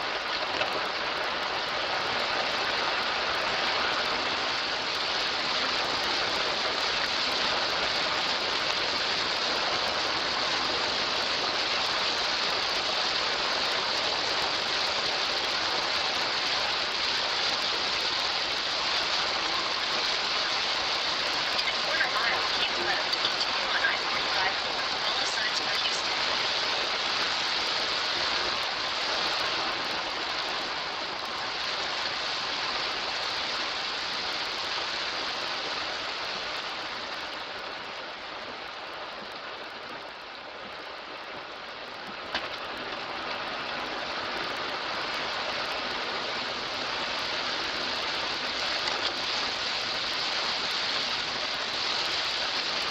Keep left, continue on I-45 north.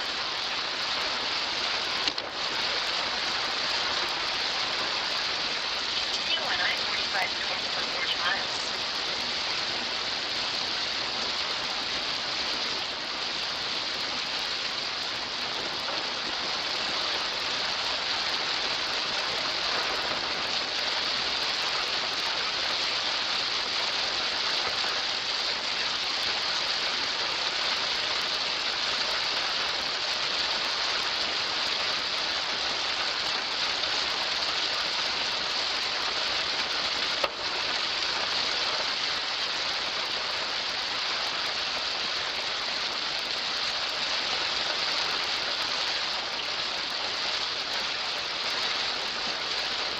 Major accident.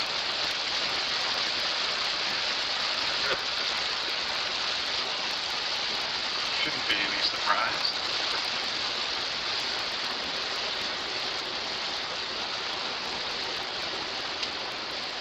It's gonna bottleneck traffic though.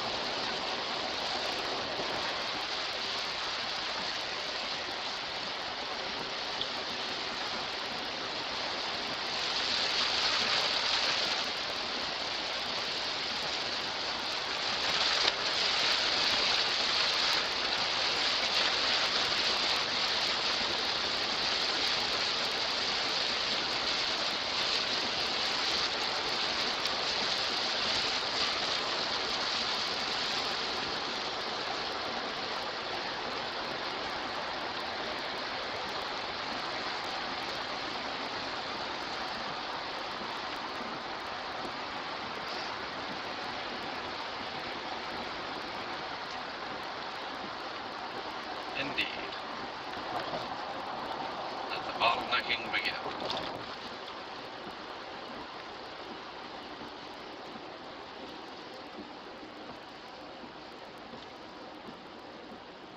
It's a shame too, because the rain let up. We could have like opened it up.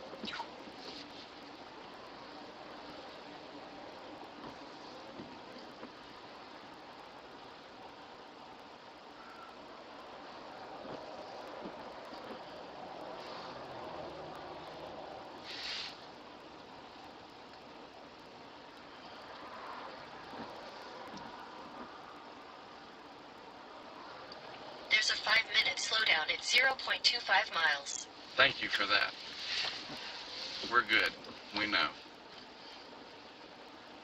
Well, we didn't know it was 0.25 miles.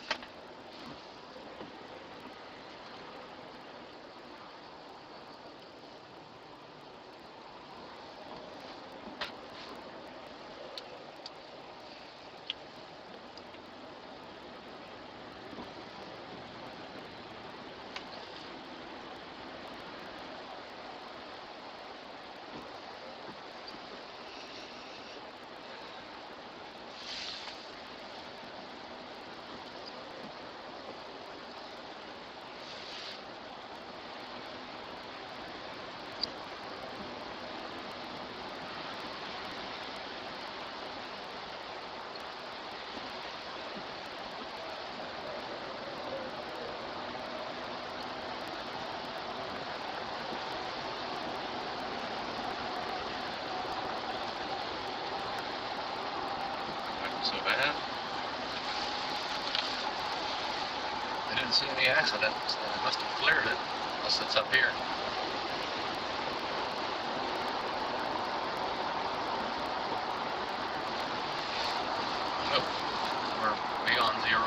5 miles. Yeah, it's rumored.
Just imagine all the boats that were over on this side just piled up. It was a sight to behold. There's the accident. Indeed. Everybody has to look, so everything's slowed down. Yep, that's what it is. Rubberneckers.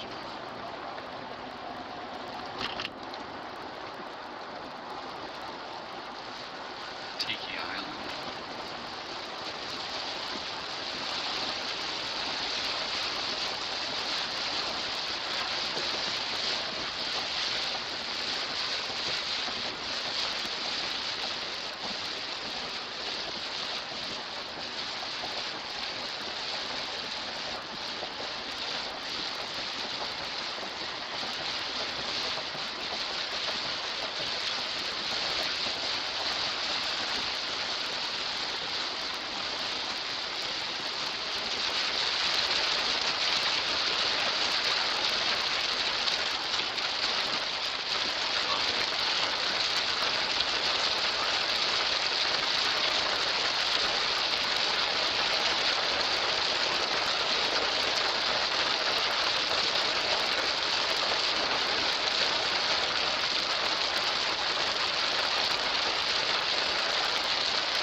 often see a left lane that must turn left.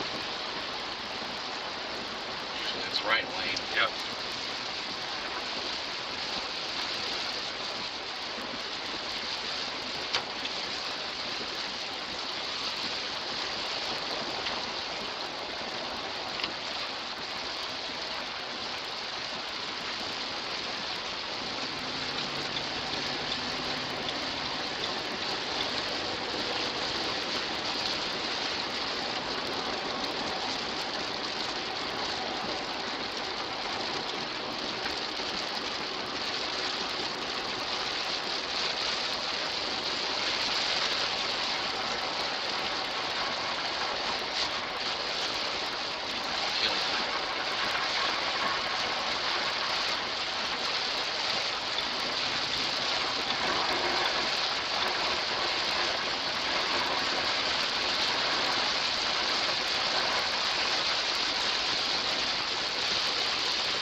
It's like driving into a gauntlet of rain.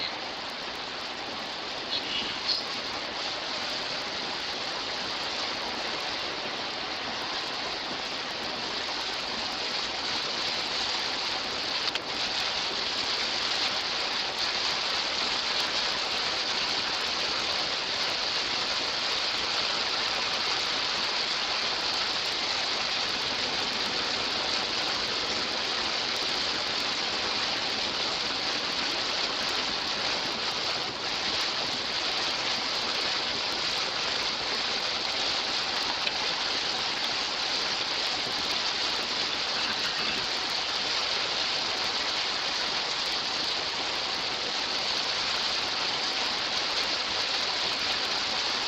You go ahead and pass me in your little car. We'll see you blocking traffic in a few minutes. We would prefer you not to do that, but we expect it.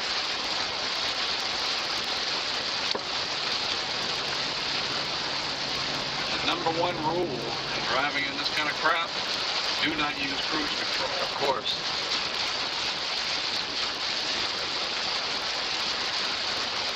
People don't know how cruise control really works. They don't understand.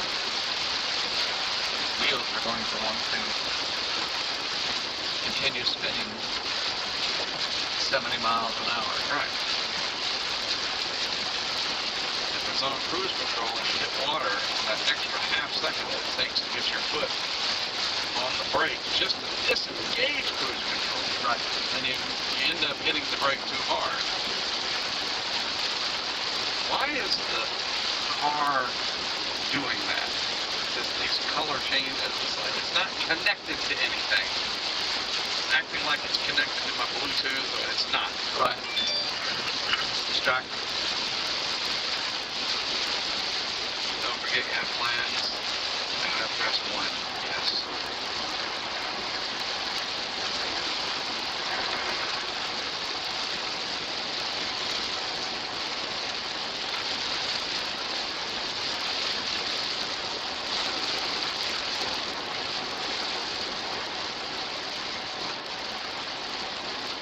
Trying to figure out what a sunburned man had to do with emergency care.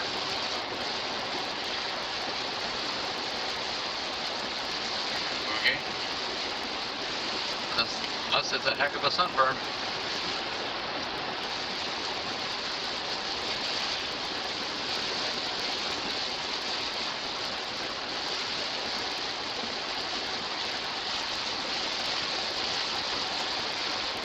College of the Mainland.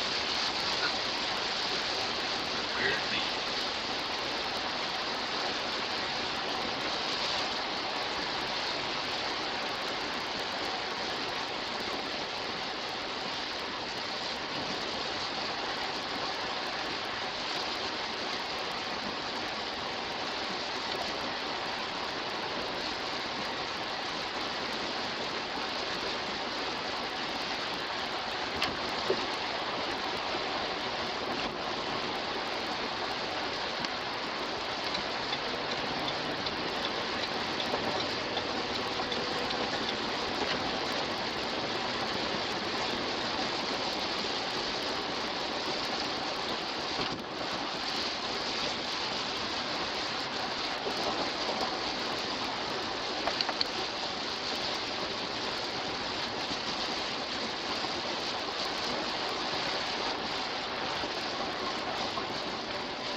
It's awesome that you have heavy rain in a city of 4 million people at rush hour.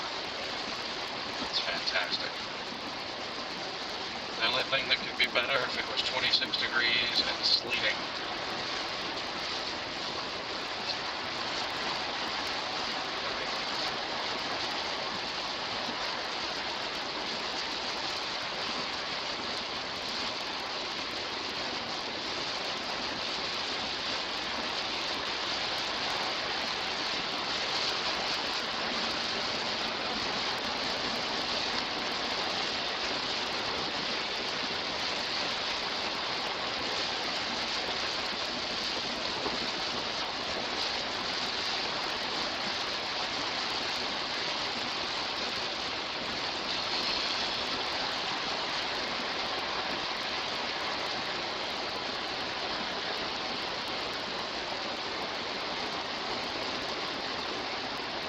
Did you ever see the sign when we came into Texas?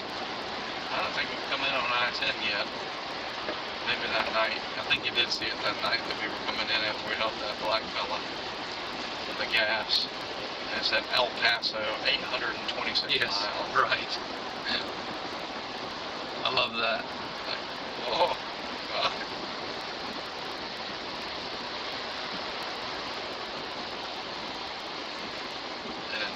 An entire day of hard driving just to get to El Paso.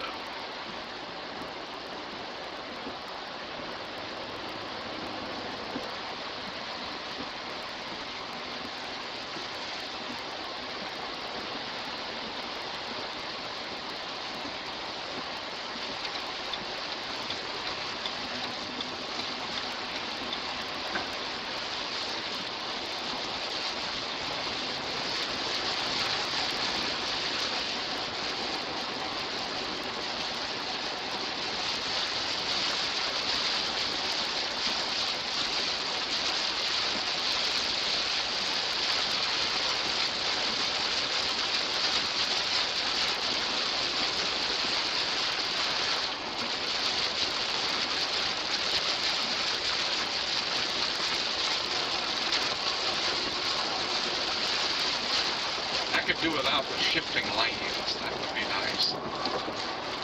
Otherwise, this is so bad.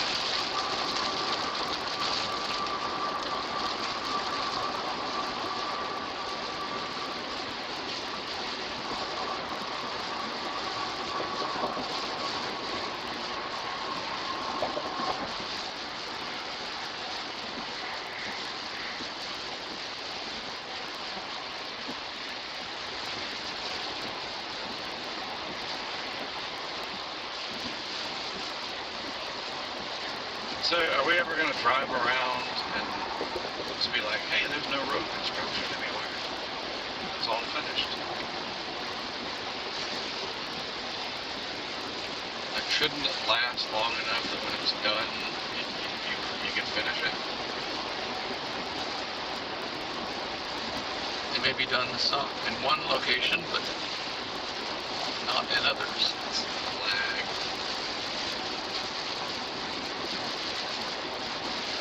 I mean, like, my wife pointed out when we're going up to the soccer game Saturday, I-140, when you go over the bridge there, they're resurfacing the road near there already.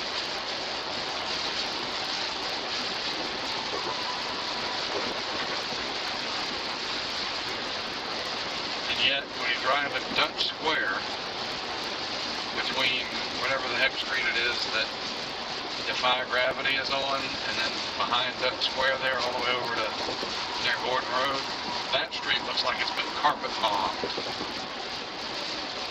You know, it's cataclysmically bad, and they won't fix that. Big industrial area, heavily traveled. Gymnastics, cheer places back there. Right. God. Well, that's different jurisdictions there.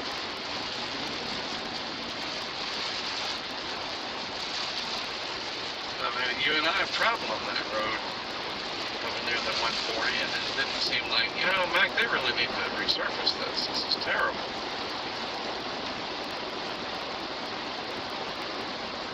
Do you remember back when they expanded Holly Tree and they used the wrong kind of asphalt and had to do it again? Vaguely. Yep. It's like, hey, it's finished.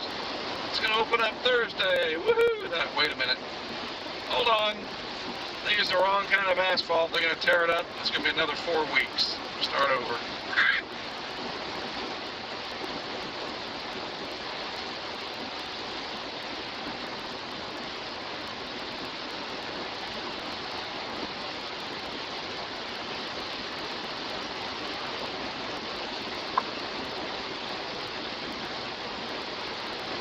It's going to be interesting to see if they ever, well, no, they will, but when they finish the whole Market Street thing near your house and whatnot.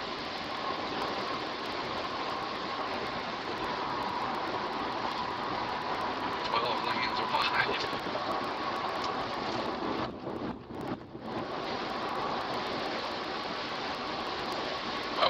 speeding ticket, you know, on the access, the new access road they built off Yeah. Military onto Market. Right. You got a speeding ticket right there. Really? Yeah.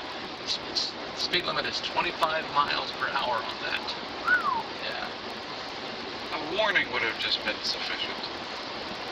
Seriously. Alright, Sherry, let me just tell you, I really need you to go slower. So when I realize it, so just calm down in the future, okay?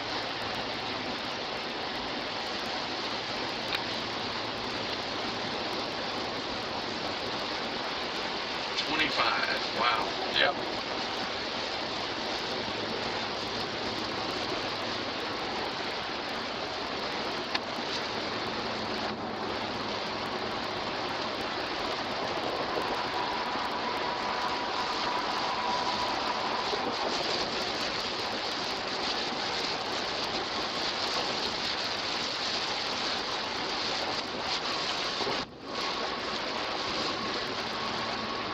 I'm glad the roads are so well marked, aren't you? I don't know what I would do if they were poorly marked. God.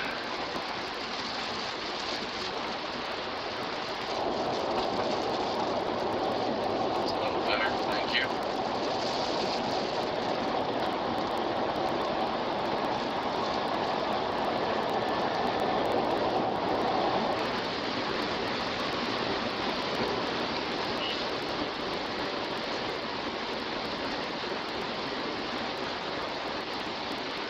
I still don't get the physics. I can go 78 miles an hour and I'm starting to feel myself slip a little bit. And yet you can land a plane going 150 knots. No problem. You mean on wet pavement? You Right. mean? Yeah. Well, I don't know. They're decelerating as soon as they touch down. They start going slower, so maybe that has something to do with it. And that's the whole thing. They put those reverse thrust on. And it decelerates big time. If I'm locked up my brakes, it's hair, teeth, and up. What are we driving in now? What is this? Now we're in some forbidden lane. Certain things in physics that Mark does not understand.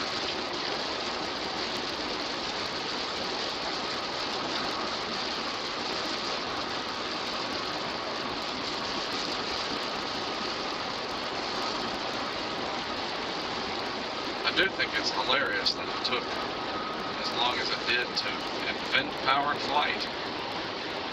Just for 100,000 years of early man, whatever, we had to see birds. Wonder how they do that. What's that? See that? That's a bird. Right, I understand that. Bob. Caveman Bob. I wonder how they do that, though. I don't know. It's shaped of the wing or something.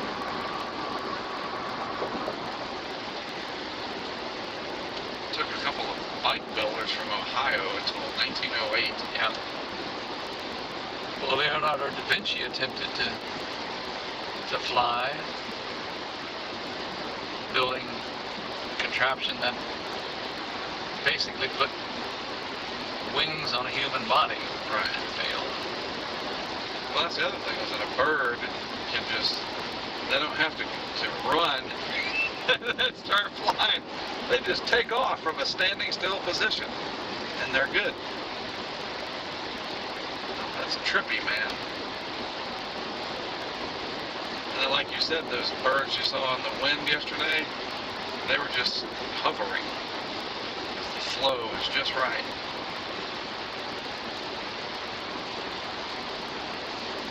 Well, there's legendary videos of people attempting to jump off of buildings, bird wings, and Yes, there is. crashing and killing themselves.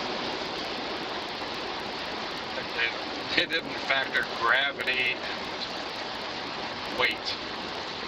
Yeah. They didn't science the you-know-what out of it. They didn't crack open a bird and see that its bones were hollow. Yeah. might have something to do with weight. But it is funny that it took as long as it did, considering it was right in front of you for millions of years. Especially since the Industrial Revolution had been going on for quite a while. Right.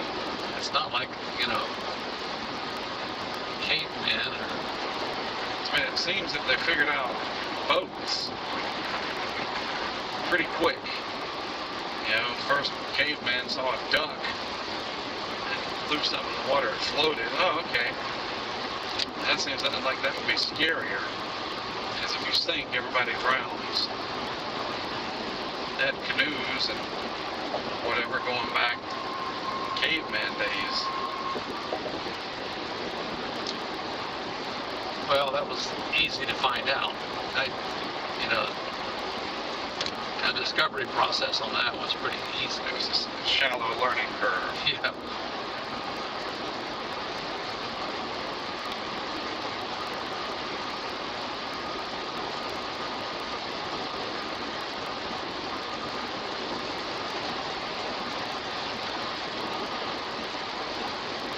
Storm F Ringming, turn around on road, don't drown.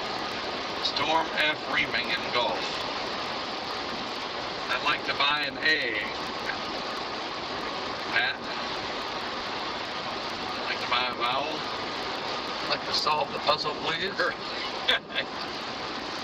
Storm farming in Gulf. Oh, you were so close. I'm sorry. Pat, I'm going to solve the puzzle. Storm forming in Gulf. Ding, ding, ding, ding, ding. Bob, you almost had it there. Just one letter. Farming in Gulf. What did you mean by that? Did you think that through, Bob?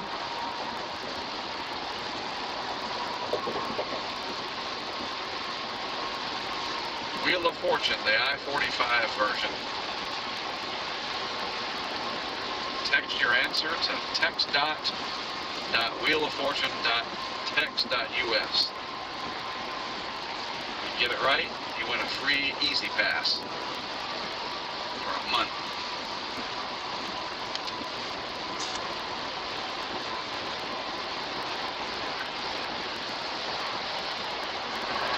Wasn't there a Steve Martin movie where the variable message boards were talking to him? Don't recall that. Don't recall that. I think there was. In a strange, like LA Story or something. Very weird movie.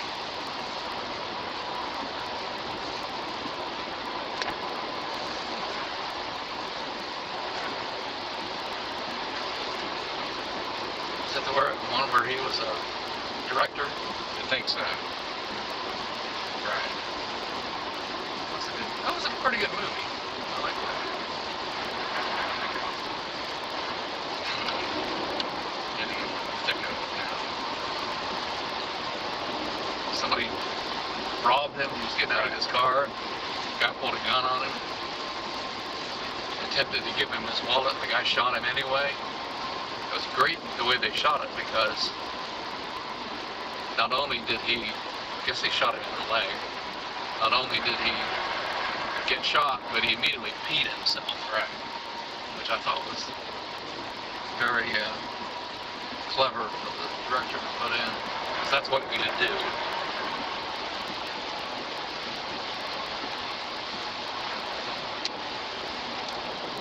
So eventually this is what Market Street military cutoff's going to look like. Not quite this bad. That would just be one of those. They import it from Texas.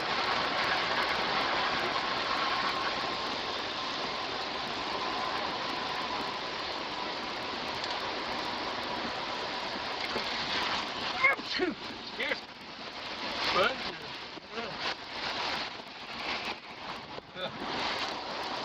It smells like a janitor's cleaning closet. Fuddruckers, no more. So sad.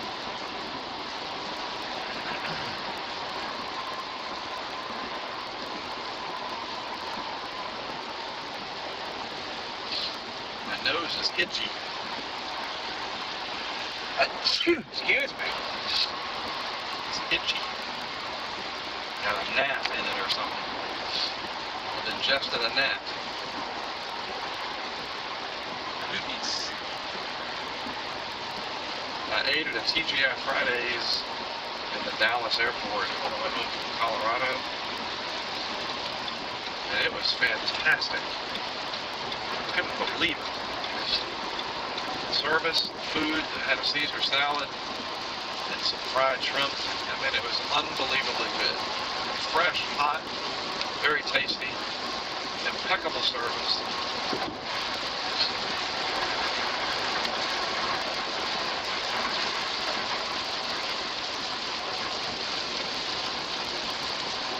It was enough for 3 people.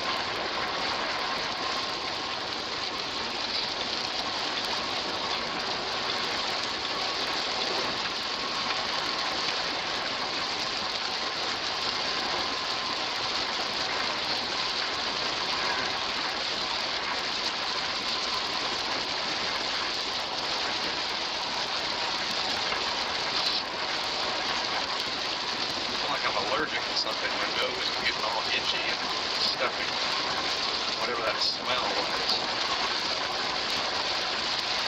This is great.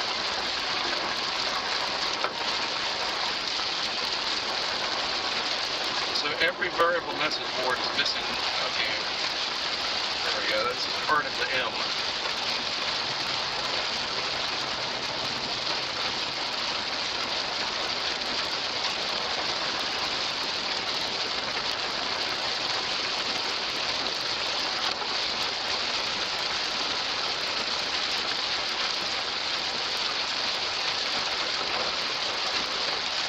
Something just triggered me thinking about back in March when the governor announced that it's like March 20th or 22nd or whatever, that the stay-at-home order.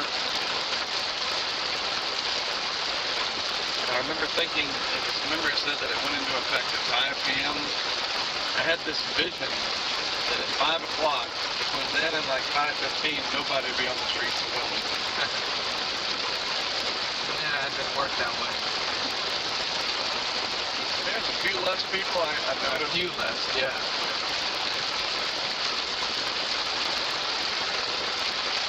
It took a while for people to realize the deal was real. I remember I was like, I'm going to go up to Harris Teeter. I went to Harris Teeter, there was nobody there. I had the place to myself. That was back when people were afraid to touch anything. And it was just like crazy. But nobody was wearing a mask back then. That's what's odd. Stay away. Lord help you, don't touch something. Right?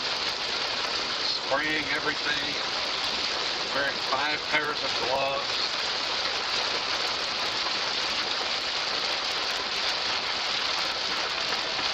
Alright. Run into Fouvarage.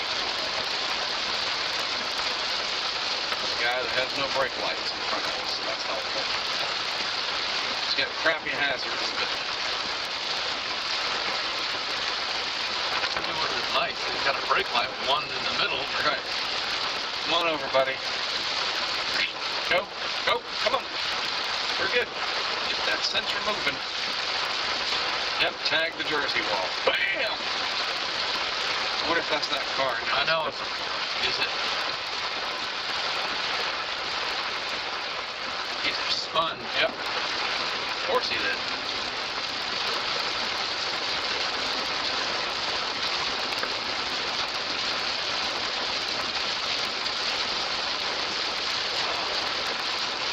Getting parts.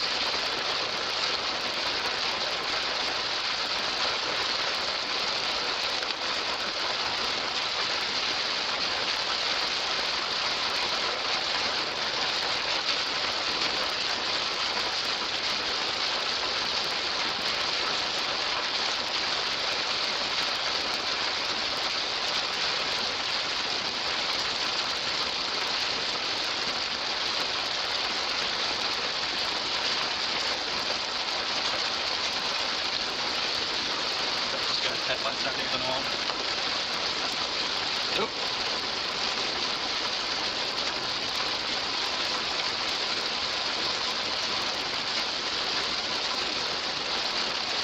Dude, you probably shouldn't be out here. A raging hurricane going on.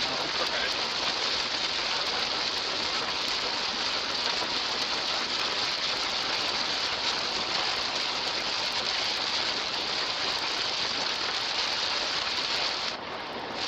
This just shows you how big Houston is.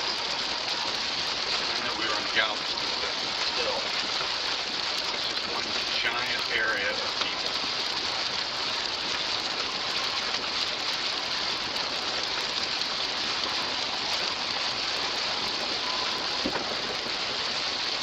I know, it's just amazing. Amazing. Just freaking spread out. Takes forever to get anywhere. Like Wilmington, you know, everything's about 15 minutes away. But sometimes it's an hour.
Turn that thing off.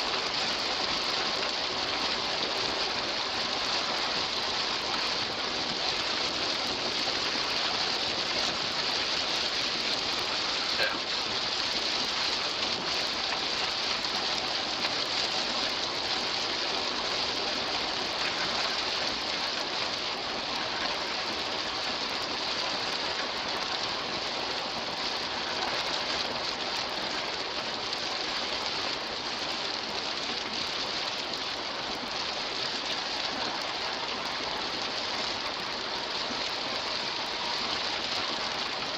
In a quarter mile, continue straight to stay on I-45 north.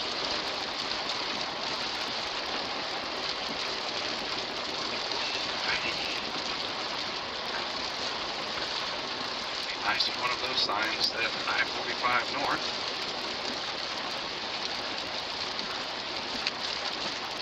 Continue straight to stay on I-45 north.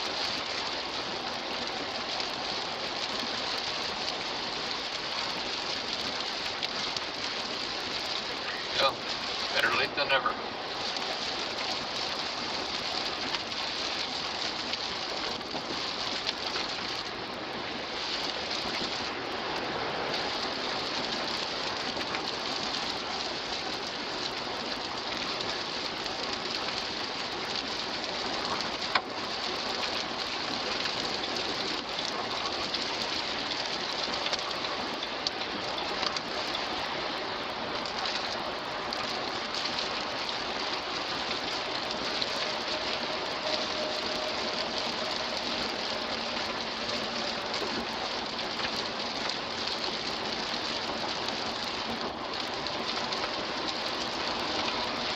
Yep, that's a good idea.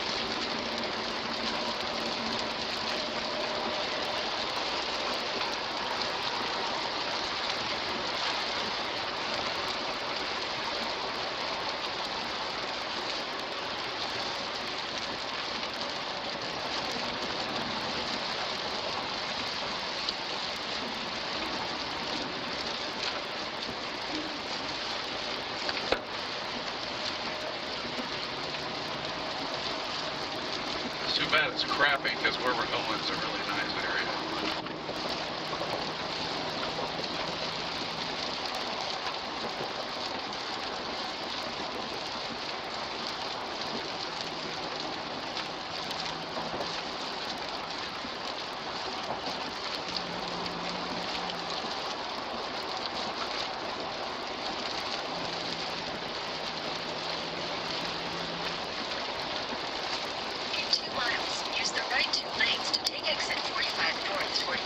I-69.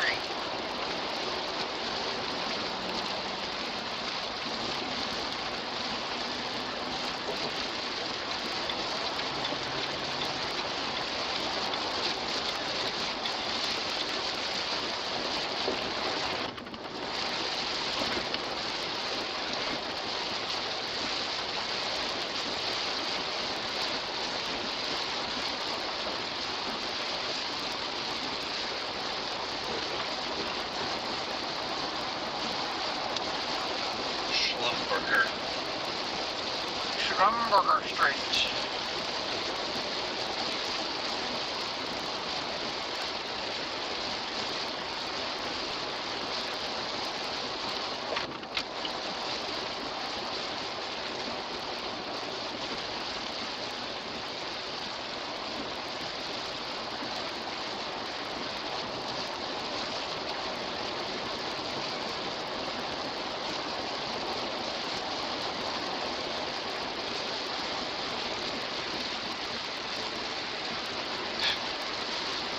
What's the problem?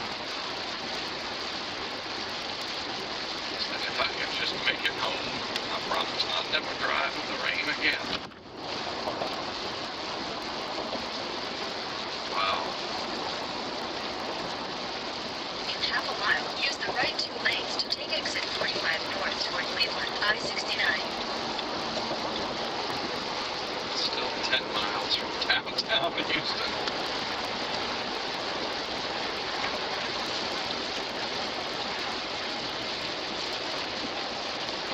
Use the right 2 lanes to take exit 45 north.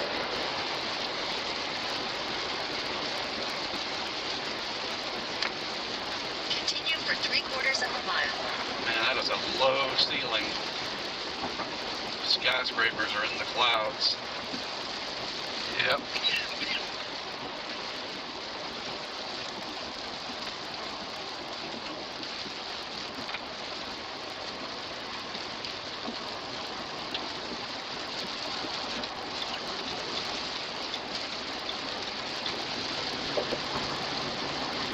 In a 1/4 mile, keep left at the fork to continue towards State Highway 288 south.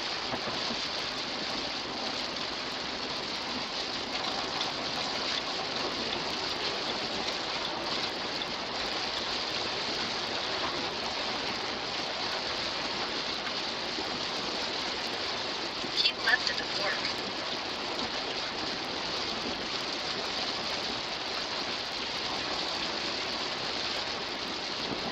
Continue for 3/4 of a mile.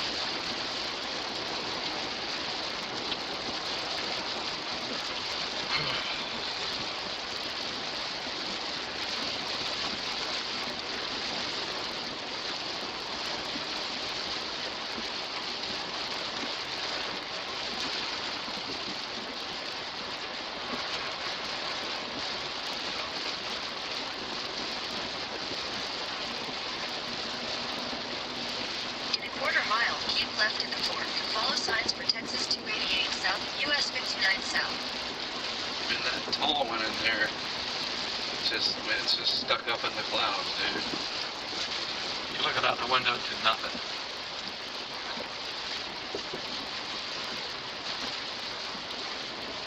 Keep left at the fork. Speed limit's actually 40. That's amazing. Continue for 1 mile. Are we having an issue here? Having a panic attack up there? What's the deal? Do we notice that?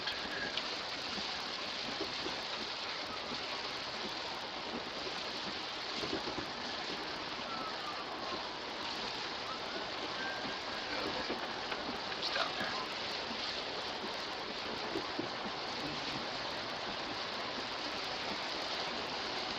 Seven miles.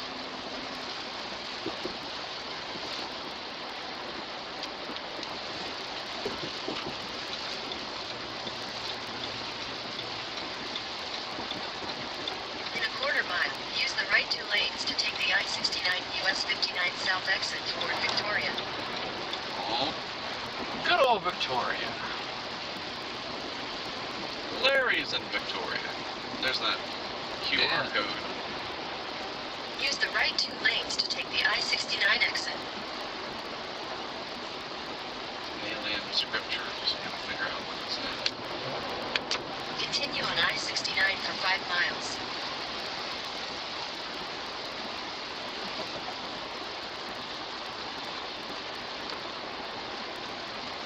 You have to admit, it's pretty remarkable that all that way we've only seen 2 accidents. In this weather. Right. That's many bleeps.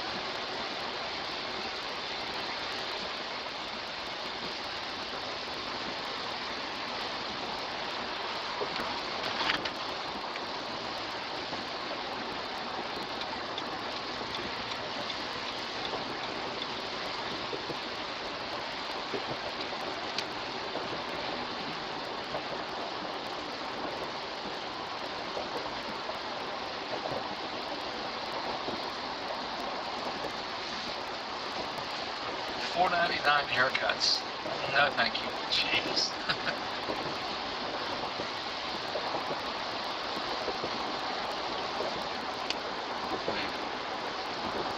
I understand about economies of scale. Damn. Yeah.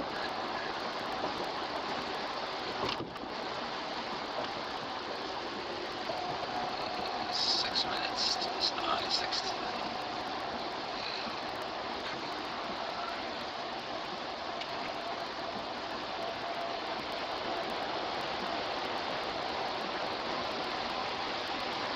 So during Allison and Harvey, this filled up with water. This was all underwater.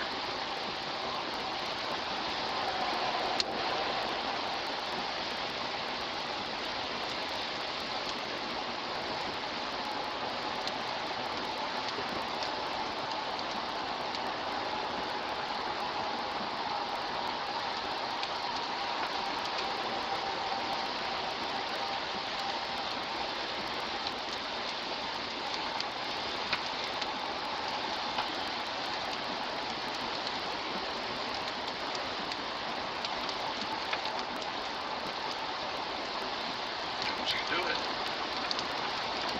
She's gonna come all the way over here. Bam! She had the indication there like she was going to.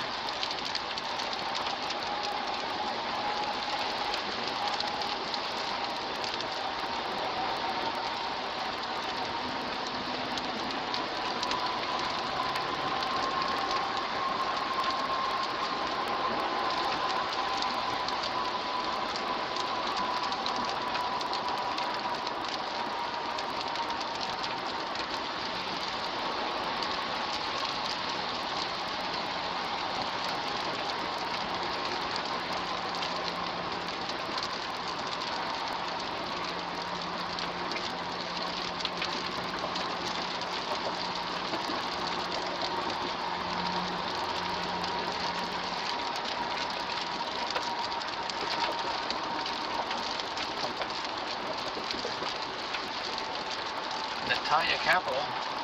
Let's go there and see if they got any money for us. Y'all got any money you can give us?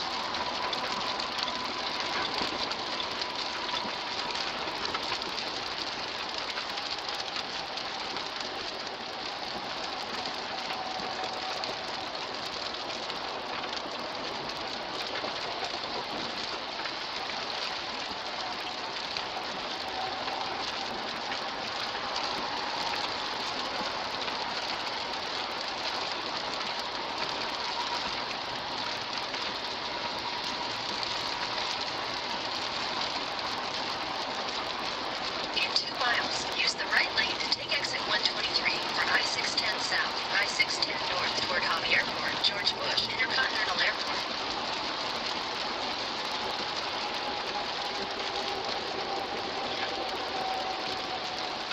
Cars merging into the lane and you have to get over.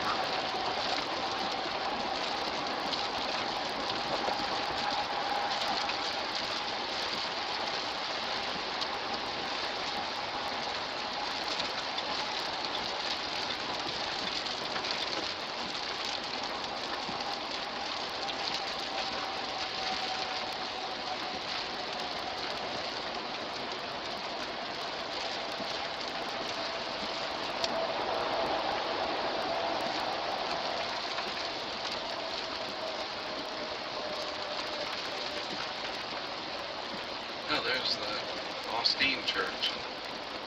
That's it, Joel Austin right there. Osteen, yeah. Osteen, sorry. Where? That's it, right there. That's it? Yep. Oh.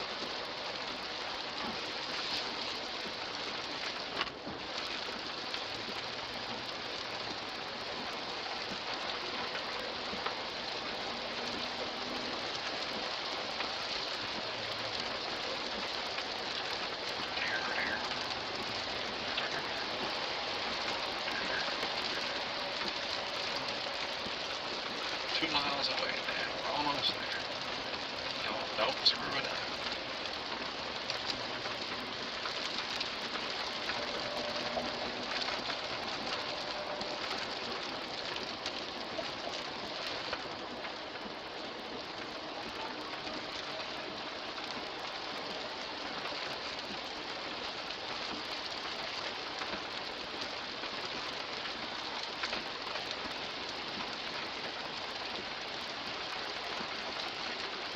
T-Mobile World Headquarters.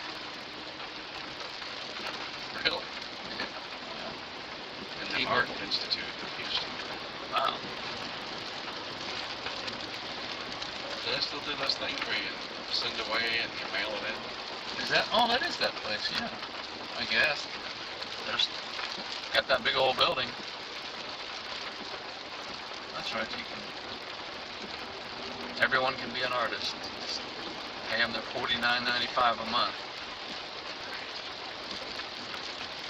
Tell you how good you are.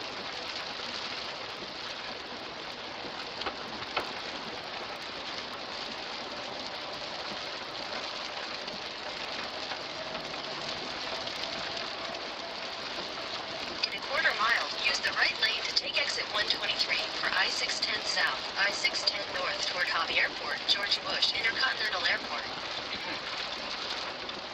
That big old building, I mean, it's like, I don't know that I'd want an office at the top. Especially after 9/11. Use the right lane to take exit 123, then keep right at the fork.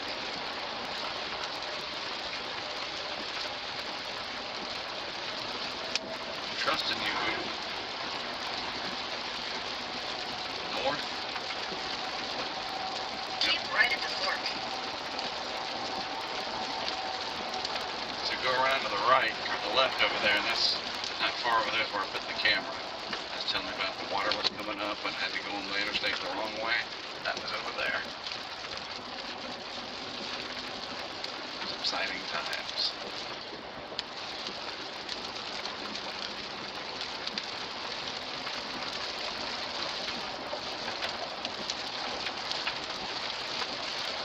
It's a heck of a building. Keep right to continue on exit 8C.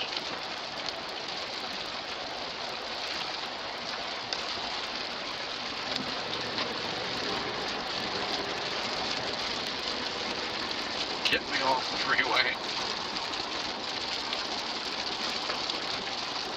In a quarter mile, use the left two lanes to turn left onto Westheimer Road.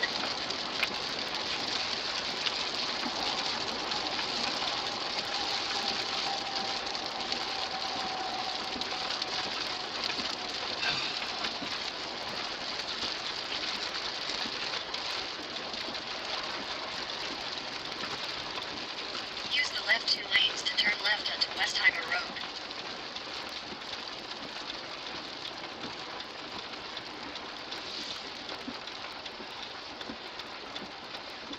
In 1,000 feet, turn left onto Post Oak Boulevard. Oh. That's funny because that's what the camera was on. It was on Post Oak. Actually, it was on Post Oak Road. That's funny.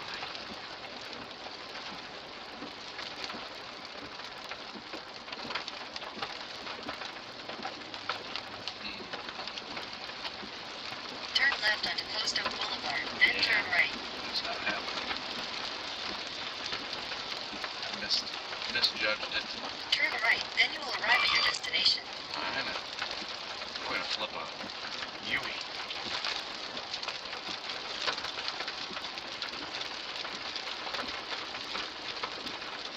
This is nice.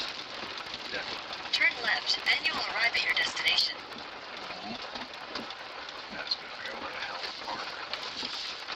Rest-free valet. Confused.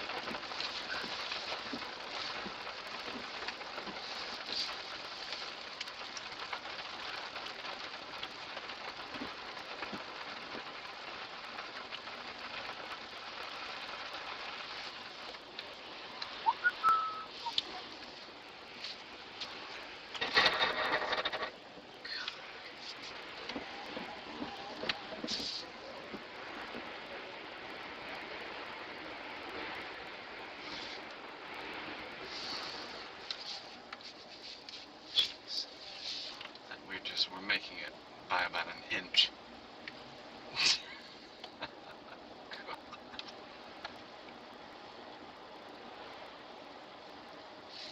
Parking made easy, self-parking.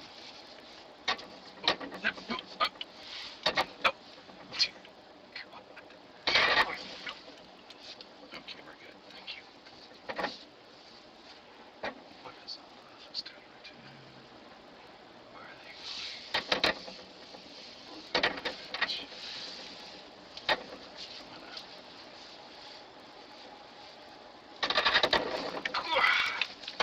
Jeez.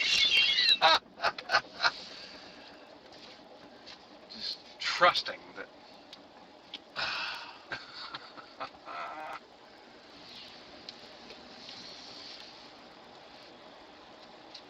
Good luck getting out of here.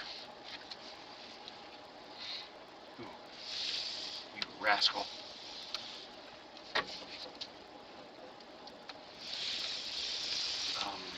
Well, now we've been forced out.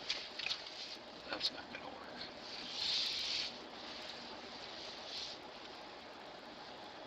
Huh? What do you think? A little tight.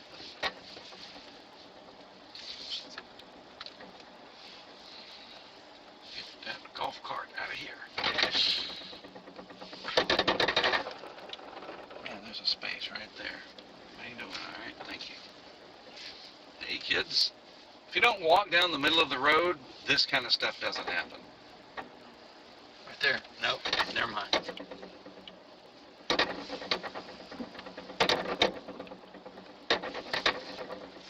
right, let's see if there's some valet.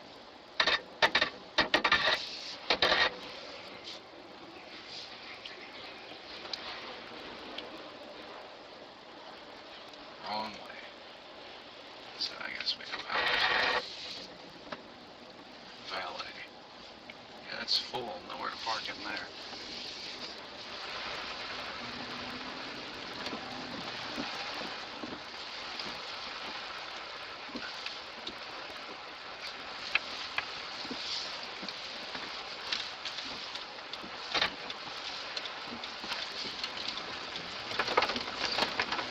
Should be some valet up in here.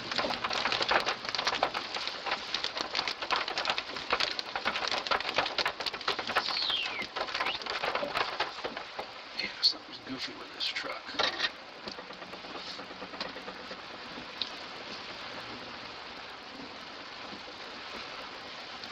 remember I parked near here with Carrie one time.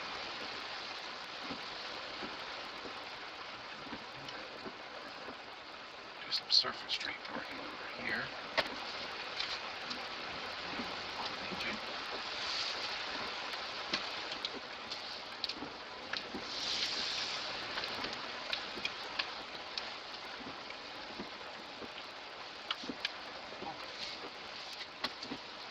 Nice.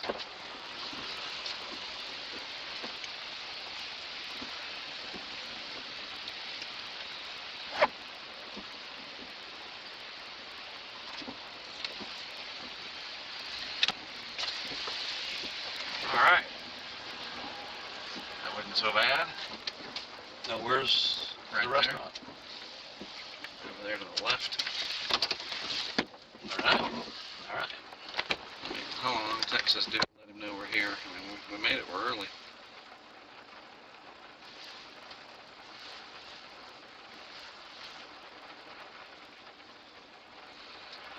One day.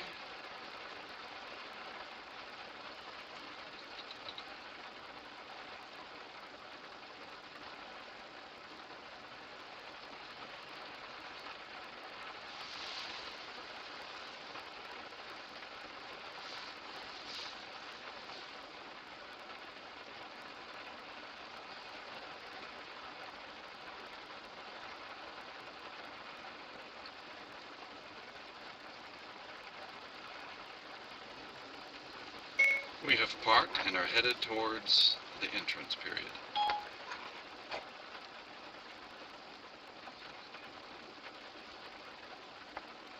$8.60. Alright. Wallet, mask. Alright, we're gonna go eat. I'll leave it with you guys. Woohoo!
Bye.